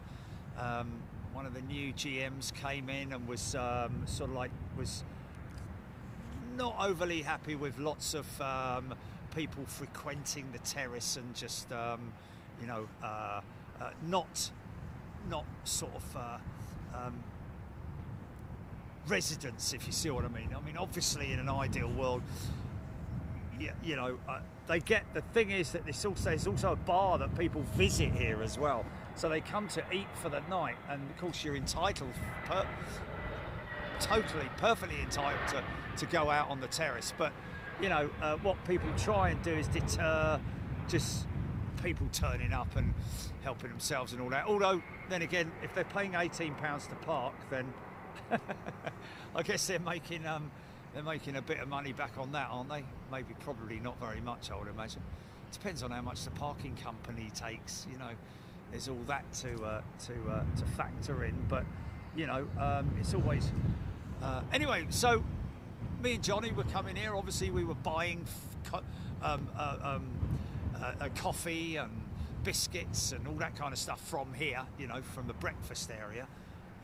So we were making it, you know, but the GM generally sort of like, she sort of like put an end to everybody doing it, especially because, you know, obviously we were live. We had therefore you're just going to increase the awareness of the facility, and potentially you could potentially attract people who will just turn up, not residents, not pay, get off the bus, walk in here, go upstairs, eat their sandwiches, and not pay anything towards the hotel, which I think is wrong, personally. I think it's always good to dip in and, you know, out of just for etiquette, really, just to say thank you for allowing us to come up here and, you know, at least come up and, you know, have breakfast up here. You could potentially have breakfast up here as well. You don't have to be a resident to have breakfast here, I think. I think you can buy a breakfast, I believe. I'll have to check these things out to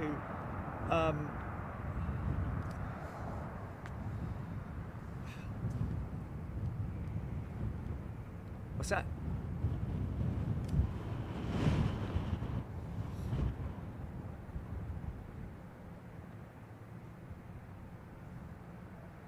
No.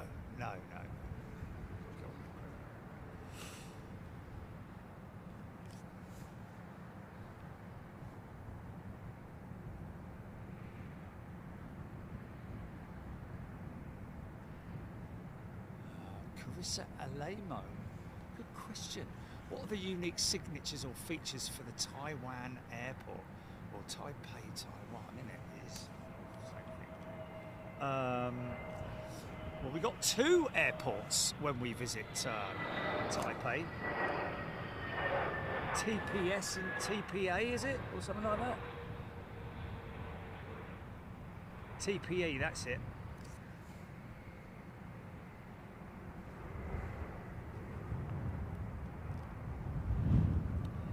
So we do have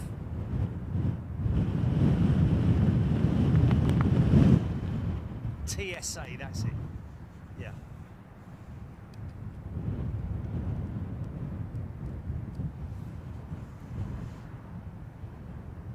Yeah.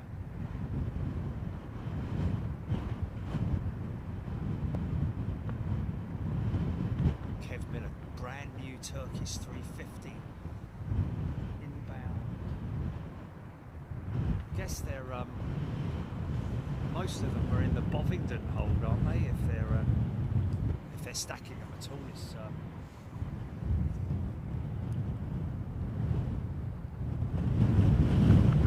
going to be great for 270. Big stuff. It's firing up front of us and taxiing out.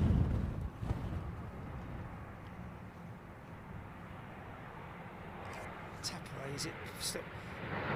Taipei, I'll be honest with you, I'm not sure if it's ever been profitable to fly an A380. I think it's just kind of scraping by, maybe breaking even, I don't know, but in terms of fact that it is a 4-engine jet, and most of the money, as I remember Screaming Emu saying, it's quite interesting. I don't know if that's the case globally, but certainly for American operators, most of the money, profits are made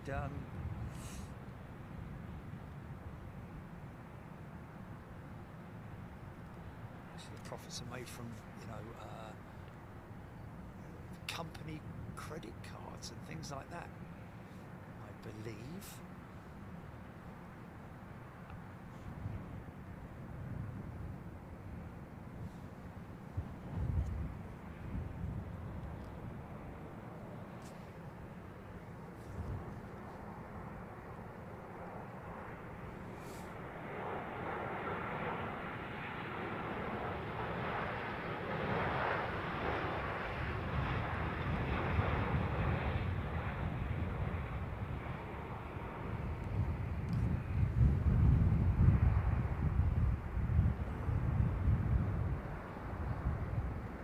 Oh, Xiong Hyun Lee is operating into Taipei on the 29th. Oh, awesome, man. Well, we'll get to see him or film him at least, won't we?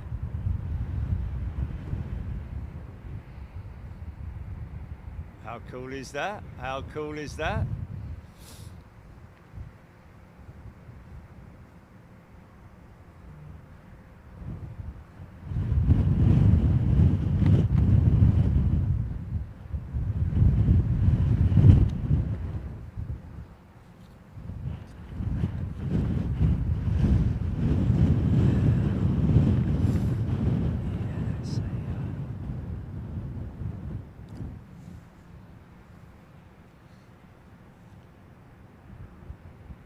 Royal Jordanian number 2.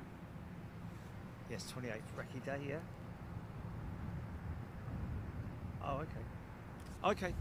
Well, we'll definitely get it then, won't we? I mean, yeah.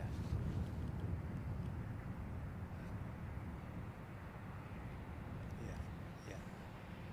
So we need to know from him where we are best located. Yeah, we need to do a bit of research on that one, yeah.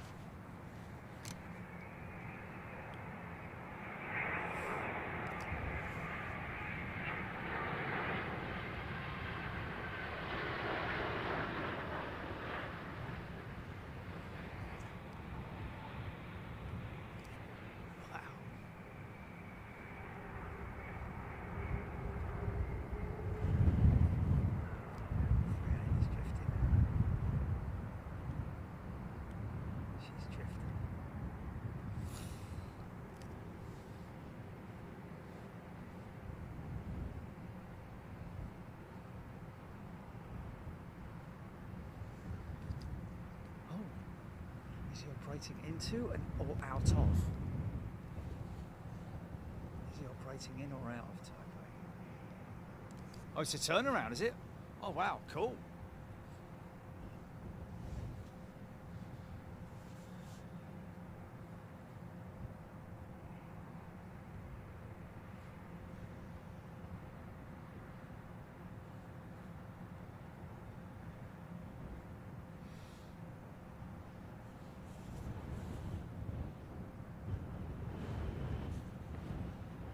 This is the Royal Jordanian.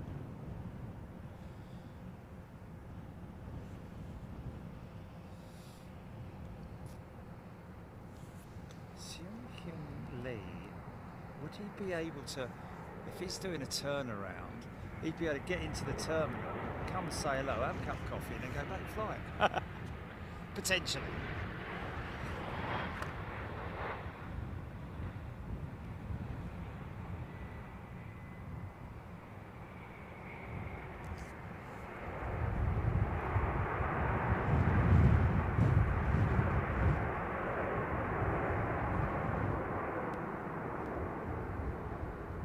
Oh, perfect. Thank you, sir.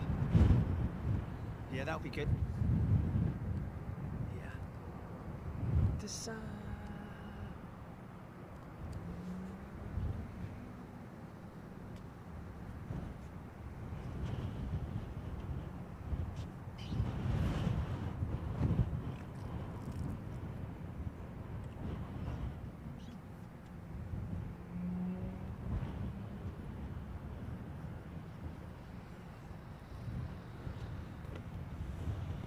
Sorry, my dad.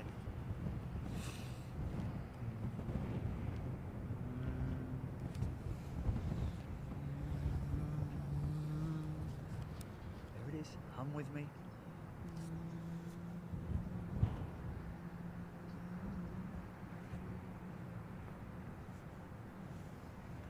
Sing with me now. Sing with me.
Great shot that is, man.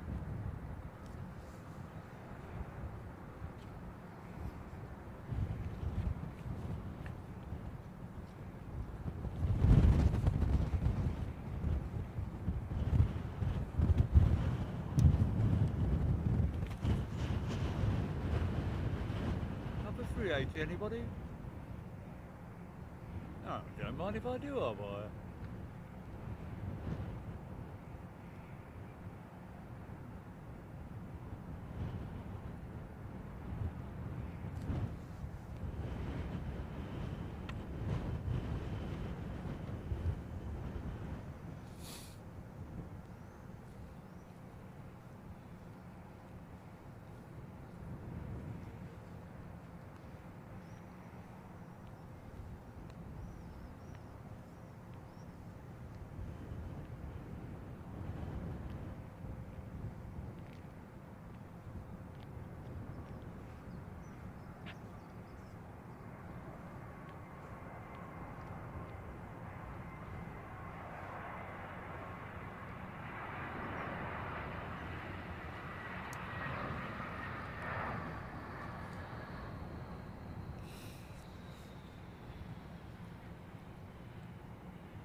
Shinghongli 1 hour 10-minute turnaround, so I won't be leaving the aircraft from running too far. Oh, brilliant.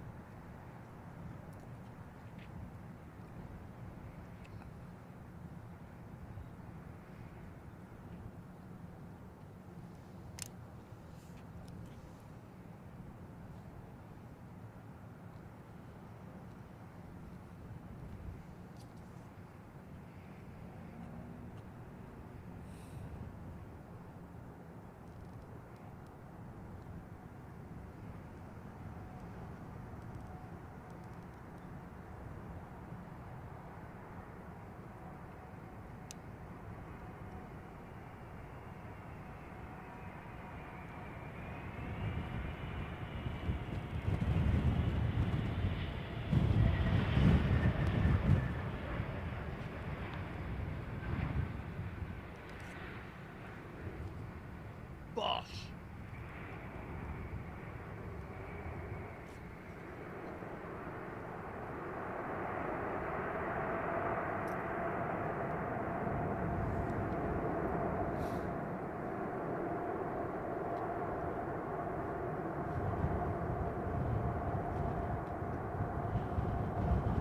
Poor BOA, blimey.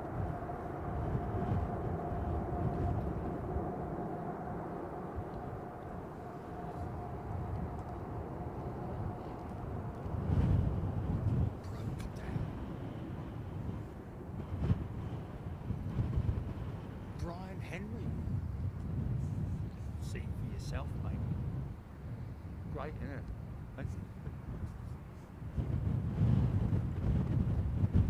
Of course, we're looking out over the far western side of the airfield, British Airways Terminal 5, and its satellite terminals as well. All BA down this end, bit of Iberia as well, one of their partners. Remember Qatar used to be parked up down there during the COVID times, wasn't it? When we started flying again.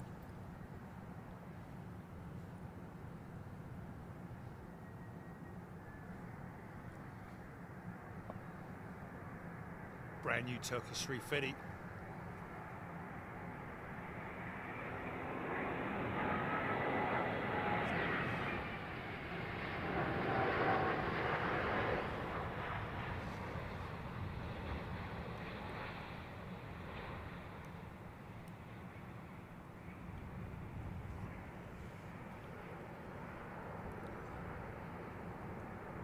Yes, I'm aware of that. When's he arriving? Is he flying it?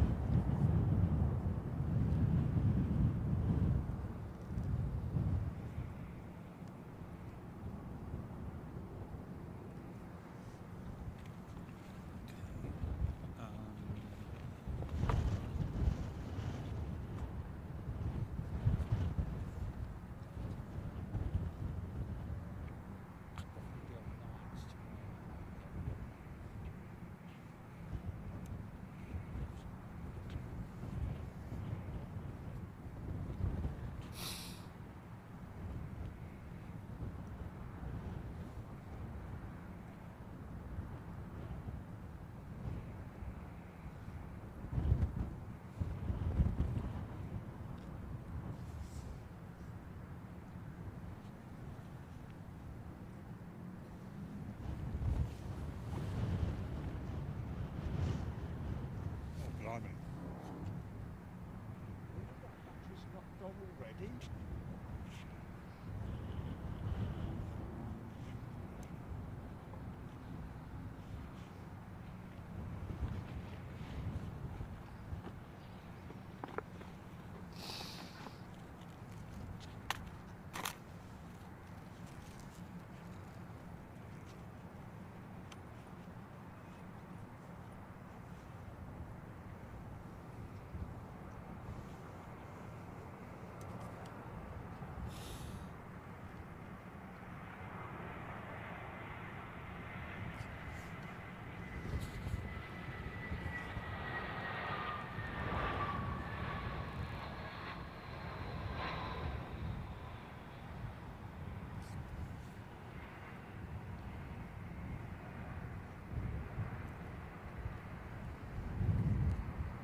John Palmer has gifted 5 channel memberships. Thanks, John.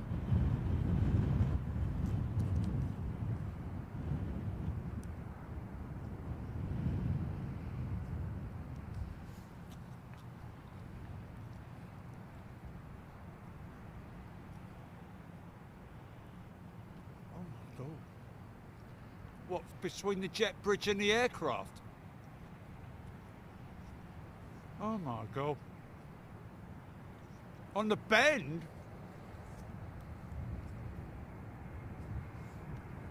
Yeah, between the aircraft and the jet bridge.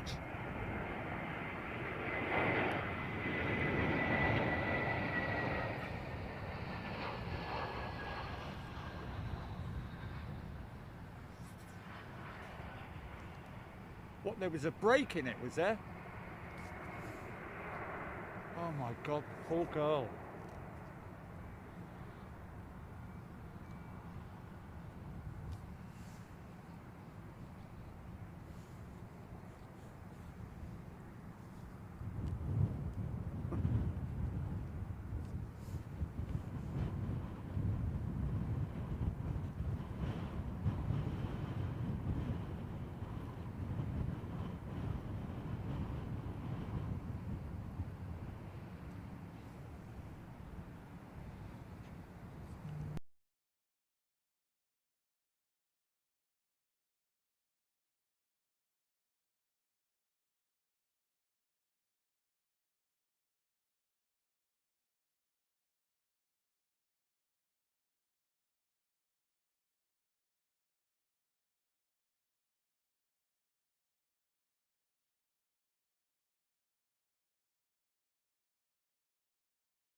Flipping heck.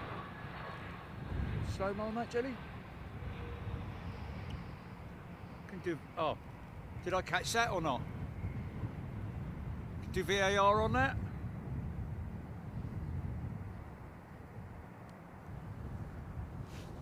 Or not?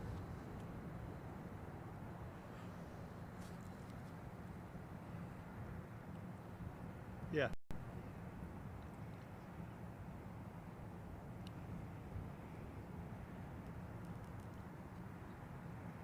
No, can't do it. It's fine, fine, it's fine.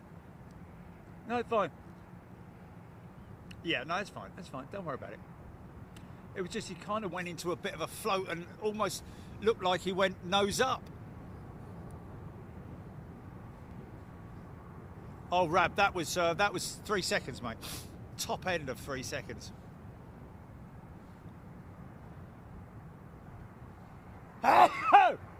Excuse me. And that was also retrieving the tyre from its blanket. No, retrieving the battery from the bag.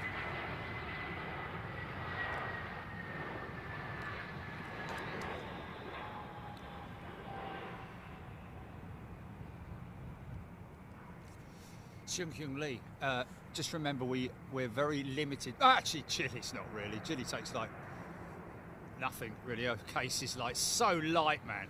Mine weighs like 27 kilos. Chili's weighs about 8. So yeah. Any Korean Airlines giveaways specials would be good. Not that I want it to cost you anything, sir, but if you're like they do, like Turkish Airlines gave us those great models, didn't they? Look at this little fella. Hello. Hello.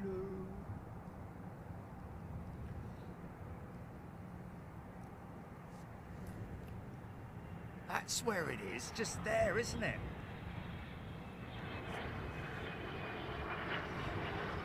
Allison engines. Don't want to get down, does it?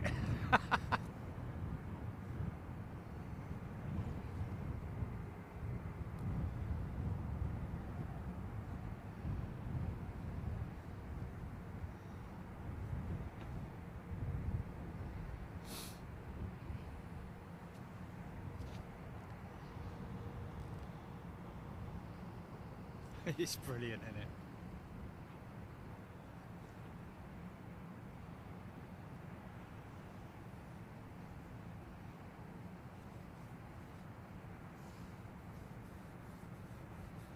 It is funny when you get someone who's been with us for like 4 years asking randomly, oh, so when's the runway switch today? It obviously didn't happen at 3 o'clock. They must have, every time we've talked about it, been either out of the room, not watching, or something. In all those 4 years that they've been members, or whatever, it's quite funny, isn't it? Have never heard any information on 09 operations versus 27 operations.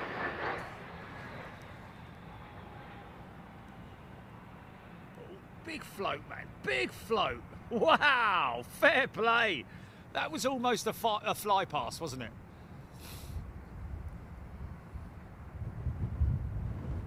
All the way from hell, ladies and gentlemen.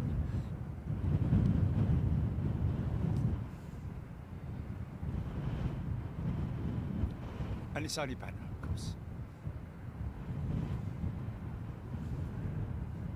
Adventures with watches. Interesting. Adventures with watches, eh?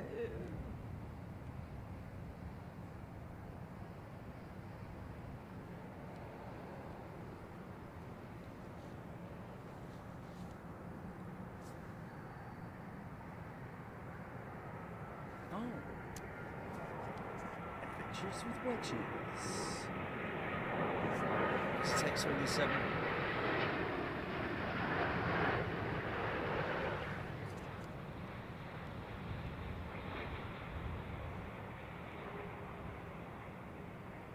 Nice. Wow. The way those things sit down, man. It is pretty nuts, isn't it? Then it becomes a vehicle. No longer a flying machine, but a vehicle.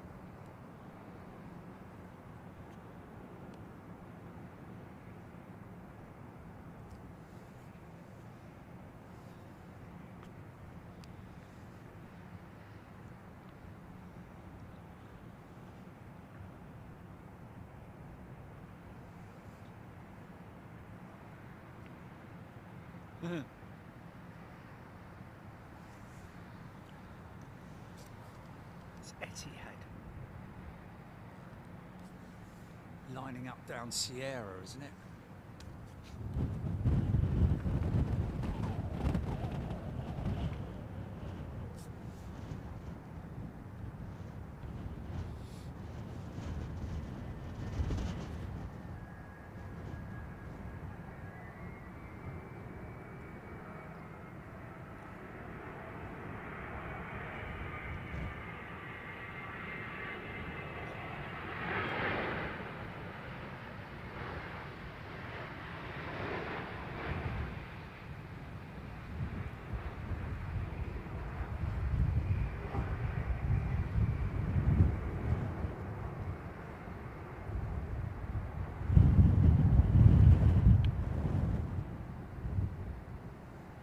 Sound is gone again.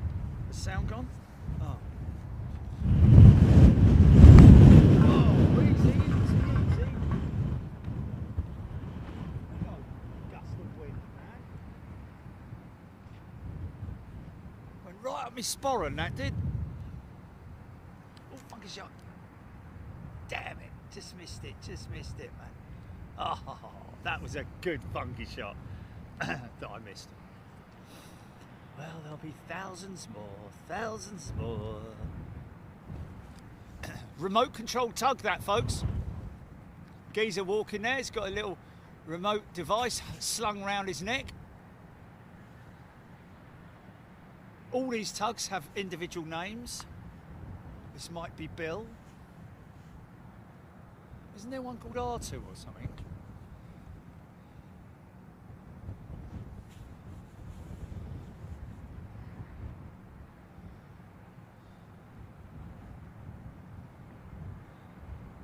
What's that?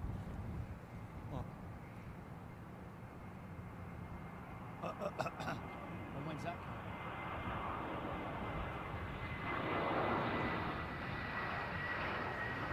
Have a go.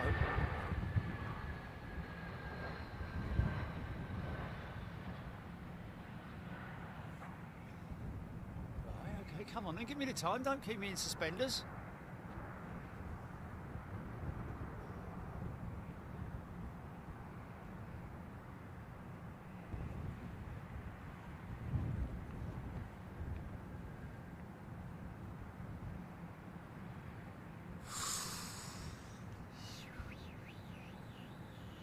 So 3:15, 4:13, really.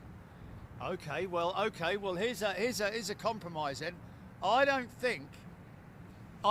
think it would be, I think I would probably be strung up. No, I would be stripped naked and I'd have to walk through Staines High Street with everyone at the go side going, shame, shame, shame, if I left now, because there's a 2 380s and a 747 in 56 minutes or thereabouts, and all the stuff in between. So, Mark Abraham, as he upgrades his membership to first class. Is it all right with you if I just nip down? I can get rid of some of the stuff that I've got up here on the roof with me, so I don't have so much stuff to take down, if you see what I mean. And then I can go for a quick wee. Is that all right?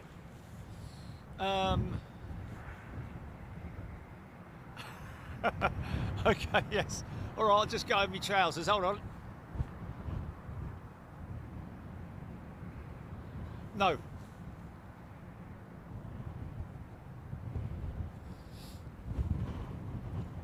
Okay, we'll wait for the next 4 heavies. I can, don't say tiddler, but I'm dying for a bleeding wee.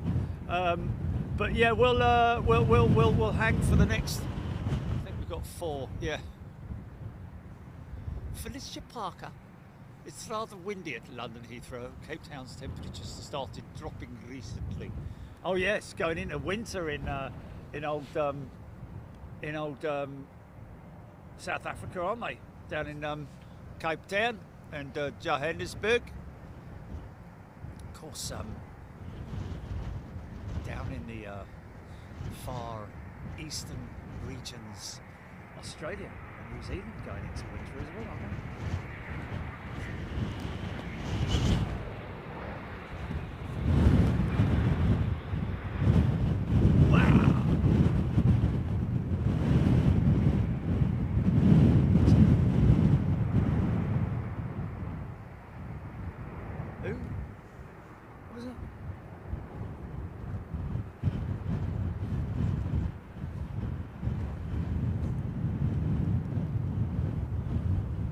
Okay. What to give to him, you mean? Oh, that's hilarious. Okay. And what's his name? Faroum, did you say? Oh, Haroon. Okay.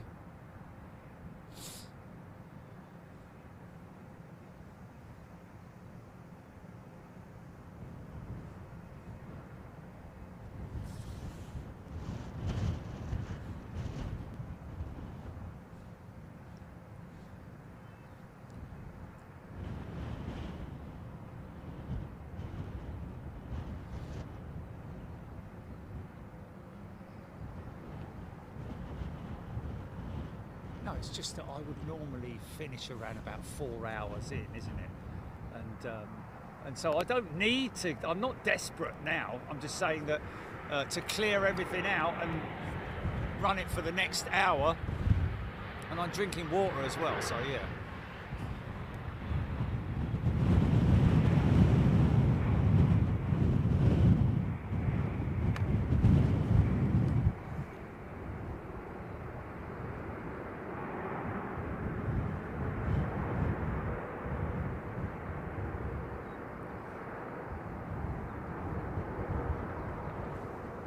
Saudi indeed, Kev Miller.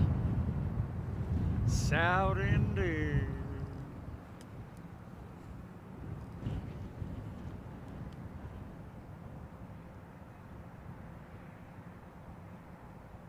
So right now, clear land, 09 right, winds, I think our winds are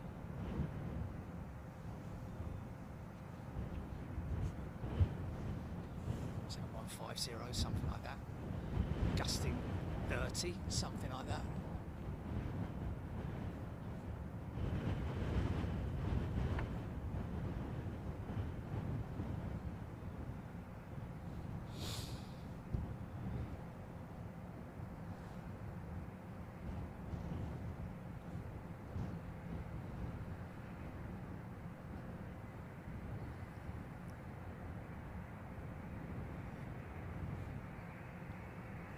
Avianca.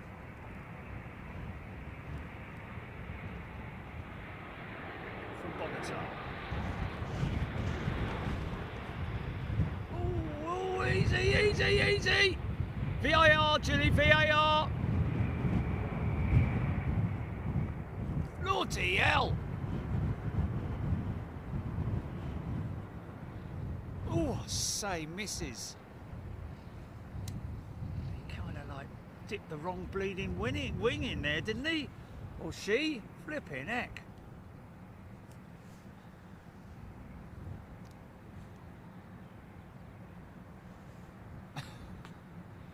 Let's have a look at that.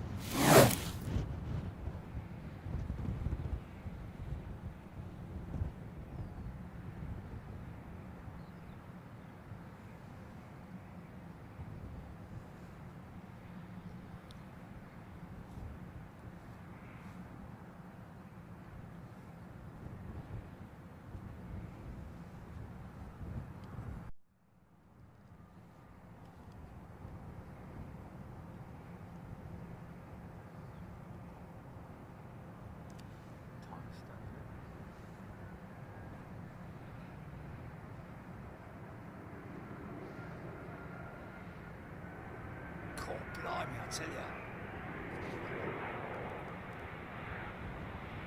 He definitely got that left wing up in the air, didn't he? Whoa, wow. That guy kind of too as well, man.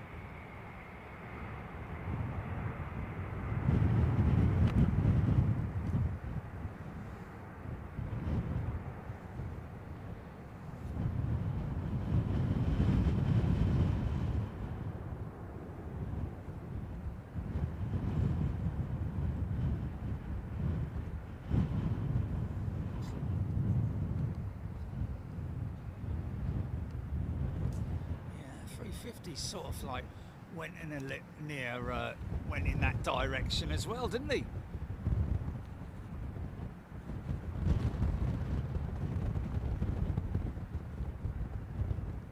Oh my goodness me, it's gonna be epic, mate. I just got to get some sandbags up here. I've got to get some sandbags up here, so that they're ready for me. Strapping down the sticks and all the other bits and bobs.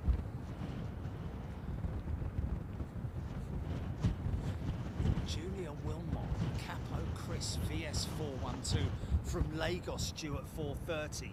It's got to be the closeout, isn't it, Jilly? Yeah.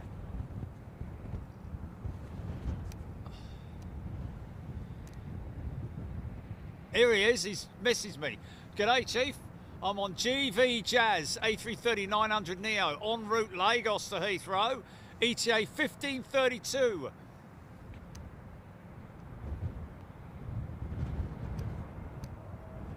Yeah, 1532. Oh, that's Zulu though, isn't it? That'll be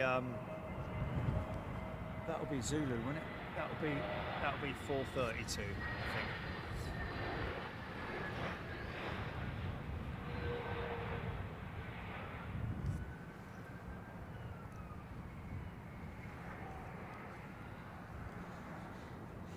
Have you got the GP? Have you got that thumbnail? Can you send me that thumbnail? I'll send that off to Chris and just say this is what you're going to look like.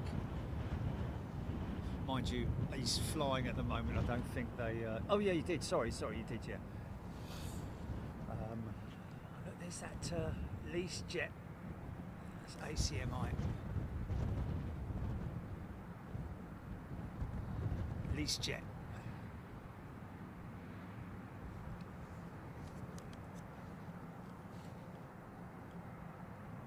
Yeah, thanks for that.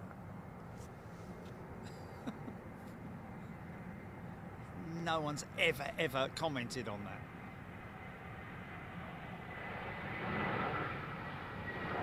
You know.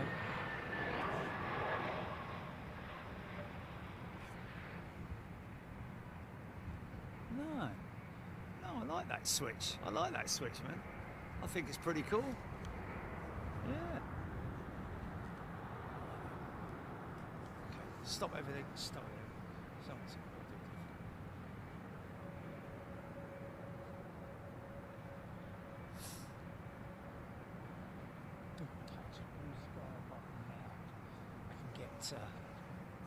I can get Donald's. At the moment, all I've got is that to offer you at the moment.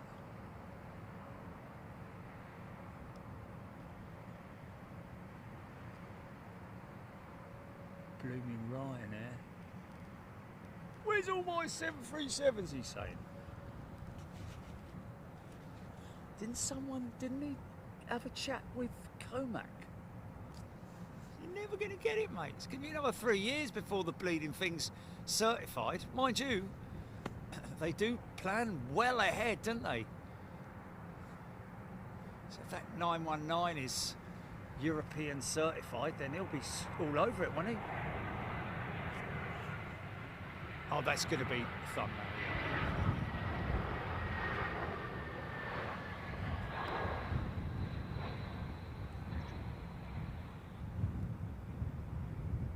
wow!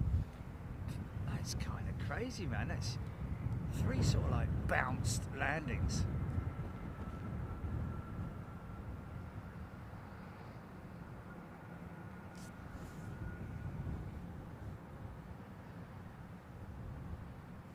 Chris absolutely loving the new location. Fair play, mate.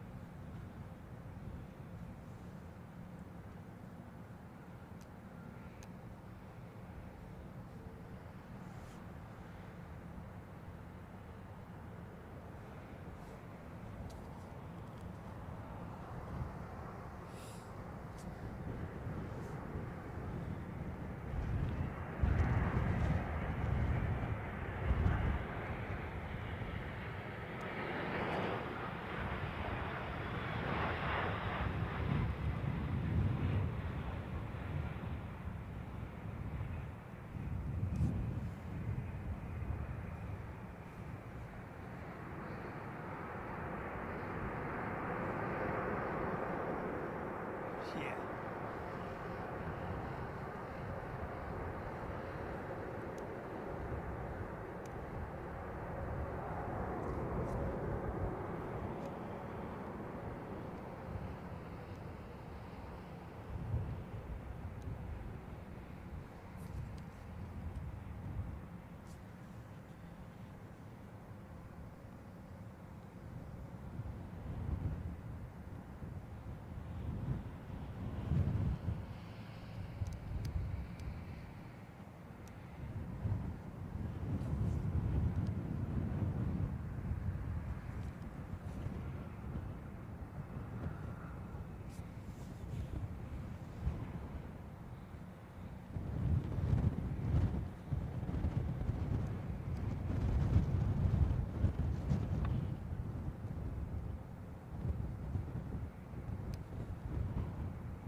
Right. Have I got time to go for a wee now? Oh. Oh, Cathay 350. Oh, he's next. Yeah, sorry.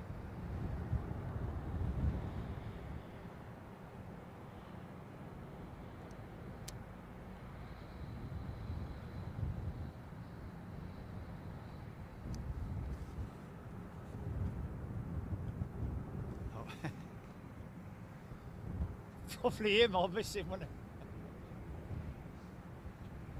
No, my luck. Bimmon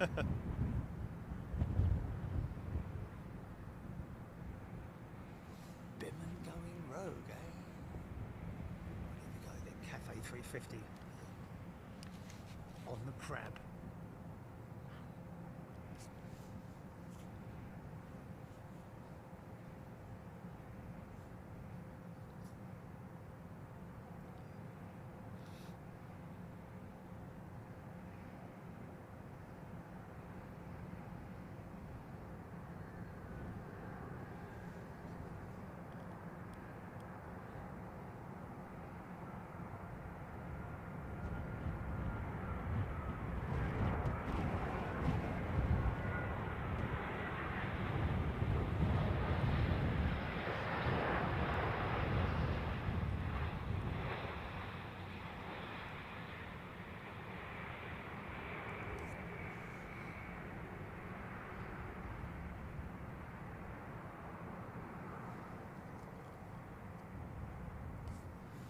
love shots like that.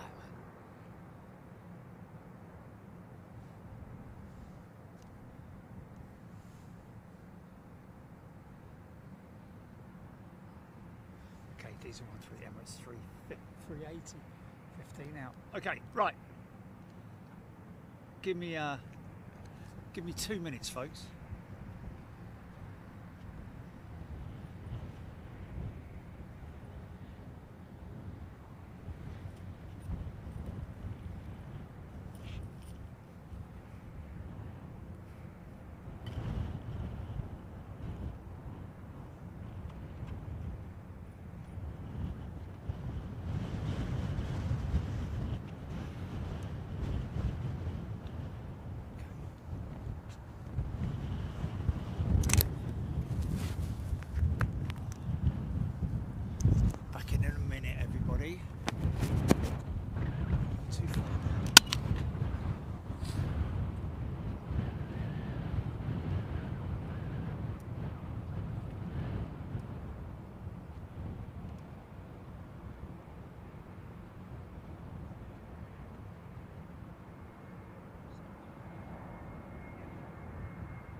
Yeah.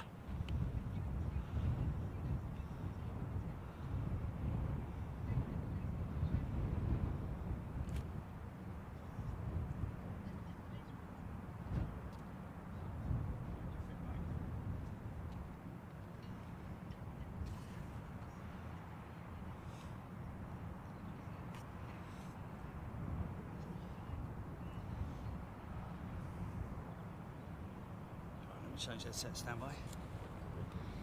Right, I have freed up my well, I freed myself up.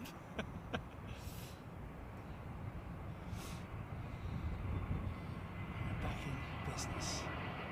Through till about 4:30, folks, if you fancy sticking around. And I think the closeout, we do have a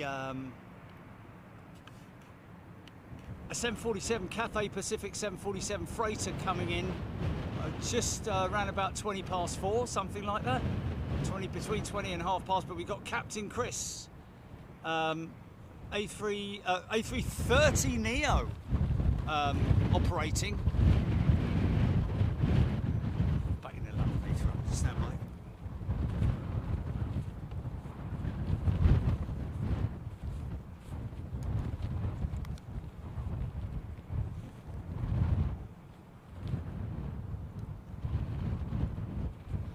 There we go.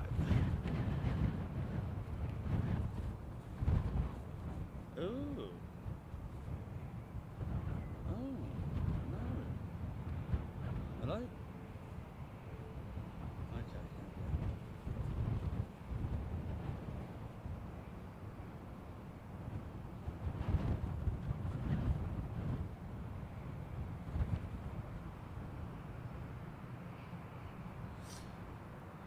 Oh, big shout out to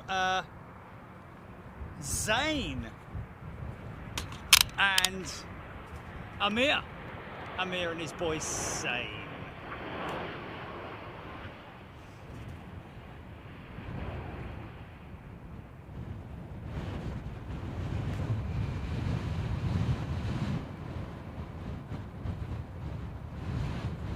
Wow. Isn't that crazy? I went down on that, got down onto the other roof, and literally 10 feet down, it's hot. I had to take the other jacket off. Now I've come back up here. I left the jacket down in the van because it was too hot down there. I've come back up here, it's freezing cold. But I do have my Big Jet TV hoodie, which is it's enough.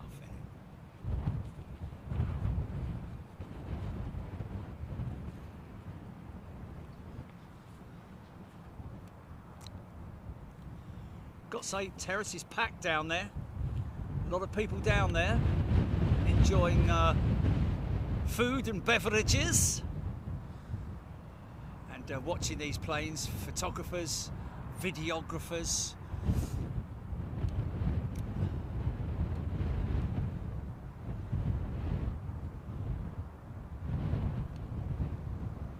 Kev Miller, wind chill, yeah, it's just amazing when you just 10 feet up and it's jam. This will be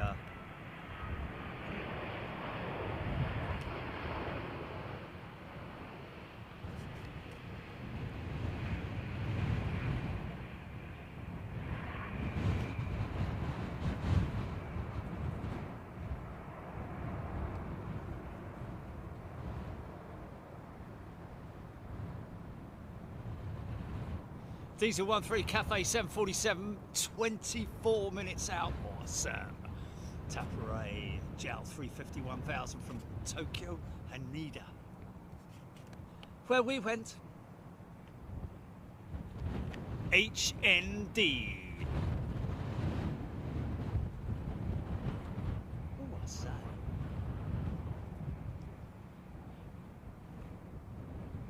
HGC saying that JAL 350 on number 7 on flight radar. Brad loving the shot.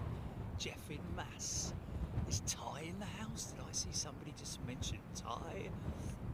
Carl Roller, Captain Chris will be last in 747 due 4:15. And if you've just joined us, folks, we are at, believe it or not, as it says on the bottom right-hand corner of your screen, we're at the Thistle Hotel Heathrow, right, literally a stone's throw from T5, so a great vantage point if you're staying at Heathrow overnight or 2 nights even, and you need to get to the pod. Quick access to the pod, but also opportunity to get yourself out on the terrace. Got a big terrace here. That's the great thing. You can have a lot of people out there, and it's not all nosy. Got a bit nosy there, didn't he? Put him into a long flare.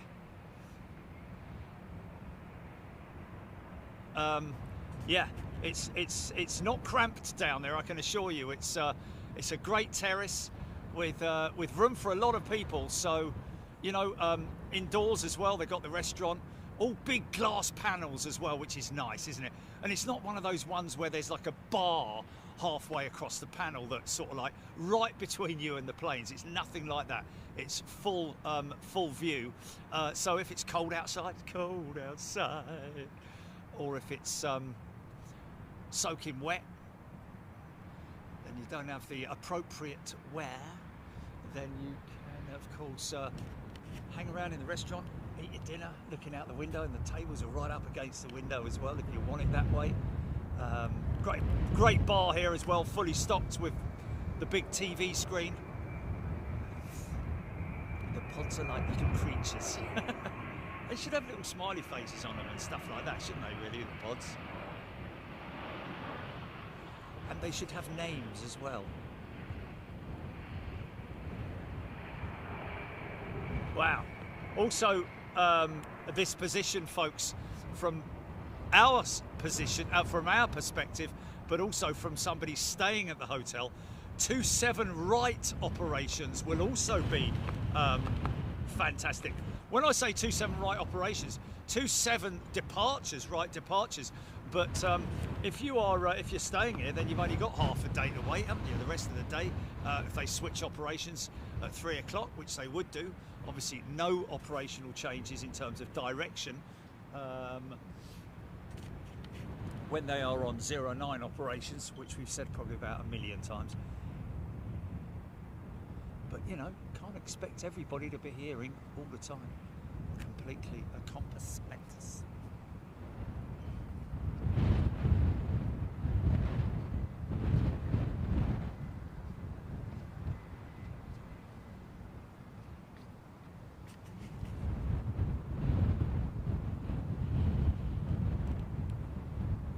Kev Miller.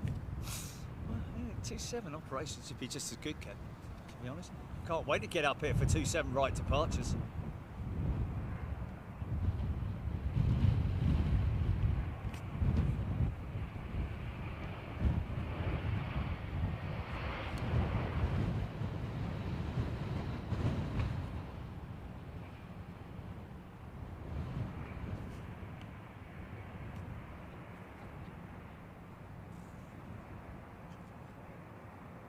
Yeah, we'll definitely look into it though, mate.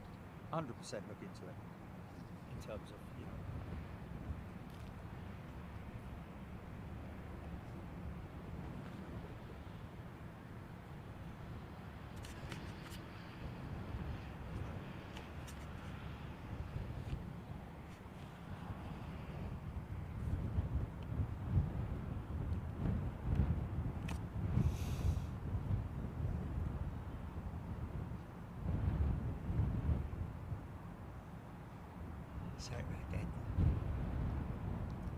Big old lump, look, 500 plus tons of aeroplane here.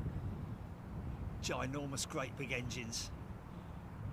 Undercarriage, main gear, landing gear, weighing around about 35 tons as well.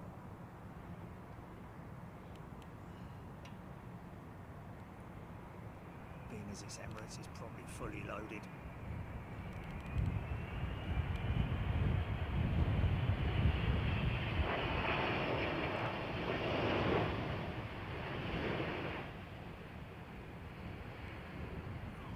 Tippy toes, man. Tippy toes. How far are those reverses?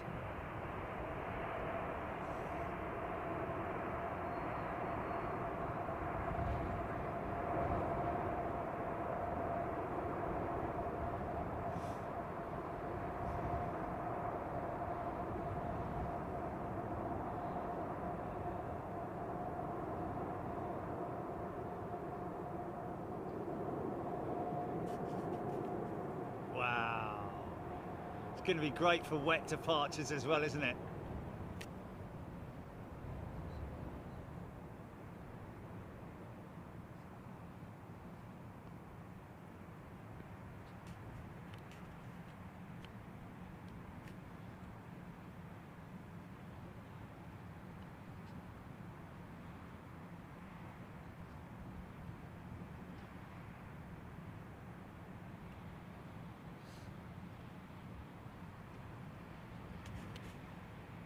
Yeah.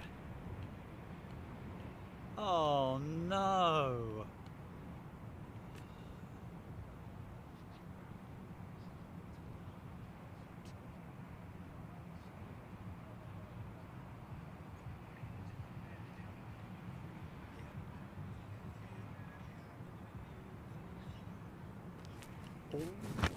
It was a controlled landing, that spit, but what is also interesting is it was on one of those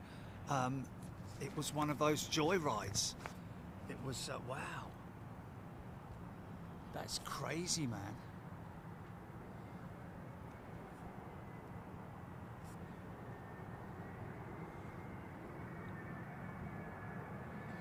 Paul South got ya.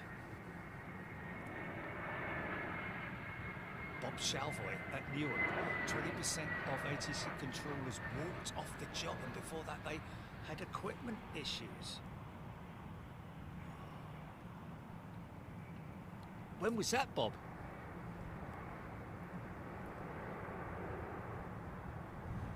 Newark, New Jersey, home of the ATC walkouts and system breakdowns. Jeff in Mass. Didn't they have a couple of missed approaches or go-arounds with Reagan International yesterday? Because apparently one of the Black Hawks was active in the area again, or something like that. They had to.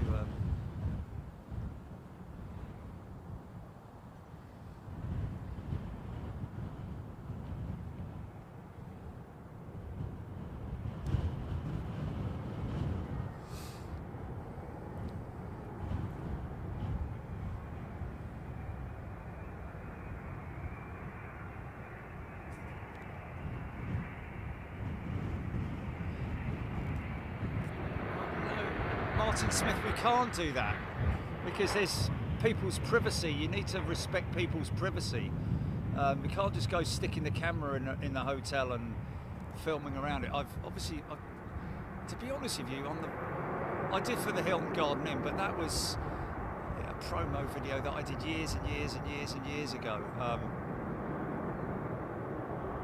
mean, I guess I could do the same for other ones, but you know.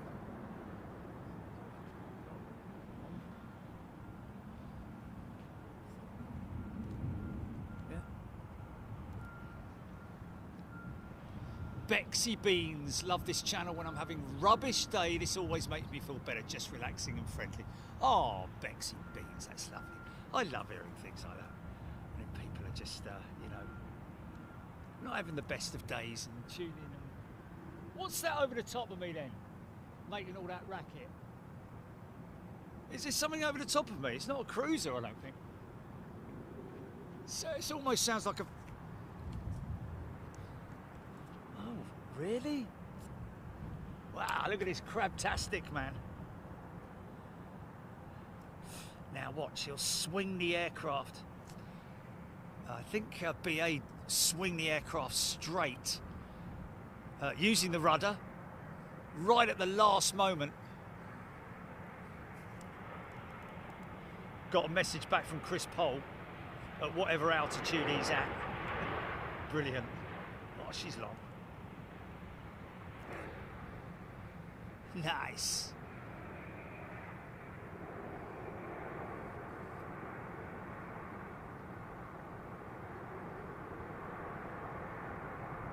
Avro Arrow, yes, I did. I did. I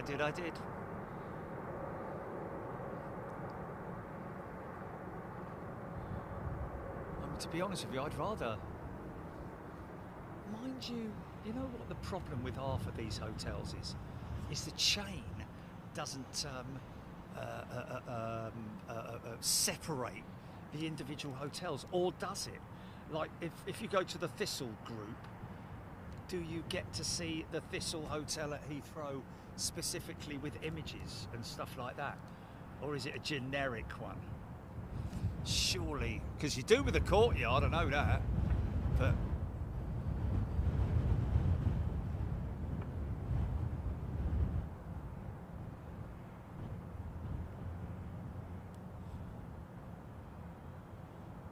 Okay.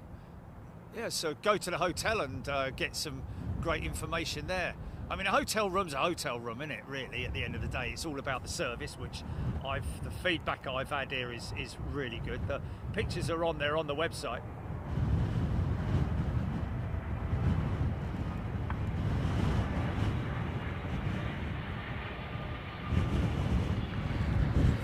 Oh, yeah, that's right, yeah. Jonathan Porterfield has gifted a channel membership. Thank you, Jonathan. And of course, these views, I know they're exclusive to us folks because we are a little bit higher up, but if you're just here to observe the aircraft, especially for photographers who just want to get that one still image, there's numerous opportunities here. I've just actually seen a family down there with a guy who's got the big long lens there and everything, but they're having dinner, which is a lovely thing, or lunch, or whatever it is. A late dinner, or late lunch, or early whatever. Yeah, ditties. Aye. Oh, what's that coming in? A long way behind that 380. Look. It's just turning on the ILS right now, fully established. Richard Bach. Is that Richard Bach or Richard Bach? I think it's Bachet. Maybe it's Bachet. Anyway, Richard is loving the new location. QR7 number 5 on flight radar HGC saying.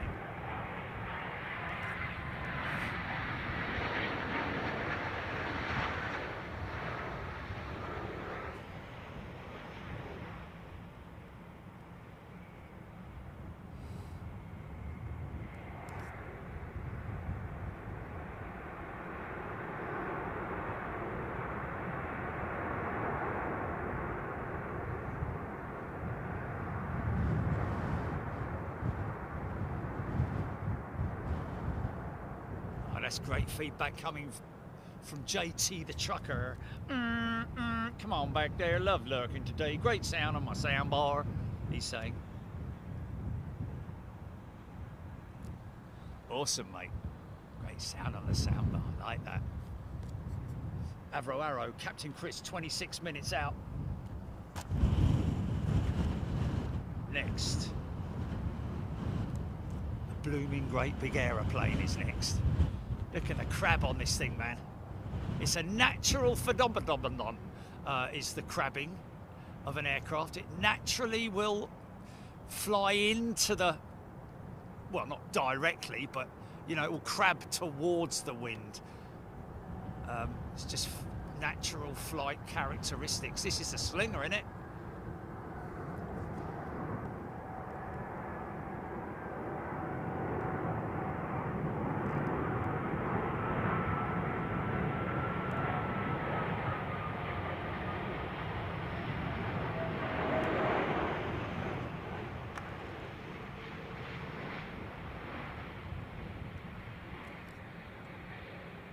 Nice! Wow, what a shot, man.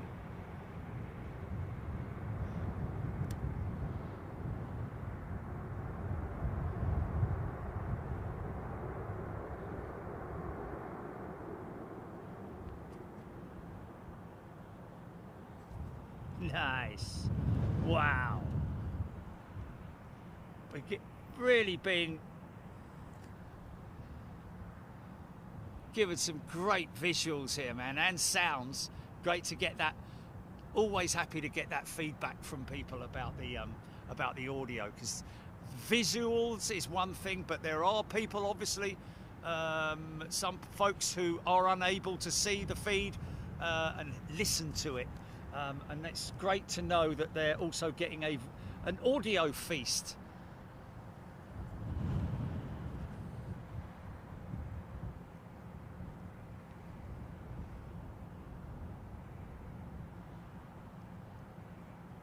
I don't think you can.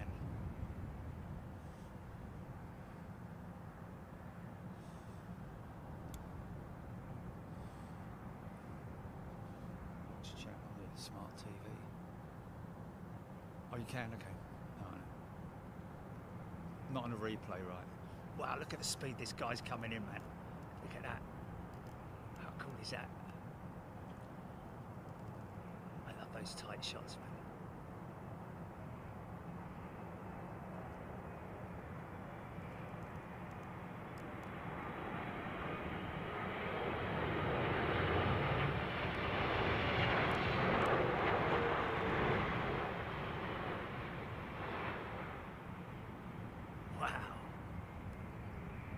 Nice. Bit of a funky shot there, man. Joanna watches on the TV, chat on the phone. If I ever do it, that's kind of what I do as well. Wow. This is going to be great when it rains, folks. What we want is a rainy day in Heathrow. Nice.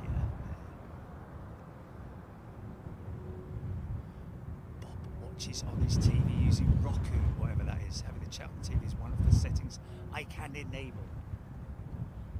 Fantastic. JP Krause, 142 knots is the approach speed. On which aircraft are we talking about there? It's got to be one of the big ones, isn't it? Marianne, take care. All the best.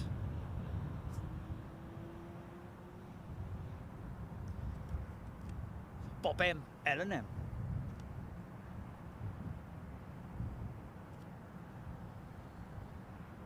But it's raining all over the world.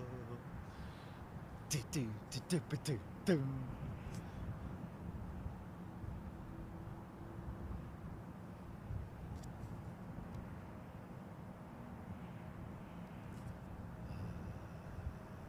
I've got no idea. What never happened, Rab?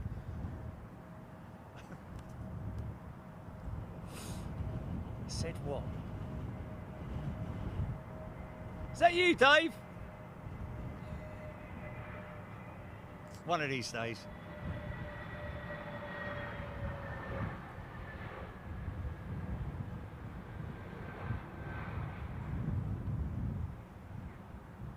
Very easy to cut the Dave SAS piece out, isn't it, really?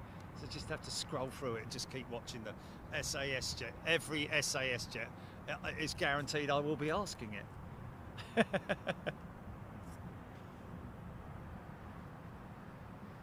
Cathay in the big in hold. That's not good. We need that Cathay jet to come across and head north. We do not want that Cathay landing rogue. Okay.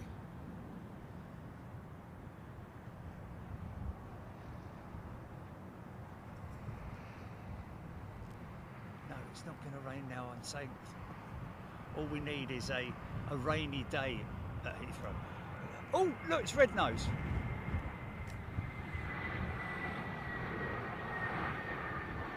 Rudolph the red-nosed airbus had a very shiny nose. Sorry. Bit early for that, isn't it? Please, can we have summer first? Or have we already had it? Was that it last week? Was that summer? Yeah.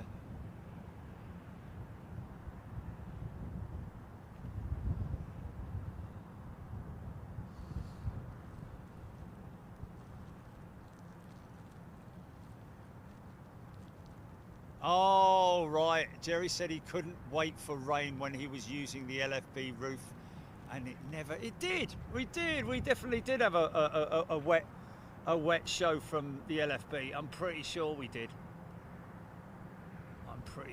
Look at this Embraer, man. How crazy looking is that thing? As he swung it round there, look. This is the E2 jet. The raked wingtip. It's got the extended pointy wingtip. That's why it doesn't look like it's got any wingtip devices, but it does, you see. They're called raked wingtips. And there they are. Splendid.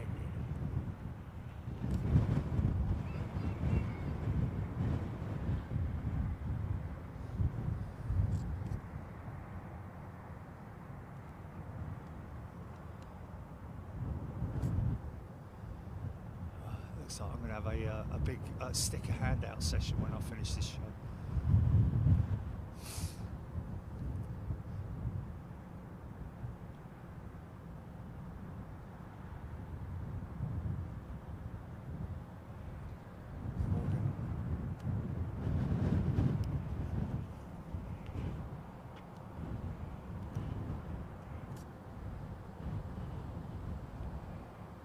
Nigel Gale, Flight Radar 24 showing Singapore Slinger trundling down Staines Road towards Ashford Hospital. Okay, that's why they need them, isn't it? That's been like that for some time, hasn't it? Maybe you should go and ask Ashford Hospital if they'll put one on their roof. Well, you never know. Yeah.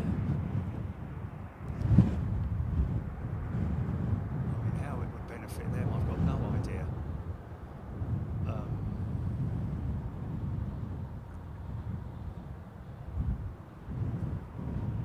Okay, Cathay may be on the move now, so I should theoretically, I may see it cut from south to north. Hopefully, with any luck.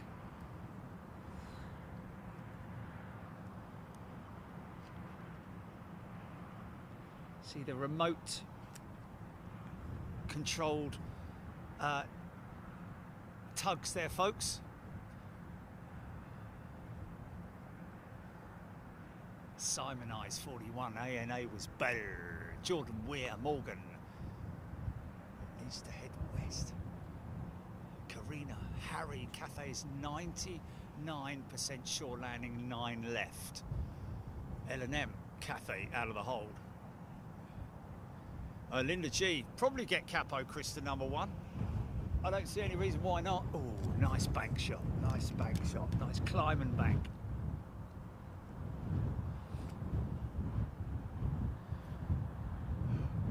Joining any reindeer games.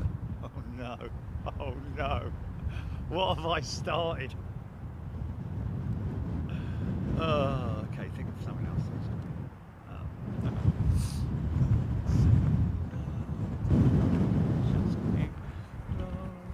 That's better.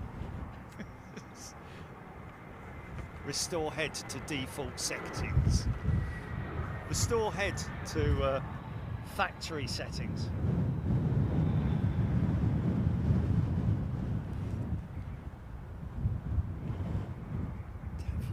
Did you timestamp that? Did you timestamp that that dodgy landing? Yeah. The wing, almost the wing strike. Richard Dockeray, Cathay Pacific 747-8 left Orpington, not Orpington, but we'll take that. Going south of Croydon. Chatty. Going south of Croydon? What's he doing going south of Croydon?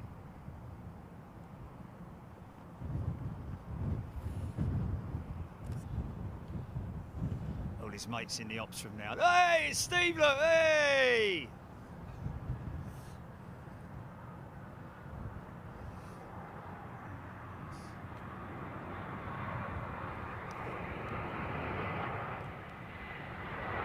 Oh, there we go. Interesting. How long ago was that put in place then?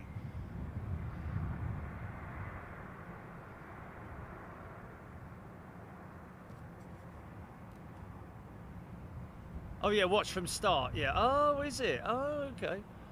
Okay. Yeah.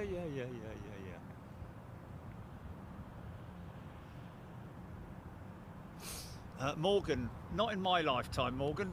There will be electric engines on aeroplanes, but as far as anything bigger than an ATR, I don't think it's not going to be in my lifetime. I'd lay me house on that. And you can have it when I'm gone. I've got no one to give it to. I know.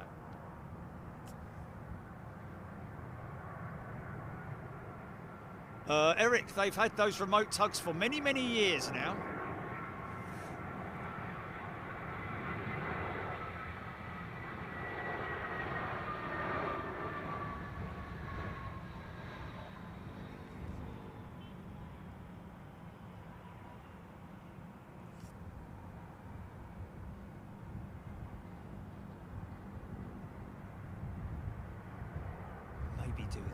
Maybe do the A400 flight tomorrow, Jimmy. Tomorrow night, maybe.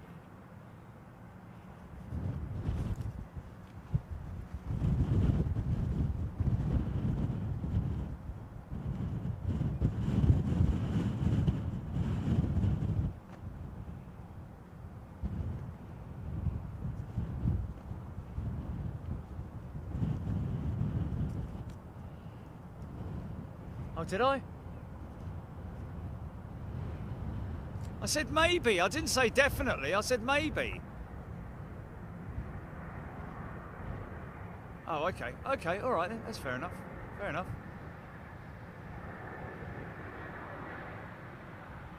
Just to see if okay, tomorrow night. Okay, folks, we're going to do the flight sim tomorrow night, okay? Sorry if I've upset a few people who say, are you going to do it tonight? Chill out, man, chill out.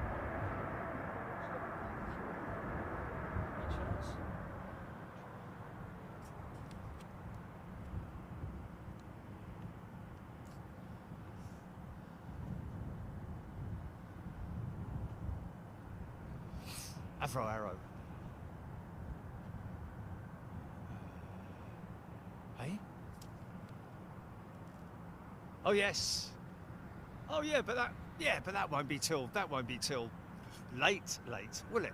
I mean, what I'm saying is that fly past is at basically 150 or something like that, isn't it? 145. So I'll be out of there by 2 o'clock at the latest. I'll be back home by 2:30, 3 o'clock if the roads are clear. So oh no, Monday. Oh no, it won't be. They will be clear. Oh no, they won't. Yeah, no.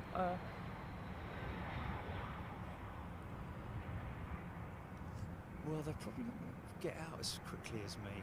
I don't know. Whatever.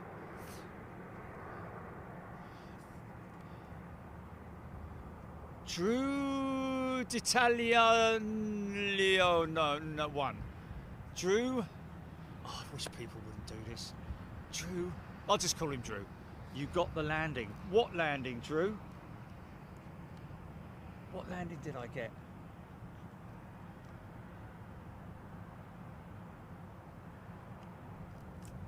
Okay.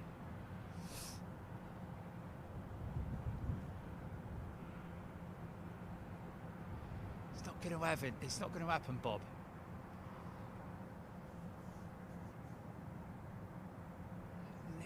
I mean, how am I going to do it? Honestly.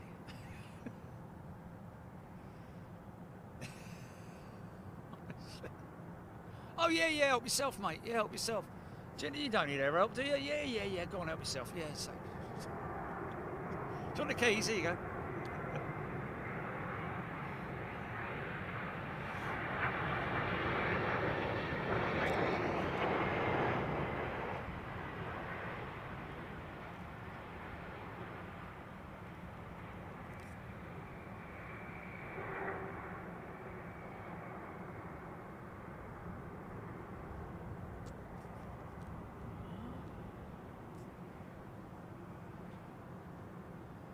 Oh, Drew, Microsoft Flight Sim 24, you got it, you can do it, yes. That's a good point. That's a very good point. With the drone, Jilly, we can film from anywhere at Heathrow. But what's the point in being all the way up there? We can go down, literally down on the, there. Go and position ourselves literally over there. Martin has confirmed Cathay landing 9 left. Perfect. Thank you, Martin.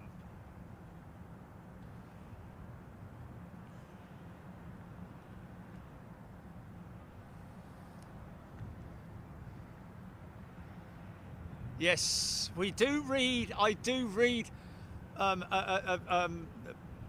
subscribers chat, by the way, folks. I don't just ignore it. So thank you, 747 Jumbo. It's just obviously the perk of being a member is that you get your name read out. So as well, not just your name, but also I chat with you as a member, and you come overseas with me.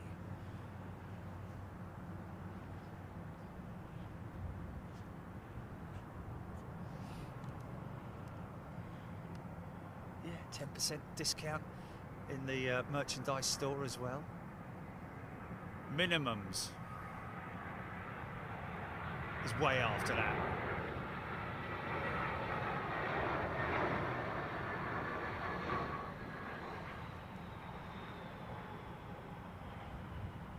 Store's going well, by the way, folks. A lot of people still writing in and mentioning how, sending stickers, sending pictures of their apparel as well, like that young lad down there. Who had that, well, he came to show it to me physically, didn't he? But yeah, he had a hoodie on, but it was like a khaki green. It was nice, I like it. Yeah, really nice. Yeah, with just a logo on the front. Yeah, big logo on the front. It looked really good, mate. So yeah, great to know that people are so happy with the service and the quality of the store. It just, everything is perfect about that, isn't it? Everything is perfect about it. I wouldn't want it any other way, really. So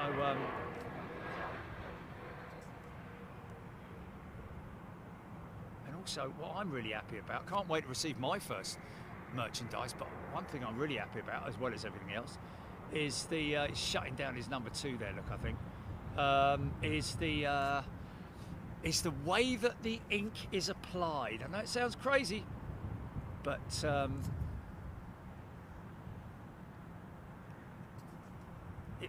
it's a choice that we've decided on, rather than just straightforward. What do they call it when they just print it on? Well, that is it, isn't it? This is.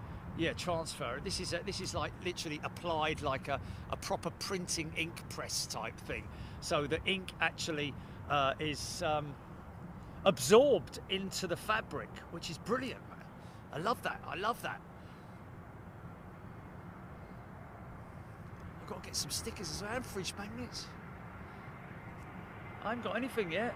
Sorry, folks. Gonna jump to this jumbo, as I'm sure you'll appreciate. Okay, standing by finals. Cathay Pacific Heavy, clear of 2 runway 09 left. I'm guessing that they'll call that as soon as the guys keeping a visual on that jet to make sure that they clear the runway. I think they've been given landing clearance already, but if not, it's now. Oh, Sharon Hooper. My purple hoodie arrived on Friday. Great quality and fit. Very quick delivery. Thank you. Well, thank you, Sharon. Glad you're enjoying it. Be wearing it today, wouldn't you? A little bit chilly.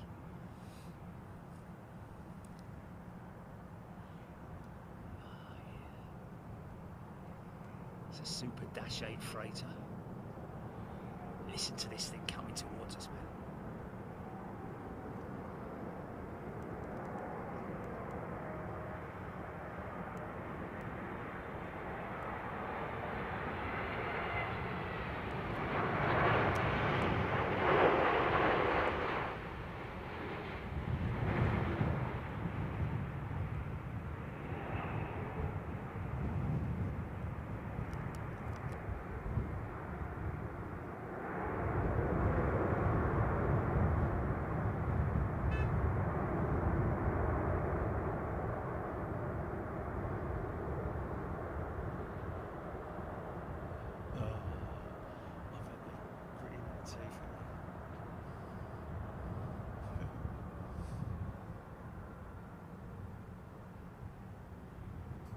Screen printed, there we go.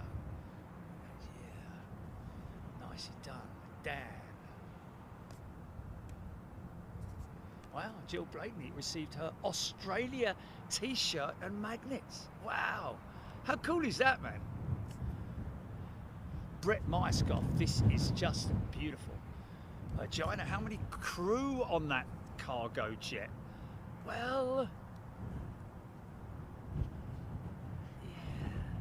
okay, let's have a look out for Captain Chris, folks. Can we get Captain Chris to number 1? Highly unlikely.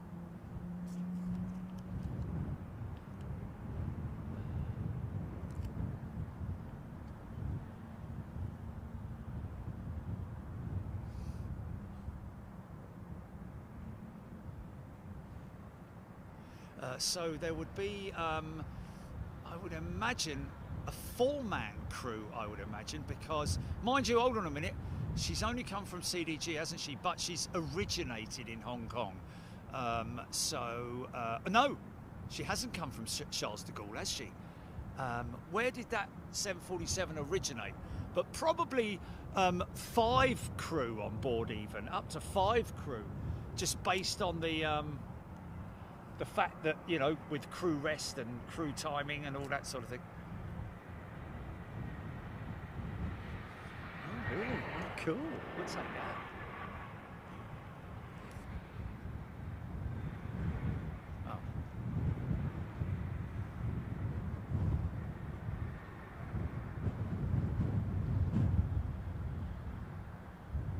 Oh, Dubai, before it was Dubai World Centre or something, is it?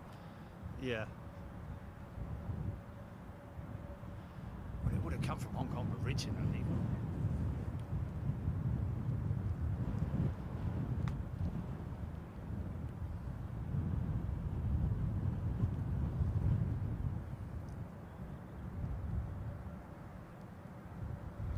Yeah, come on, let's get Captain Chris to something. Let's get him to something, shall we? Come on, hurry up. Ellen's got 4 browsers open for Captain Chris. Okay, hold on a minute. Number 1 is just over 3,000. We got 3,800. Come on, folks, jump on it. Roll up for the Captain Chris show. Long, fast ride. Cafe tails together, look. Where are we, Hong Kong then? What's this?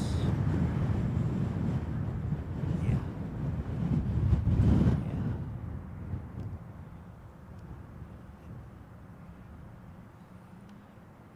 Okay, let me bring Capo Chris up. So at least I'm doing my bit. Come on, everybody do their bit. Where is he? Is that him north? Oh, look at that. Straight on it. Oh, no, that's Riyadh. No, hold on a minute. No, he's coming in from Lagos or something, isn't he? No, he's coming in from Lagos. Where is he? VS412 in Berkshire. Is he, okay, hold on a minute, where, just south of Bracknell. Okay, let me just bring him up. VS412, okay, loading, live, show on map. He's out of the big end hold. Oh no, he didn't go in the hold, did he? Here he is. Oh, he went, okay, he went round once, right, okay. From Lagos, folks, Captain Chris. He's currently at 5,500 feet, which is probably about 5,300 feet, or maybe a bit higher, I don't know, but because that's the barometric altitude, not the, I don't know. And it is GV Jazz is the name of the jet. She's number 9. He's number 9. Vijaz. We've flown on this aircraft, yes.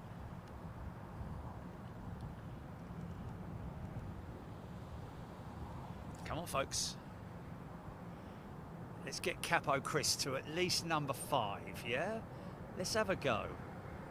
He's number 6 now. Already he's jumped. But don't do it just yet. Look, you've got to wait. The thing is that all the other nosy parkers are going to go, oh, what's that? Why is that creeping up? Nice Air India jet, man. That's original, that is. Wow. Yeah, we've got a long way to go. 810 of you lot watching it. Alert, alert.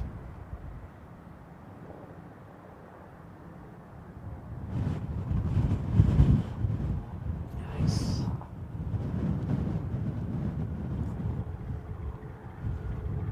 Scary copter. He's turning. He's actually turning quite quick, you know. It's not going to be, there he is that him there? Is that Capo? No, that is a Turkish jet from Istanbul. Yeah, he's coming from the Saft. So there he is. 4,600 feet. He's got 1,000 tracking him now. He's number 5. Come on, pop pickers.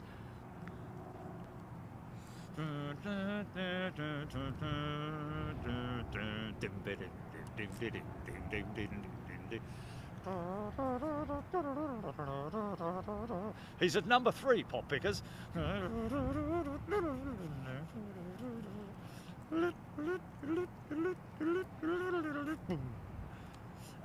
Yeah, let's get him to number 1, folks. He's at number 3. Well, we did say 5, didn't we? So the thing is, you see, as soon as all the people who are watching the number 1 see what's coming up the charts, literally, they'll all jump on it and go, why is that?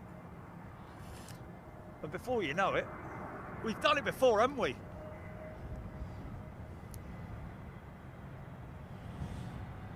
Oh, cool, do we? Okay. Wow, look at that! That's a bit...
say our inaugural visit to the Thistle has been a huge success, an absolute huge success.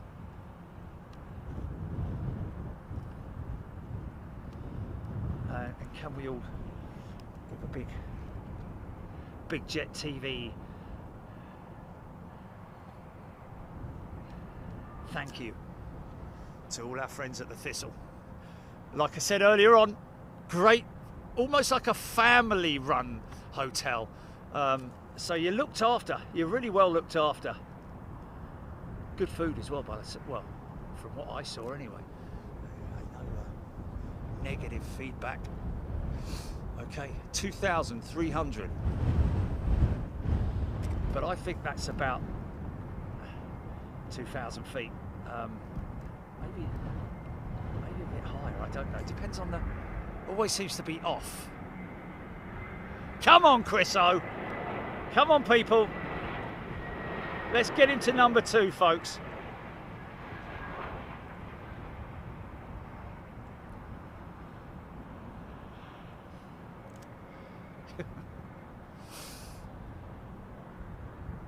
Oh, that's very funny. Thistle do. I like that. Okay, here he is then, folks. The last aircraft of the show. Captain Chris from Lagos. The S412, was it? Chris O crabbing it in.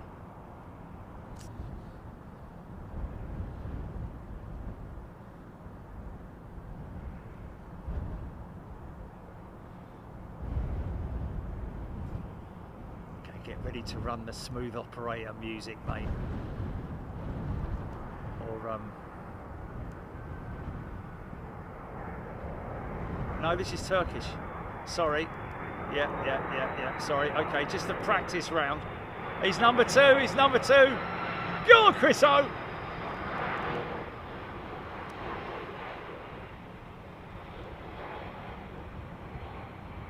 Okay, stand by with the Sade music or step-toeing, son. One of the two.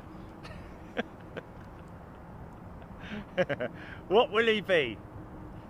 Come on, Chriso, don't mess it up, son. And don't look out the window either.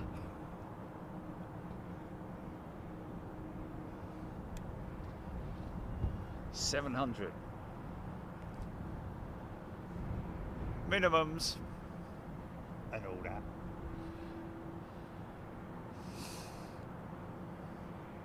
$500. It's probably called out minimums at 5, isn't it? Something like that. 146 knots ground speed.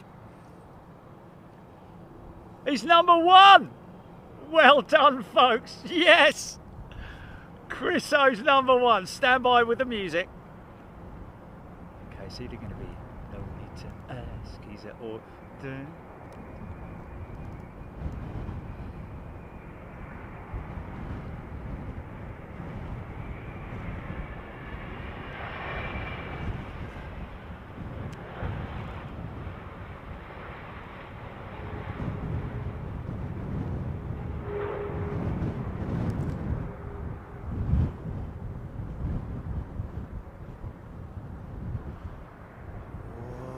Bit sketch, man. I gotta tell you, that was a little bit. I can't wait to hear his feedback on that one. That was, yeah. I thought just for a second there, man. I know what you're all thinking. We'll just hold the music for the next one. Mind you, good save, good save. Right then, right then.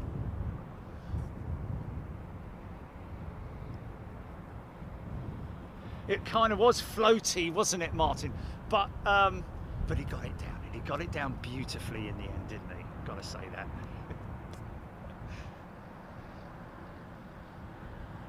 It was a bit of a floater. He's going to say it. He'll definitely say something about that on the chat. I don't know if it was him bringing it in. Let's just have a look and see if it was. Hold on.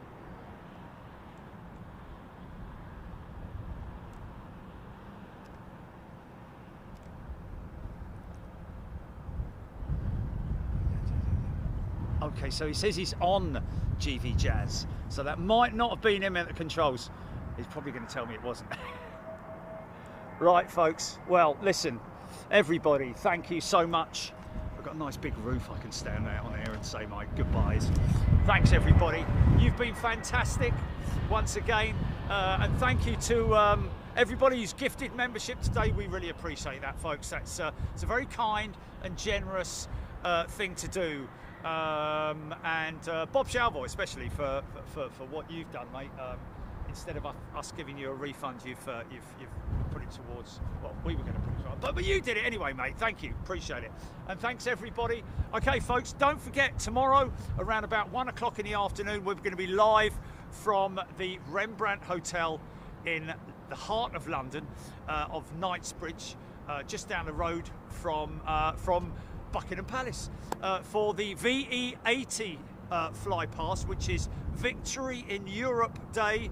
Well, it's not Victory in Europe Day, it's celebrating victory in Europe. We're going to be doing as many things as we can to celebrate that event, not just tomorrow, but other things that I want to do, and we'll see how far we can progress with that, and I'll bring you lot all along with me to enjoy that.